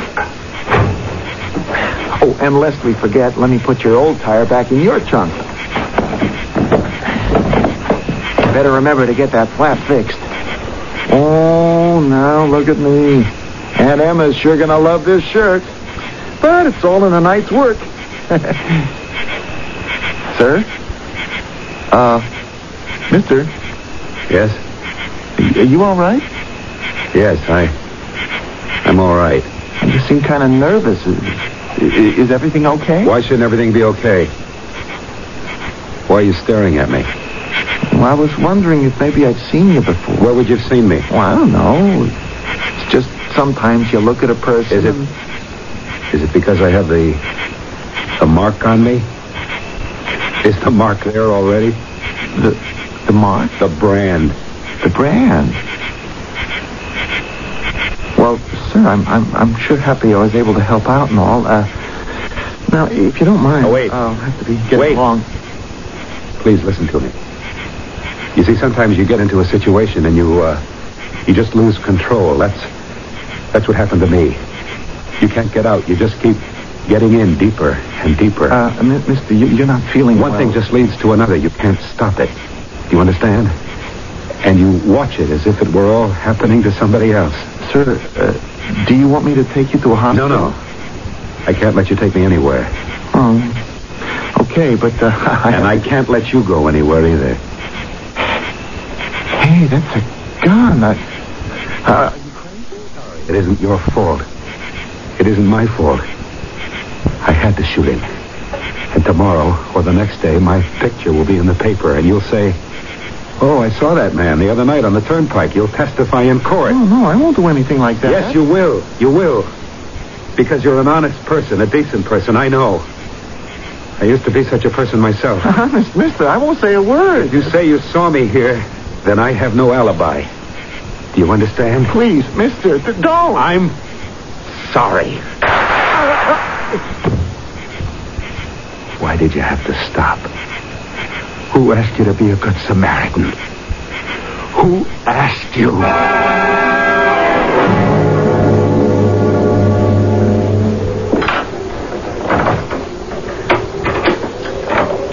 Paul? Yeah, it's Paul. Well, I got a drink all ready for you. Paul? It's done, isn't it? Yeah. No one saw you? Look at my face. My forehead. Is it there? Is the mark there? Paul, come on, take it easy. No, answer the question, Janet. Can you or can you not see the mark of Cain? Paul, it's natural to be upset by what you did tonight, even devastated. But we anticipated that. We knew it was part of the price. And we also know it'll pass. It'll be forgotten. Forgotten? It's finished. Look, they may suspect you. And if they do, you have an alibi. You must have seen it. Come over here. Here, come on. Now look in the mirror. What do you see, huh? You see your own guilty conscience, that's all. Now, you've got to get that look off your face. That's the mark of Cain. It was terrible. I killed him. All right, Paul. You had to kill him. Instinctively, you did the right thing. He'd remember the car. He'd recognize you. Your picture is certain to be in the paper. Janet. Look, we knew it would be bad. Oh, now it's going to be worse. Oh, it's all happening too quickly. Just don't panic. No one can prove anything. The money. The $150,000, it's gone. Well, who would know that? With the exception of you and me. Arnold was the only other person in the world who even knew it existed. Janet, for a moment, I actually believed he saw the mark of Cain. And another thing. Since the world began, people have committed murder. So don't act as if you invented it. Come on, just let the initial shock wear off, and everything will be all right. Well? I just had no choice. You see? You're already on the road to recovery. Come in, Mr. Bennett. Sit down. I'm Lieutenant Settles. Oh, thank you, Lieutenant. We tried to reach you yesterday. I've been up in the country. I read about it in the morning paper. Yes. Arnold McCall's body was found late Tuesday evening when his housekeeper returned from the movies. Yes. He was shot to death. The place was ransacked. We understand a considerable amount of valuables are missing. Silver, gold objects, jewelry, various other items. I kept saying to him, Arnold, you're a fool to keep such stuff about the house these days. But, of course, you couldn't talk to him. Do you have any leads? Well, in the ordinary way, you'd be a prime suspect. But I thought you said it was the work of a burglar. Well, these things can always be arranged to look like a burglary. What do you mean? You actually suspect me? When a married person is murdered, the spouse is automatically under suspicion. When a businessman is killed, we consider his partners. Now, isn't it true that you and Mr. McCall weren't getting along? Yes. But the fact is we never got along. Our partnership was a difficult one, but profitable for both of us, which is why it continued. Is that so? Actually, the fact of the matter is I was with my fiancée. I have an alibi. Well, the fact of the matter is you don't need one. There were 2 murders the other night. The first was Mr. Arnold McCall at approximately 10 p.m. The second at about 10:30. They occurred within a 2-mile radius. There was a young fellow named Eddie Penrose. Now, the odd thing about it is They were both killed by slugs fired from the same gun. A .32 caliber revolver. Both of them? Yes. Would you know if your partner, Mr. McCall, knew this young Eddie Penrose? I can't see any possible connection. Ordinarily, we might suspect you of killing your partner, but why would you also kill Eddie Penrose? The fact is, I wouldn't kill anybody. I'm not capable of it. Well, thank you for coming down here, Mr. Bennett. I'll let you know if you can help us any further.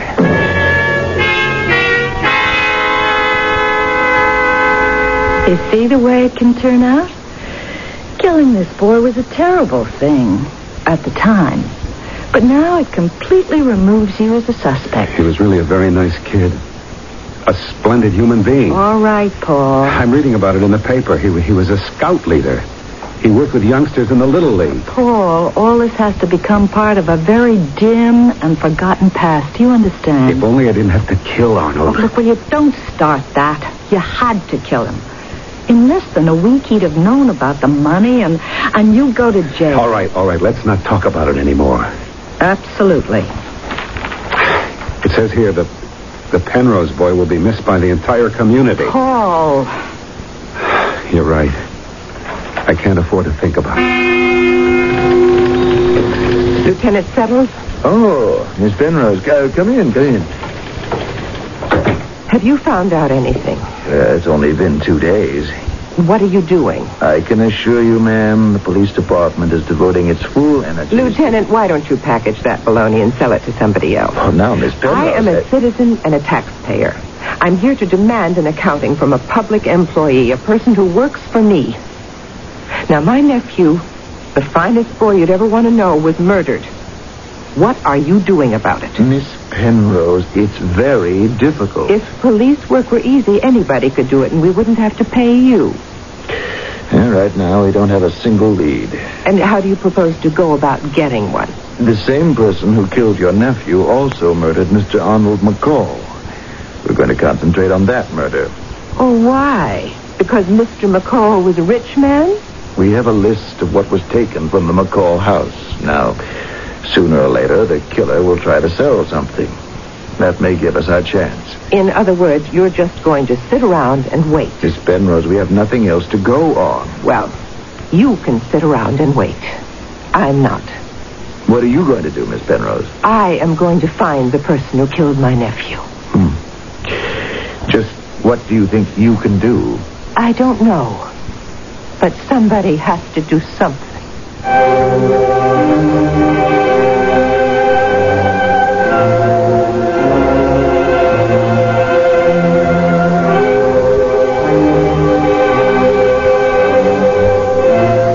It must be said, Aunt Emma is a determined woman, isn't she? And it would seem that in this act, we have made the acquaintance of two rather strong-minded take-charge type ladies. Shall they become the adversaries of our story? Act 2, in just a few minutes.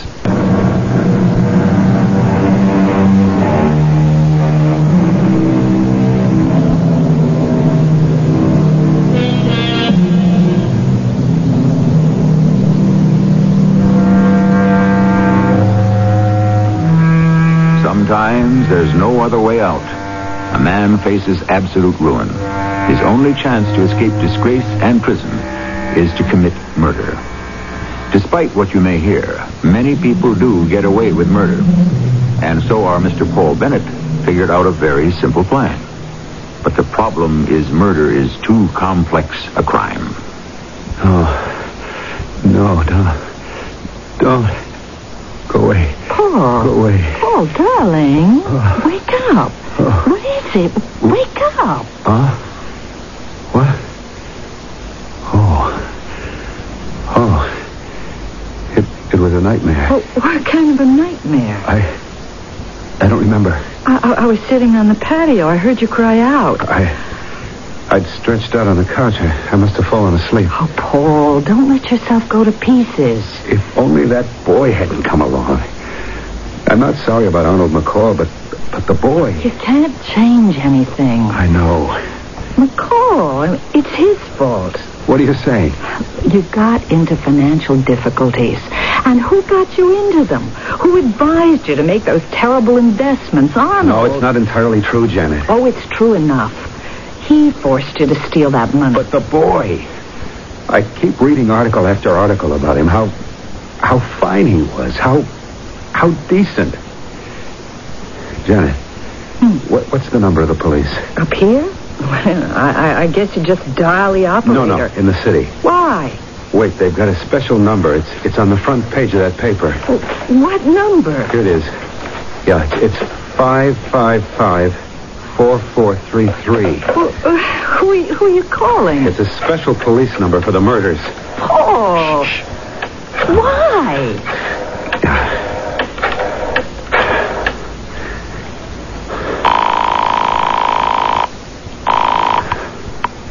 Lieutenant Zeros. You want some information on the killing of that Eddie Penrose? Who's calling, please? Never mind. I'm just telling you. He had the whole world fooled. He was peddling drugs, and who knows what else. That's why he was bumped off. Well, now, what was the point to that? I don't know. Why did you do it? I don't know why. Well, what can you gain from it? You always say everything you do has to be motivated. You had a reason for making that call. Of course there's a reason. I just don't know what it is right now. Oh, Paul. Look, I know what you're saying is right. I mustn't panic. I just need a little time to adjust. Just remember, people can adjust to anything. Lieutenant settled? Oh, Miss Penrose. Just what is going on? It isn't bad enough my boy had been murdered. Do they have to assassinate his character as well? I'm sorry. What does that mean, you're sorry? How did this scurrilous information ever see the light of day? Well, we received an anonymous tip that Eddie was a dealer in drugs. What right did you have to inform the news media? We didn't. Then how did they know about it? We have to follow through on this information. We have to ask certain people questions. Unfortunately, word gets around. The press have their sources, too, you know. Do you have any idea what this has done to Eddie's memory? People are saying, well, of course he was involved with drugs. Why else would he have been killed? Unfortunately, that's what it looks like. How people can turn. How they can forget. How they can take such joy in believing the worst. Miss Penrose, there were two cars. His and someone else's. It was evidently a rendezvous, and they killed him. You believe that? We have an underworld situation here.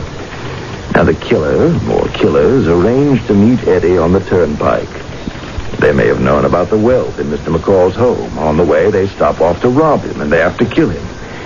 Then they keep their date with Eddie. How do you know there were two cars? We can tell by the tire marks. Well, then, that clears Eddie's name. It does? I'll tell you what happened. Eddie didn't arrange to meet anybody. He just happened to be driving by. He saw their car. He stopped. Why? He noticed they had a flat tire. That's the type of person Eddie was. He'd always stop to help, and he did.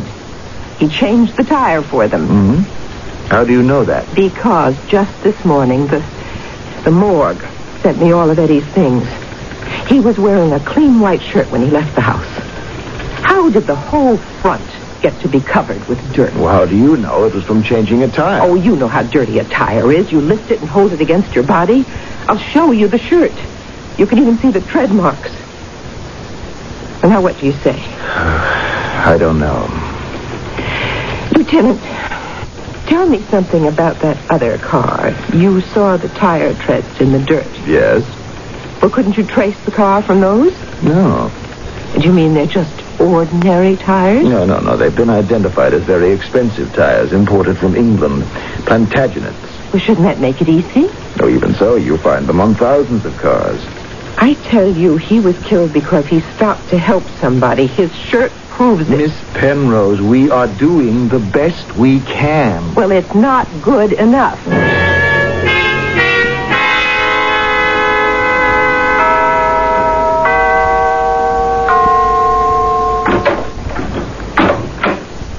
Yes? Well, what can I do for you? Look, if you're selling something, whatever it is, I don't want it. This is the home of Mr. Arnold McCall? The late Mr. McCall. Yes, I know that. Would you kindly state your business or permit me to shut the door? I read in the paper he had a housekeeper, Miss Tolliver. Is that you? Well, now, who else would be answering the door? Please, Mrs. Tolliver, let me talk to you. About what? About the murder. Oh, no. No, I never knew how many morbid people there are in this world. It takes a murder to bring him out of the woodwork. Mr. Arnold McCall is dead. May he rest in peace. And may that be the end of it. Good day to you, madam. My name is Miss Emma Penrose. My nephew and Mr. McCall were shot by the same person. Oh? May I come in? Yeah, all right. Here, this way. Here, have a seat. Oh, I'm sorry about your nephew. Yes. But, you know, they get into bad company. He was probably a good boy to begin with. What are you saying? It's the easy money that destroys him these days. Then you believe it. You believe what was in the papers. Look, I'm sorry. You're his aunt, huh? His father's sister. And your name is Miss Penrose. You never married, huh? Oh, you're his maiden aunt. I never got used to that expression. Neither did I.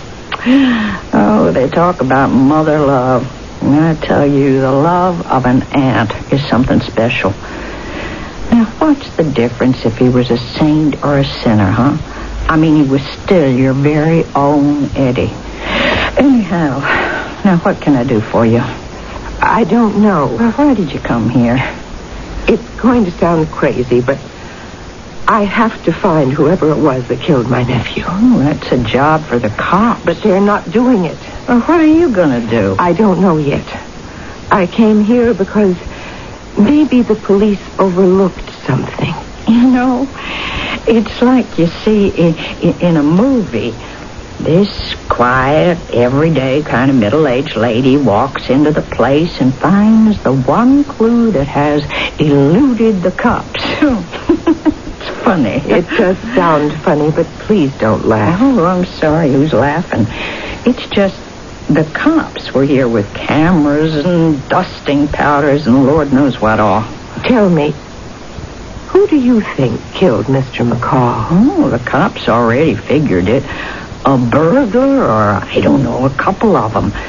And from the looks of the place, I'd have to agree. Well, who had a motive for killing Mr. McCall? Oh, hey. That's a great detective story type question. You want to know something? If it wasn't such an obvious robbery, I'd say his partner killed him, Mr. Paul Bennett. Why? They were always at each other's throats. They should never have been partners. Paul Bennett didn't belong in business to begin with. See, he used to be a college professor. But then she got her claws into him. Who? Janet Rouse. She was Arnold McCall's secretary. And what sort of woman is she? Well, let's say the sort we wouldn't want our nephews to marry, She made him develop some very expensive tastes. I don't think he could afford them.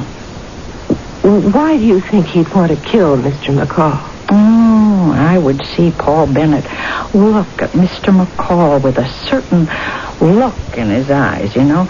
It's a look that would kill. Well, how could I explain that to a cop, How can you say it to me? Because we're two maiden ladies who understand each other.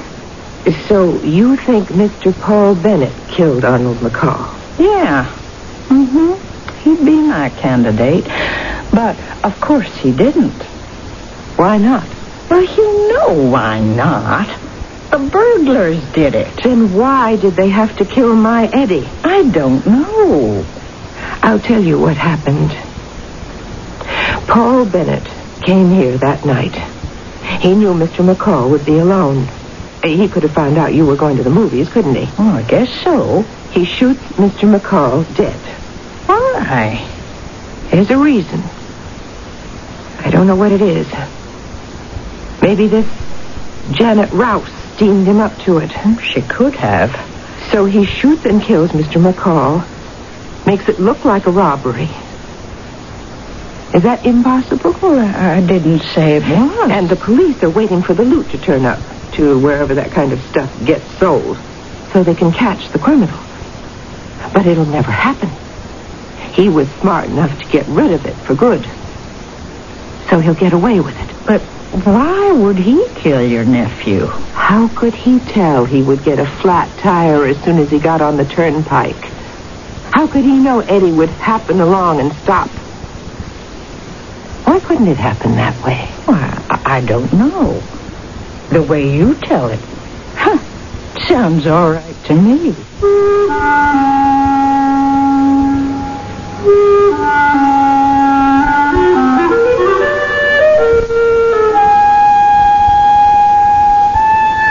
You must admit she's really telling it the way it is, as if she'd seen it with her own eyes. Obviously, she has convinced Mrs. Tolliver, but Mrs. Tolliver is not her problem. The person who has to be convinced is shrewd, skeptical Lieutenant Settles. Well, she has the whole third act in which to work on him.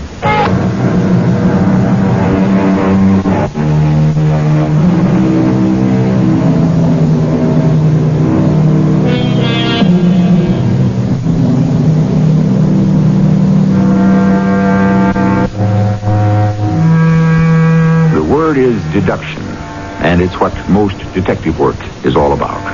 Coming from deduce, which means to draw from. Originally, it had to do with making wire. A strip of metal was drawn very thin. Well, our Aunt Emma, a rather quiet maiden lady, is even now drawing a very thin wire of a deduction with which she hopes to contact Police Lieutenant Settles. You said the tire marks were for Plantagenets. And what kind of tires does Mr. Paul Bennett have on his car? Now, Miss Lieutenant, just try to follow me. Those tire marks belong to the car used by the killer, right? Miss Penrose. You claim that it had to be the same killer who murdered Mr. McCall. The same bullets prove it. That killer was supposed to be a crook who looted the place. Now, I say that can't be. All right, Miss Penrose. Why not? Plantagenets are the most expensive tires you can buy. They're used on sports cars, very expensive sports cars. Now, why would some common crook drive one of those? A common crook these days can drive anything. Well, once again, Lieutenant, I'm going to do your work for you. I'm going to find out what kind of car Mr. Paul Bennett drives and what kind of tires he has. Miss Penrose, I must caution you. About what? Even if I solve the case, Lieutenant, you can have the credit. I just want the criminal.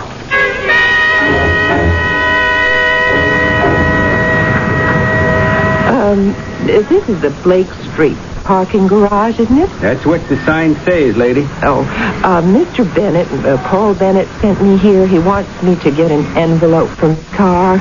Okay, go ahead. Well, he forgot to tell me where he parks it. He's up on level B, just up them stairs. Now, why don't you take the elevator? Oh, thank you. You know, I never saw the car. He told me what it was, but I just can't remember the name. It's Soda Asmara. Really? I never heard of it. Big red job. Turn to your right as soon as you get off the elevator. You can't miss it.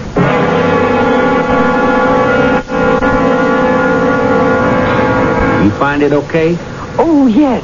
Thank you very much. That's a beaut, huh? I suppose it would cost as much to buy a house for an average family. You're close. Everything about it is so fantastic. Even the tires. Yeah. You can't beat them Plantagenets. Just perfect. The lady, nothing's perfect. Well, theoretically. And practically. Even them Plantagenets, they can go flat on you, too. Really? Yeah. He drove in here last Wednesday morning. He stays up in the country during the summer. Anyway, he pulls in and he says, Tom, I had a flat last night. Can you have it fixed for me?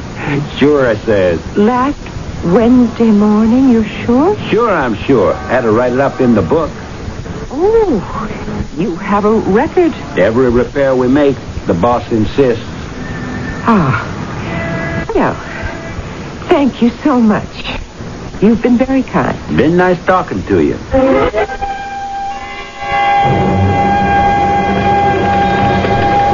Mr. Paul Bennett's car has Plantagenet tires. That does not constitute proof that it was Mr. Bennett's car. That night, Mr. Bennett had a flat tire. I have a witness. It doesn't prove that he had the flat tire at the same spot. What am I supposed to do? Drag him in here and have him sign a confession? Even if you could, and did, it might not stand up later in court. What do we need? Miss Primrose, I like you. You're a very admirable woman in many ways. Why don't we get to the point? Mr. Arnold McCall is murdered. His house is ransacked. The killer has a rendezvous for whatever reason with your nephew and shoots him. And that's it. No. This is what happened. Paul Bennett killed his partner. Paul Bennett has an alibi. My nephew would have destroyed that alibi. That's why Paul Bennett killed him. Look, now what you say is reasonable. And before I learned that Arnold Bennett and your nephew were killed by the same gun, before I knew that the two murders were connected, I leaned toward Paul Bennett myself. Then why don't you anymore? That was before I knew about Bennett's alibi. How do you know his fiancée isn't lying? She may very well be. What are you saying? But there's nothing I can do about it. What you have is suspicion. Reasonable, I admit, but juries can't convict on reasonable suspicion. And they have to acquit on reasonable doubt. I keep asking you, what do you need to arrest this man and bring him to trial? Evidence, Miss Primrose, evidence that can stand up under cross-examination in court. And what's that? Oh, maybe if we found some of the loot on him, or the gun. But it's all probably buried where it could never be found. I can't believe he'll get away with it. I know it's hard, Miss Penrose. But as I said, we do our best. And as I said, it isn't good enough.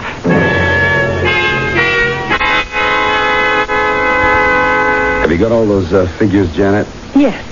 Within the week, I can liquidate all of our assets and walk out of this place.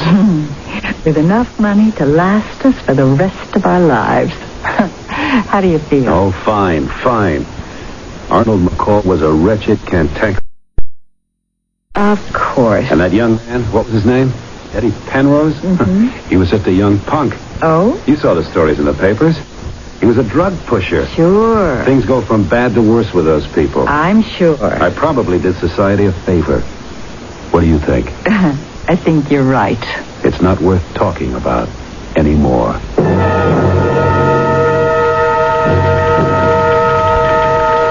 I'm sorry to keep bothering you, Lieutenant.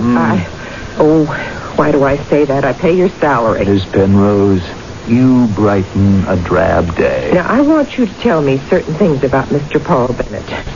Mr. McCall's housekeeper says he used to be a college professor. That's true.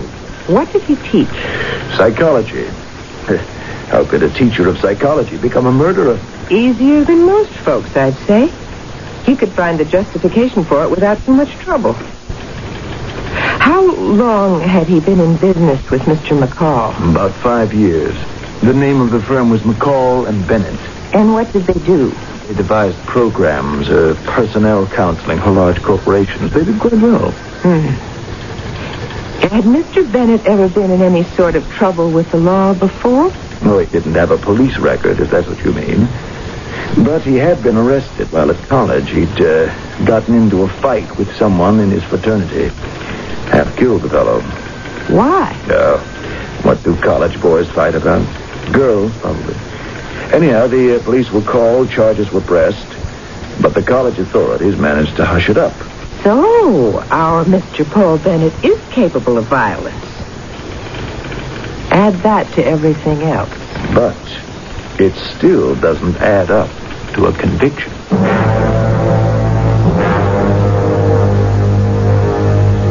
Janet, we can close up at the end of the month. I still think you could have gotten more for the business. Oh, I'll answer that, Paul. Yes? Miss Rouse, Miss Penrose to see Mr. Bennett.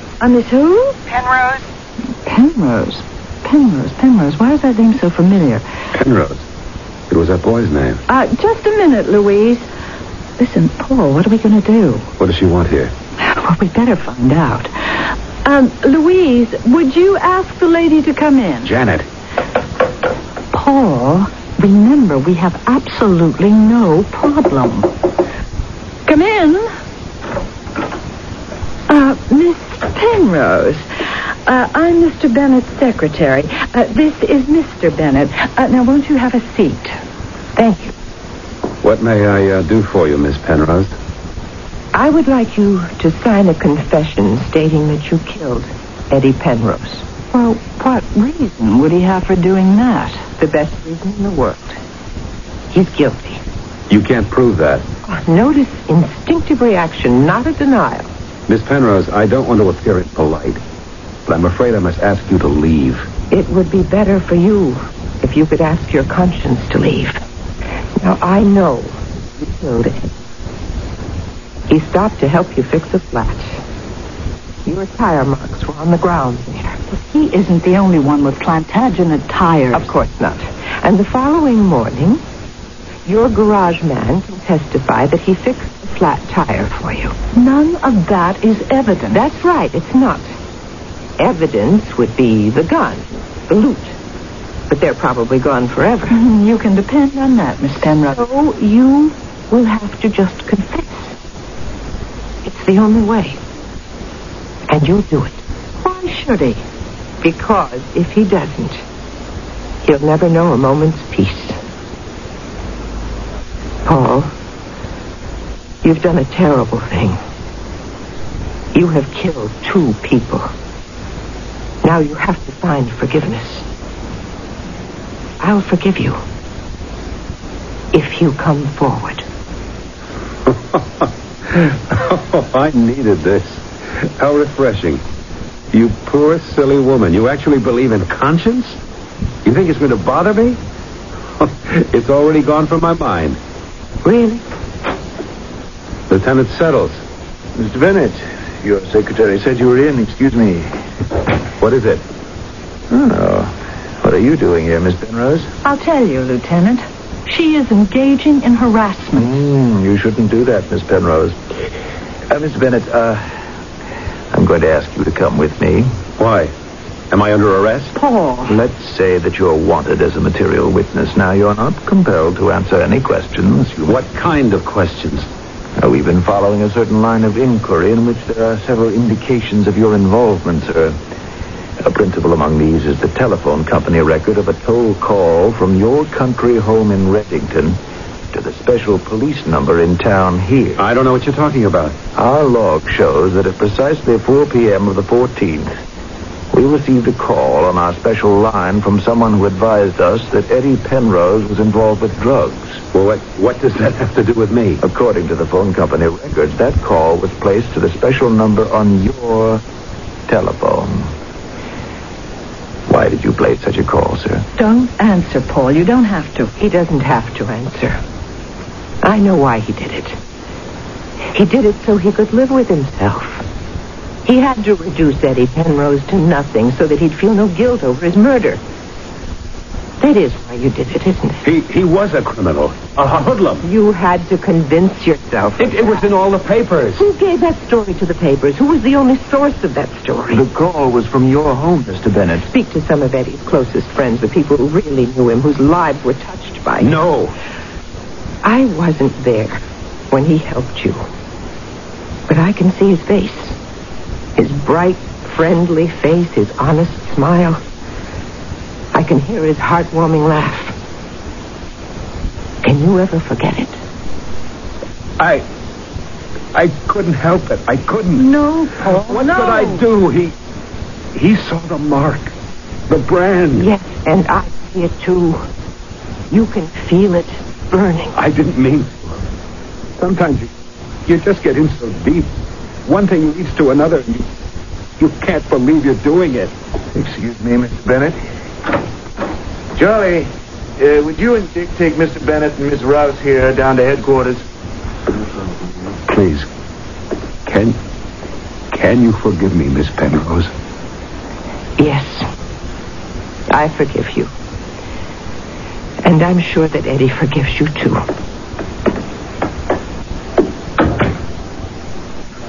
Lieutenant? When did you begin to suspect him? Well, I began at the beginning. What were you waiting for? Well, as it turned out, I guess I was waiting for someone like you to put it all together.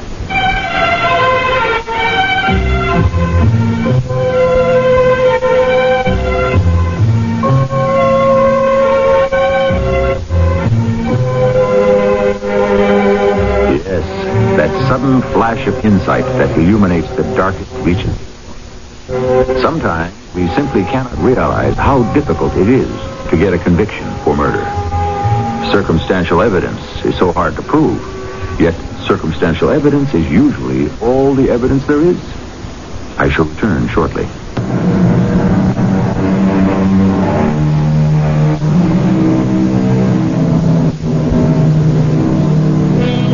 The title of our little exercise is Maiden Ladies.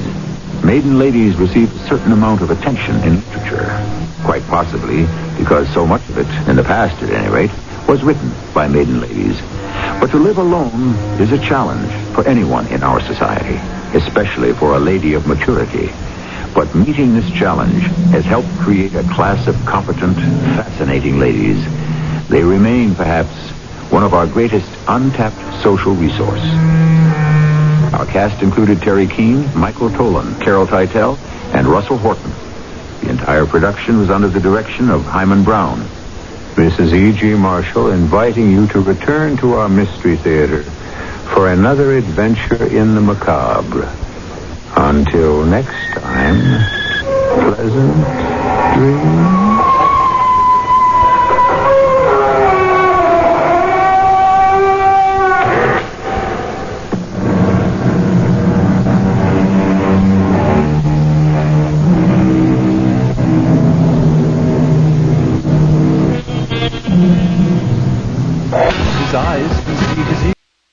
Stock station, Sports Radio 78, WBBM, Chicago.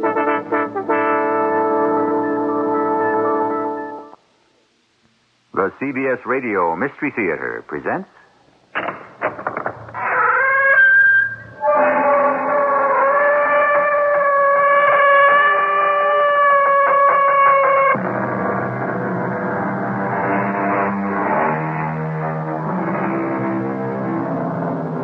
Come in.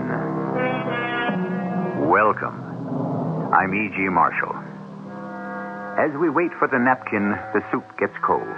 While the bonnet is trimming, the face grows old. When we've matched the buttons, the pattern is sold. And everything comes too late. Too late.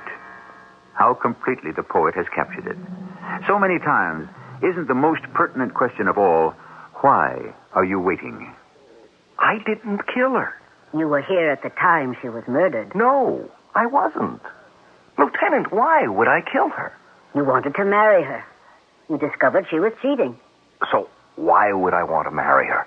Because you were engaged. How could we be engaged? I didn't even know her. Lieutenant, you sure you want me? Joe Gaffney? Oh, yes, Mr. Gaffney. We want you.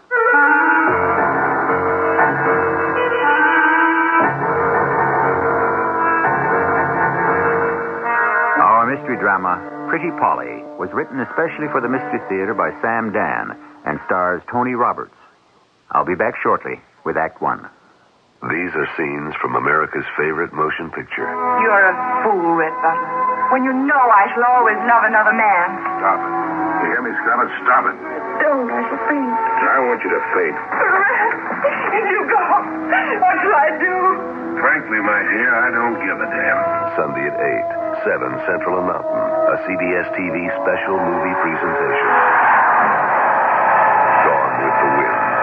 A love story between America and a movie.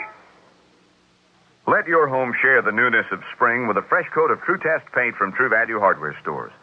Hi, Pat Summerall to tell you that True Test Easy Care Latex Flat Wall and Trim Finish will give your walls a fresh, scrubbable finish. Easy Care has earned the Good Housekeeping seal, and it comes in 44 decorator colors in white. And for a soft, velvety, smooth finish for walls and ceilings, try Satin Hue, a thick, creamy, flat latex wall paint in 44 distinctive colors in white. You'll find True Test paints exclusively at participating True Value hardware stores. Welcome to Meet the Media. Thank you very much. Today I am interviewing radio. Hello. Television. Take a look at this. Oh, newspaper. I've been around the longest. Yeah, but you can't change channels on a newspaper. Well, you can't put a TV in the bottom of a birdcage. Interesting debate. Radio. Mm-hmm. How's your listenership? It's up 66% since 1967. Newspaper? Yes. How's your circulation? It's, Right. But I'm happy to say our advertising rates have gone up. Radio? Because the cost of radio advertising has not increased as much as the other major media, it's a better deal. And what about the cost of television? Film at 11. Radio in background. Mm-hmm. What about creativity? Well, there are 4 of us sitting in a room pretending to be a radio, a television, a newspaper, and a human being. That's amusing. Just an example of radio's creativity. Radio. Red hot. Because it works. For the advertiser trying to fight the rising costs of TV and print.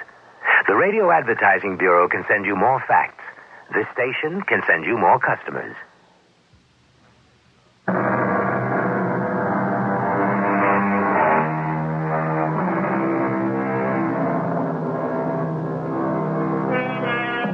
Time, we are told, is a great teacher. It is, however, most difficult to agree on just what it is that time actually teaches, or how well we learn the lesson. After all, time goes on, and so many of us keep making the same mistakes. And it must be said, some of us actually become pretty good at it.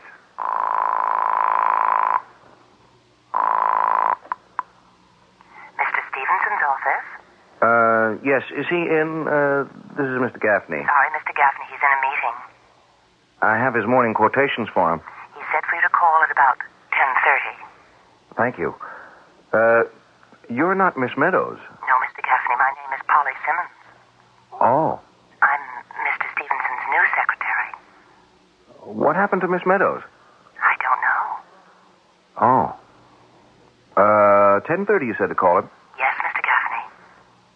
Thank you, Miss, Simmons. Polly Simmons. Yes, Miss Simmons.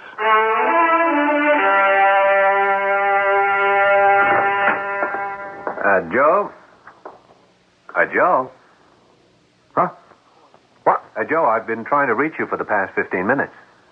I've been here, Walt. Yeah, but you didn't answer your phone. Oh, maybe I fell asleep. Look, I just saw the morning gold and silver prices. Do you want to give a buy signal to some of your customers? What? Joe, what's the matter with you? Nothing. Nothing. Your hearing hasn't suddenly become... Walt, there's nothing the matter with me. Okay. Joe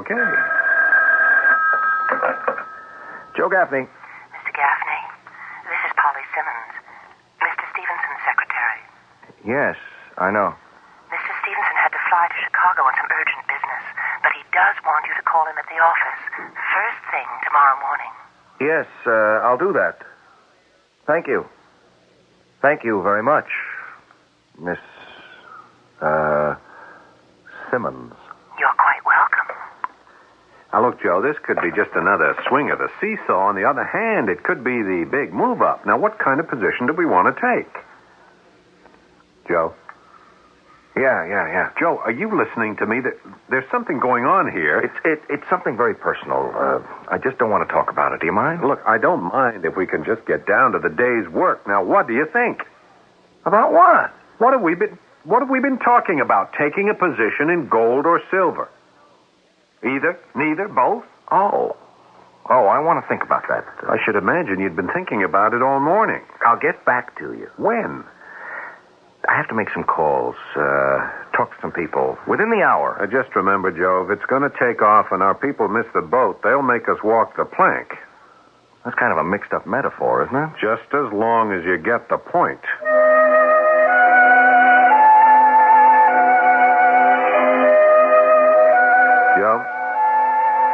Joe? Huh? Oh, Walt, Joe, what am I going to do with it? Did you fall asleep again? No, I didn't. I wasn't sleeping. What are you up to, Joe? I think you should see a doctor. I told you it's something very private and very personal, and I just don't want to discuss it.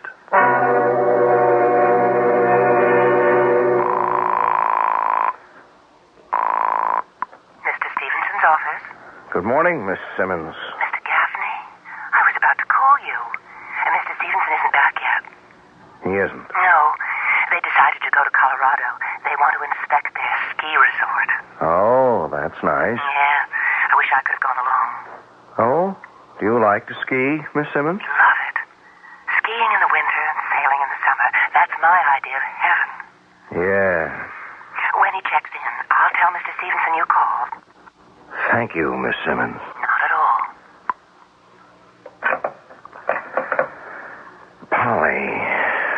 Polly Simmons.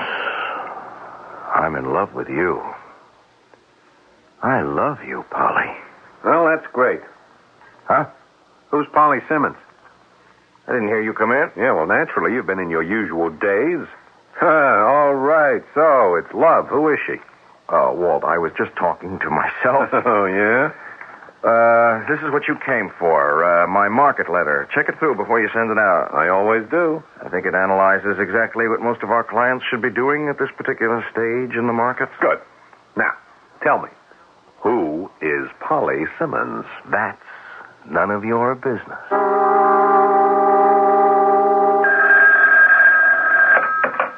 Walter Evans. Oh, I'd asked for Mr. Gaffney. Yeah, well, Joe Gaffney's out at the moment. May I help? I'm his associate. Would you tell Mr. Gaffney that Mr. Stevenson will telephone him from Colorado this afternoon at 4 o'clock? Sure will. Thank you, Mr. Evans. Thank you, Miss, Simmons. Polly Simmons. Simmons.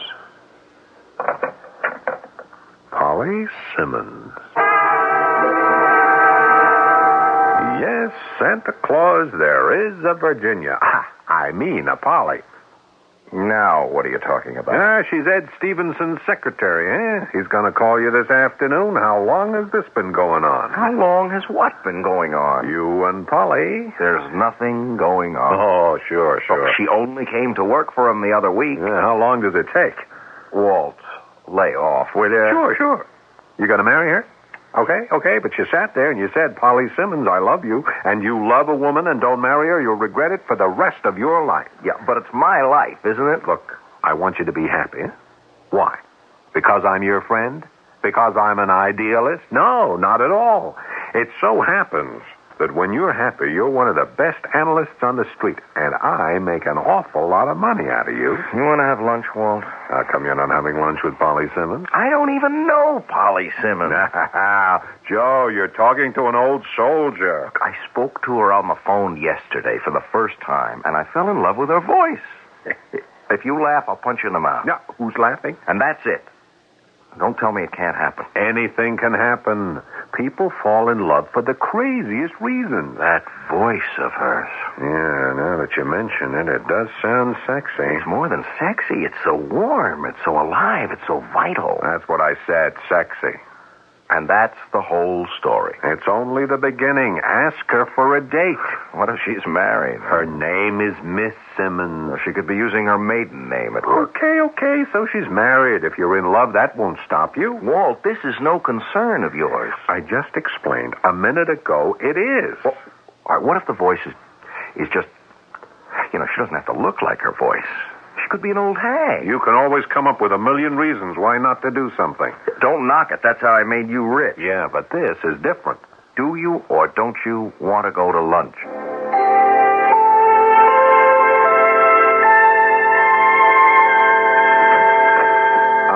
Hello, is Mr. Stevenson in? Mr. Stevenson is still out of town. Oh. I'm, Walt Evans of Evans and McHugh. Yes, Mr. Evans, I believe we spoke on the phone. Do you have an appointment? I hope not. No. I was just visiting with Jim Russell down the hall. I thought I'd stop by and say hello to Ed. Well, I know he'll be very sorry that he missed you. Yes. Whatever became of, Miss Meadows? She left to get married. Miss Meadows? Yes.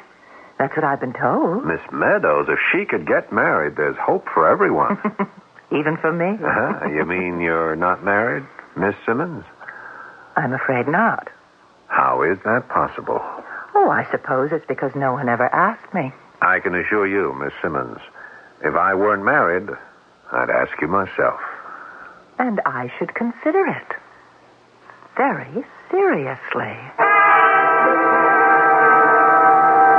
My boy, she's beautiful, she's single, and she wants to get married. Who? Don't act dumb, Joe. Don't pretend. I saw her. I spoke to her. If you don't marry her, I'll divorce Dottie and I'll marry her myself. Walt, I wish you would mind your own business. I'll say it again. This is my business. We spoke, Polly Simmons and I.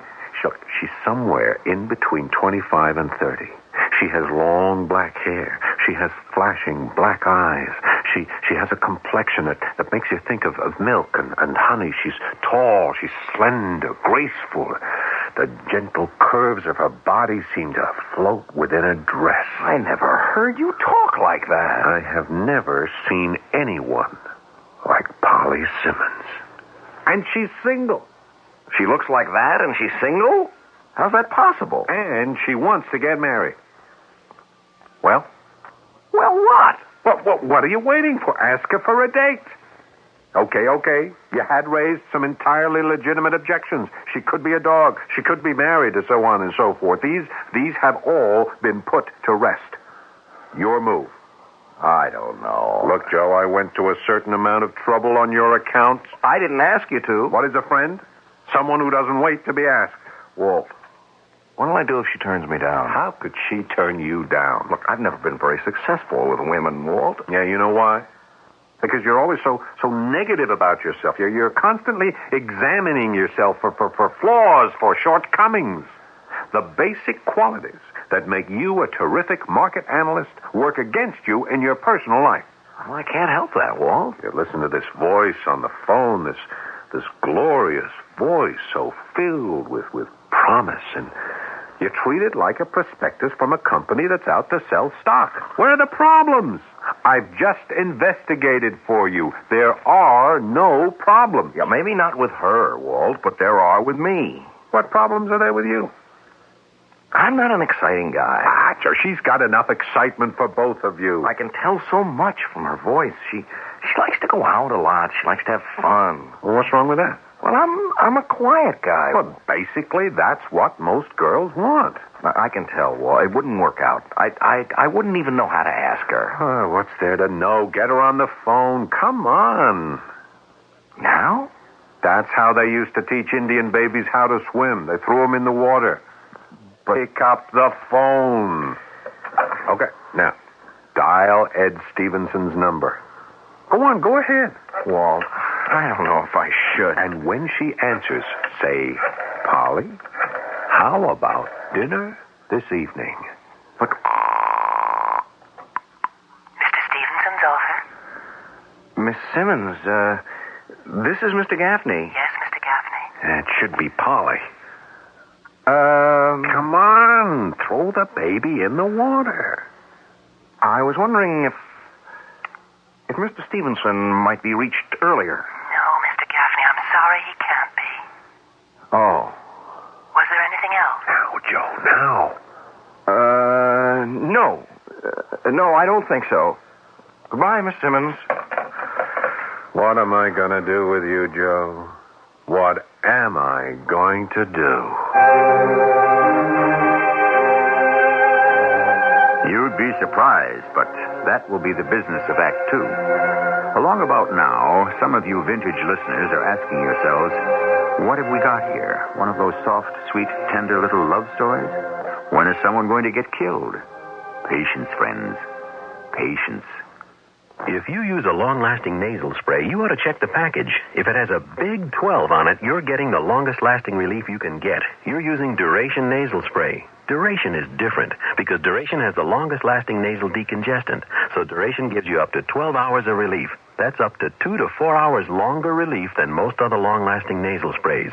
Look for the nasal spray with the big 12 on it. Duration. The proof is on the package. The package with the big 12 on it. For occasional use only as directed. Hey, let me get the check. Where'd you get the extra bucks? The Buck-A-Bundle insulation refund from Certainteed. Buck-A-Bundle? Yeah, buck back on every bundle of Certainteed fiberglass attic insulation. Up to $40. Some savings. That's what I was after. Was it a tough job? No, it was easy. I'm going to do it now, while I can save. Thanks for lunch, and thanks for the tip. Get your attic insulation and extra bucks now. The Buck-A-Bundle insulation refund, only from Certainteed. Details at your building materials retailer. Hi, this is Andy Williams. I learned about the importance of donating blood when my mother became ill. Although most people could qualify as donors, many have not donated blood because they have not personally experienced the need, either for themselves or for those they care about. Presently, over 30,000 pints of blood are required in the United States every day, and the need is increasing. The balance between supply, demand, and human life depends on you, the public. Donors often respond when there is an emergency or a disaster, but blood of every group and type must be available at all times. Blood banks depend on people who are willing to give to meet the day-to-day blood needs. Donate today at a blood bank in your community. Blood is life. Let's keep it running. A public service of this station and the American Association of Blood Banks.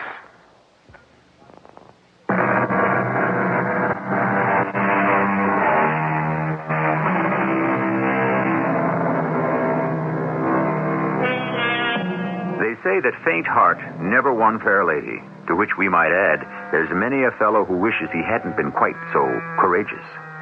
But here we have the basic ingredients. We have the fair lady, Polly Simmons.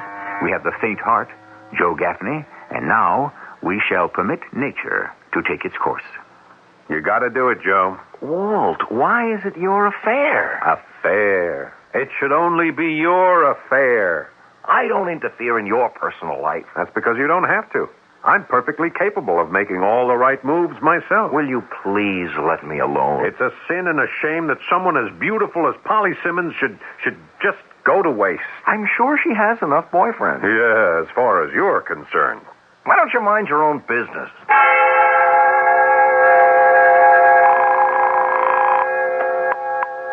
Mr. Stevenson's office? Good morning, Miss Simmons. Good morning, Mr. Gaffney. Oh, you recognize my voice? Yes, it's quite distinctive. Really? Is Mr. Stevenson in? They're at a budget meeting this morning. Shall I ask him to return your call? No, I'll try him again later. Yes, Mr. Gaffney. Miss Simmons. Yes, Mr. Gaffney. It wasn't really important.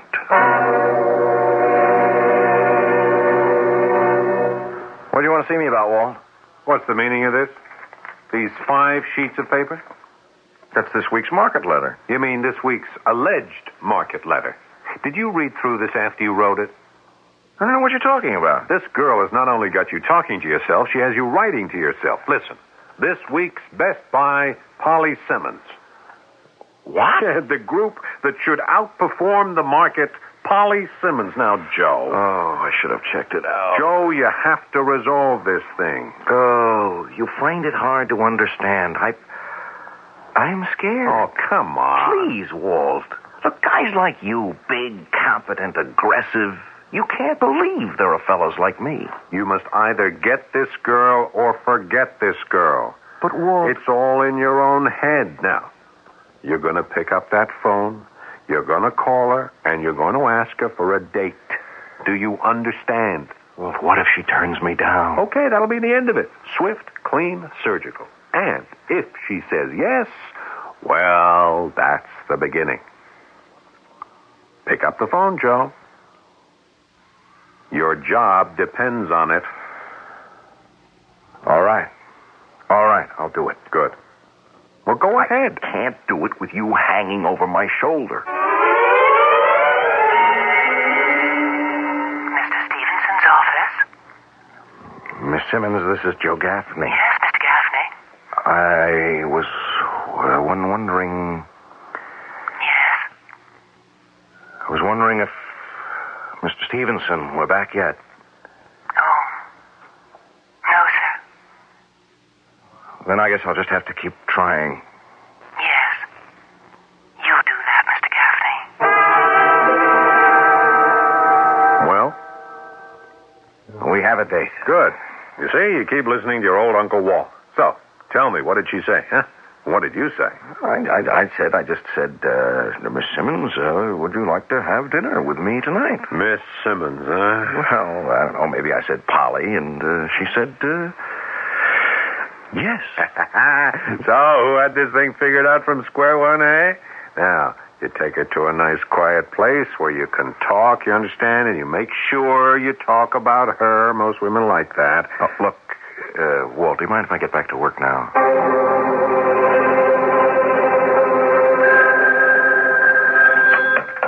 Joe Gaffney. Good morning, Mr. Gaffney. Oh. Good morning. Mr. Stevenson would like you to send him an up-to-date copy of his portfolio with a list of suggestions. Certainly. Thank you. Miss Simmons, are you all right this morning? Does it show? I beg your pardon? I was out rather late last night. It was quite a... I shouldn't say brawl, but none of us was feeling much pain. Oh. And I'll sure be glad when this day is over. Joe? Oh, hello, Dottie. Walt's out with a client. I know. I came here to see you. Me? Tell me, are congratulations in order? For what? Oh, Walt told me all about her. About who? Well, really, Joe, how many of them are there? Polly. Oh, Polly. Walt tells me you've been going steady with her for almost 3 months. Is it still called going steady? Look, Dottie. I can't tell you how happy this makes me. What is it with you married people? You're always trying to get everyone into the same boat you're in. Oh, now you need a wife, Joe. You're lonely. Repressed. Hey, what is all this? Well, that is, you were. Look at yourself now. You've got a new self-confidence. That's what a woman's love does for a man. I'm glad to hear it. Is there going to be a wedding? No, Dottie, Well, it's fashionable today, I suppose, to laugh at that piece of paper. But in the long run, your relationship can't really go anywhere without it. Joe, do you want us to make the wedding for you? Dottie, I'm really quite busy. Well, you don't have any family. If I don't finish this work... Oh, relax. I'm your partner's wife. You won't get into any trouble. No, it's just that... All your life you've lived in a shell. You were always afraid to reach out to people. Suppose it's because you found that people could turn on you, huh? People did. So you surrounded yourself with facts and figures and statistics. Those you could trust. Now that you've psychoanalyzed me, are you going to send me a bill? I'd like to meet her. Why don't you bring her to dinner one night? Well... Or the 4 of us could go out. Sure. Okay. And let's make it soon, shall we? Mr. Stevenson's office? Miss Simmons. Yes, Mr. Gaffney. I sent Mr. Stevenson a list of attractive situations, particularly in commodities. It's on his desk. Oh, I just wondered if he'd received it. He did, Mr. Gaffney. Oh, well, that's what I wanted to know. Well, wow, it's been quite warm these past few weeks. Yes, it has. I wish I could spend more time at the beach. Oh? Do you like swimming? Swimming, surfing, sailing, anything that lets me wear a bathing suit. Yes. Well, I'm glad Mr. Stevenson received my letter. I think people wear too many clothes these days. And I feel that they're so confining. Don't you? Oh, yes. Yes, I do. Thank you, Miss Simmons. Thank you. Not at all, Mr. Gaffney. So, what did you and Polly do last night? Oh, the usual. Yeah? We went out to dinner, took a little drive, and we went back to her place. Oh, yeah. There's a little mining company I'd like to call to your attention. That's some woman, that Polly Simmons. Look, here's an outfit whose earnings have gone up over 120% over the last 3 years. And to think I practically had to force you. Do you want to hear about this terrific special situation, or don't you? I can't think of a more terrific special situation than the one you have with Polly Simmons. So, you spent the night at her place, huh? All I said was we went back to her place for a while. All right. I understand Dottie's been in to talk to you. I just wish Dottie and everyone else would mind their own business. People are just happy for you, Joe. You've no idea how much you've changed since you've been going with Polly Simmons. Your whole outlook on life is different. You're more relaxed. All right. Shouldn't we get to work, Walt? Sure. You know how people are. They love gossip. Well, I'm just glad you had a great time last night. Take these reports about the mining company back to your office. See what you think. Okay. Bet you're not fooling me. You just want to get rid of me. Why? Because first thing in the morning, you get in, you always want to have your little chat with Polly on the telephone. Come on, Walt. I read you like a book. Well, go ahead. Have your little romantic moment.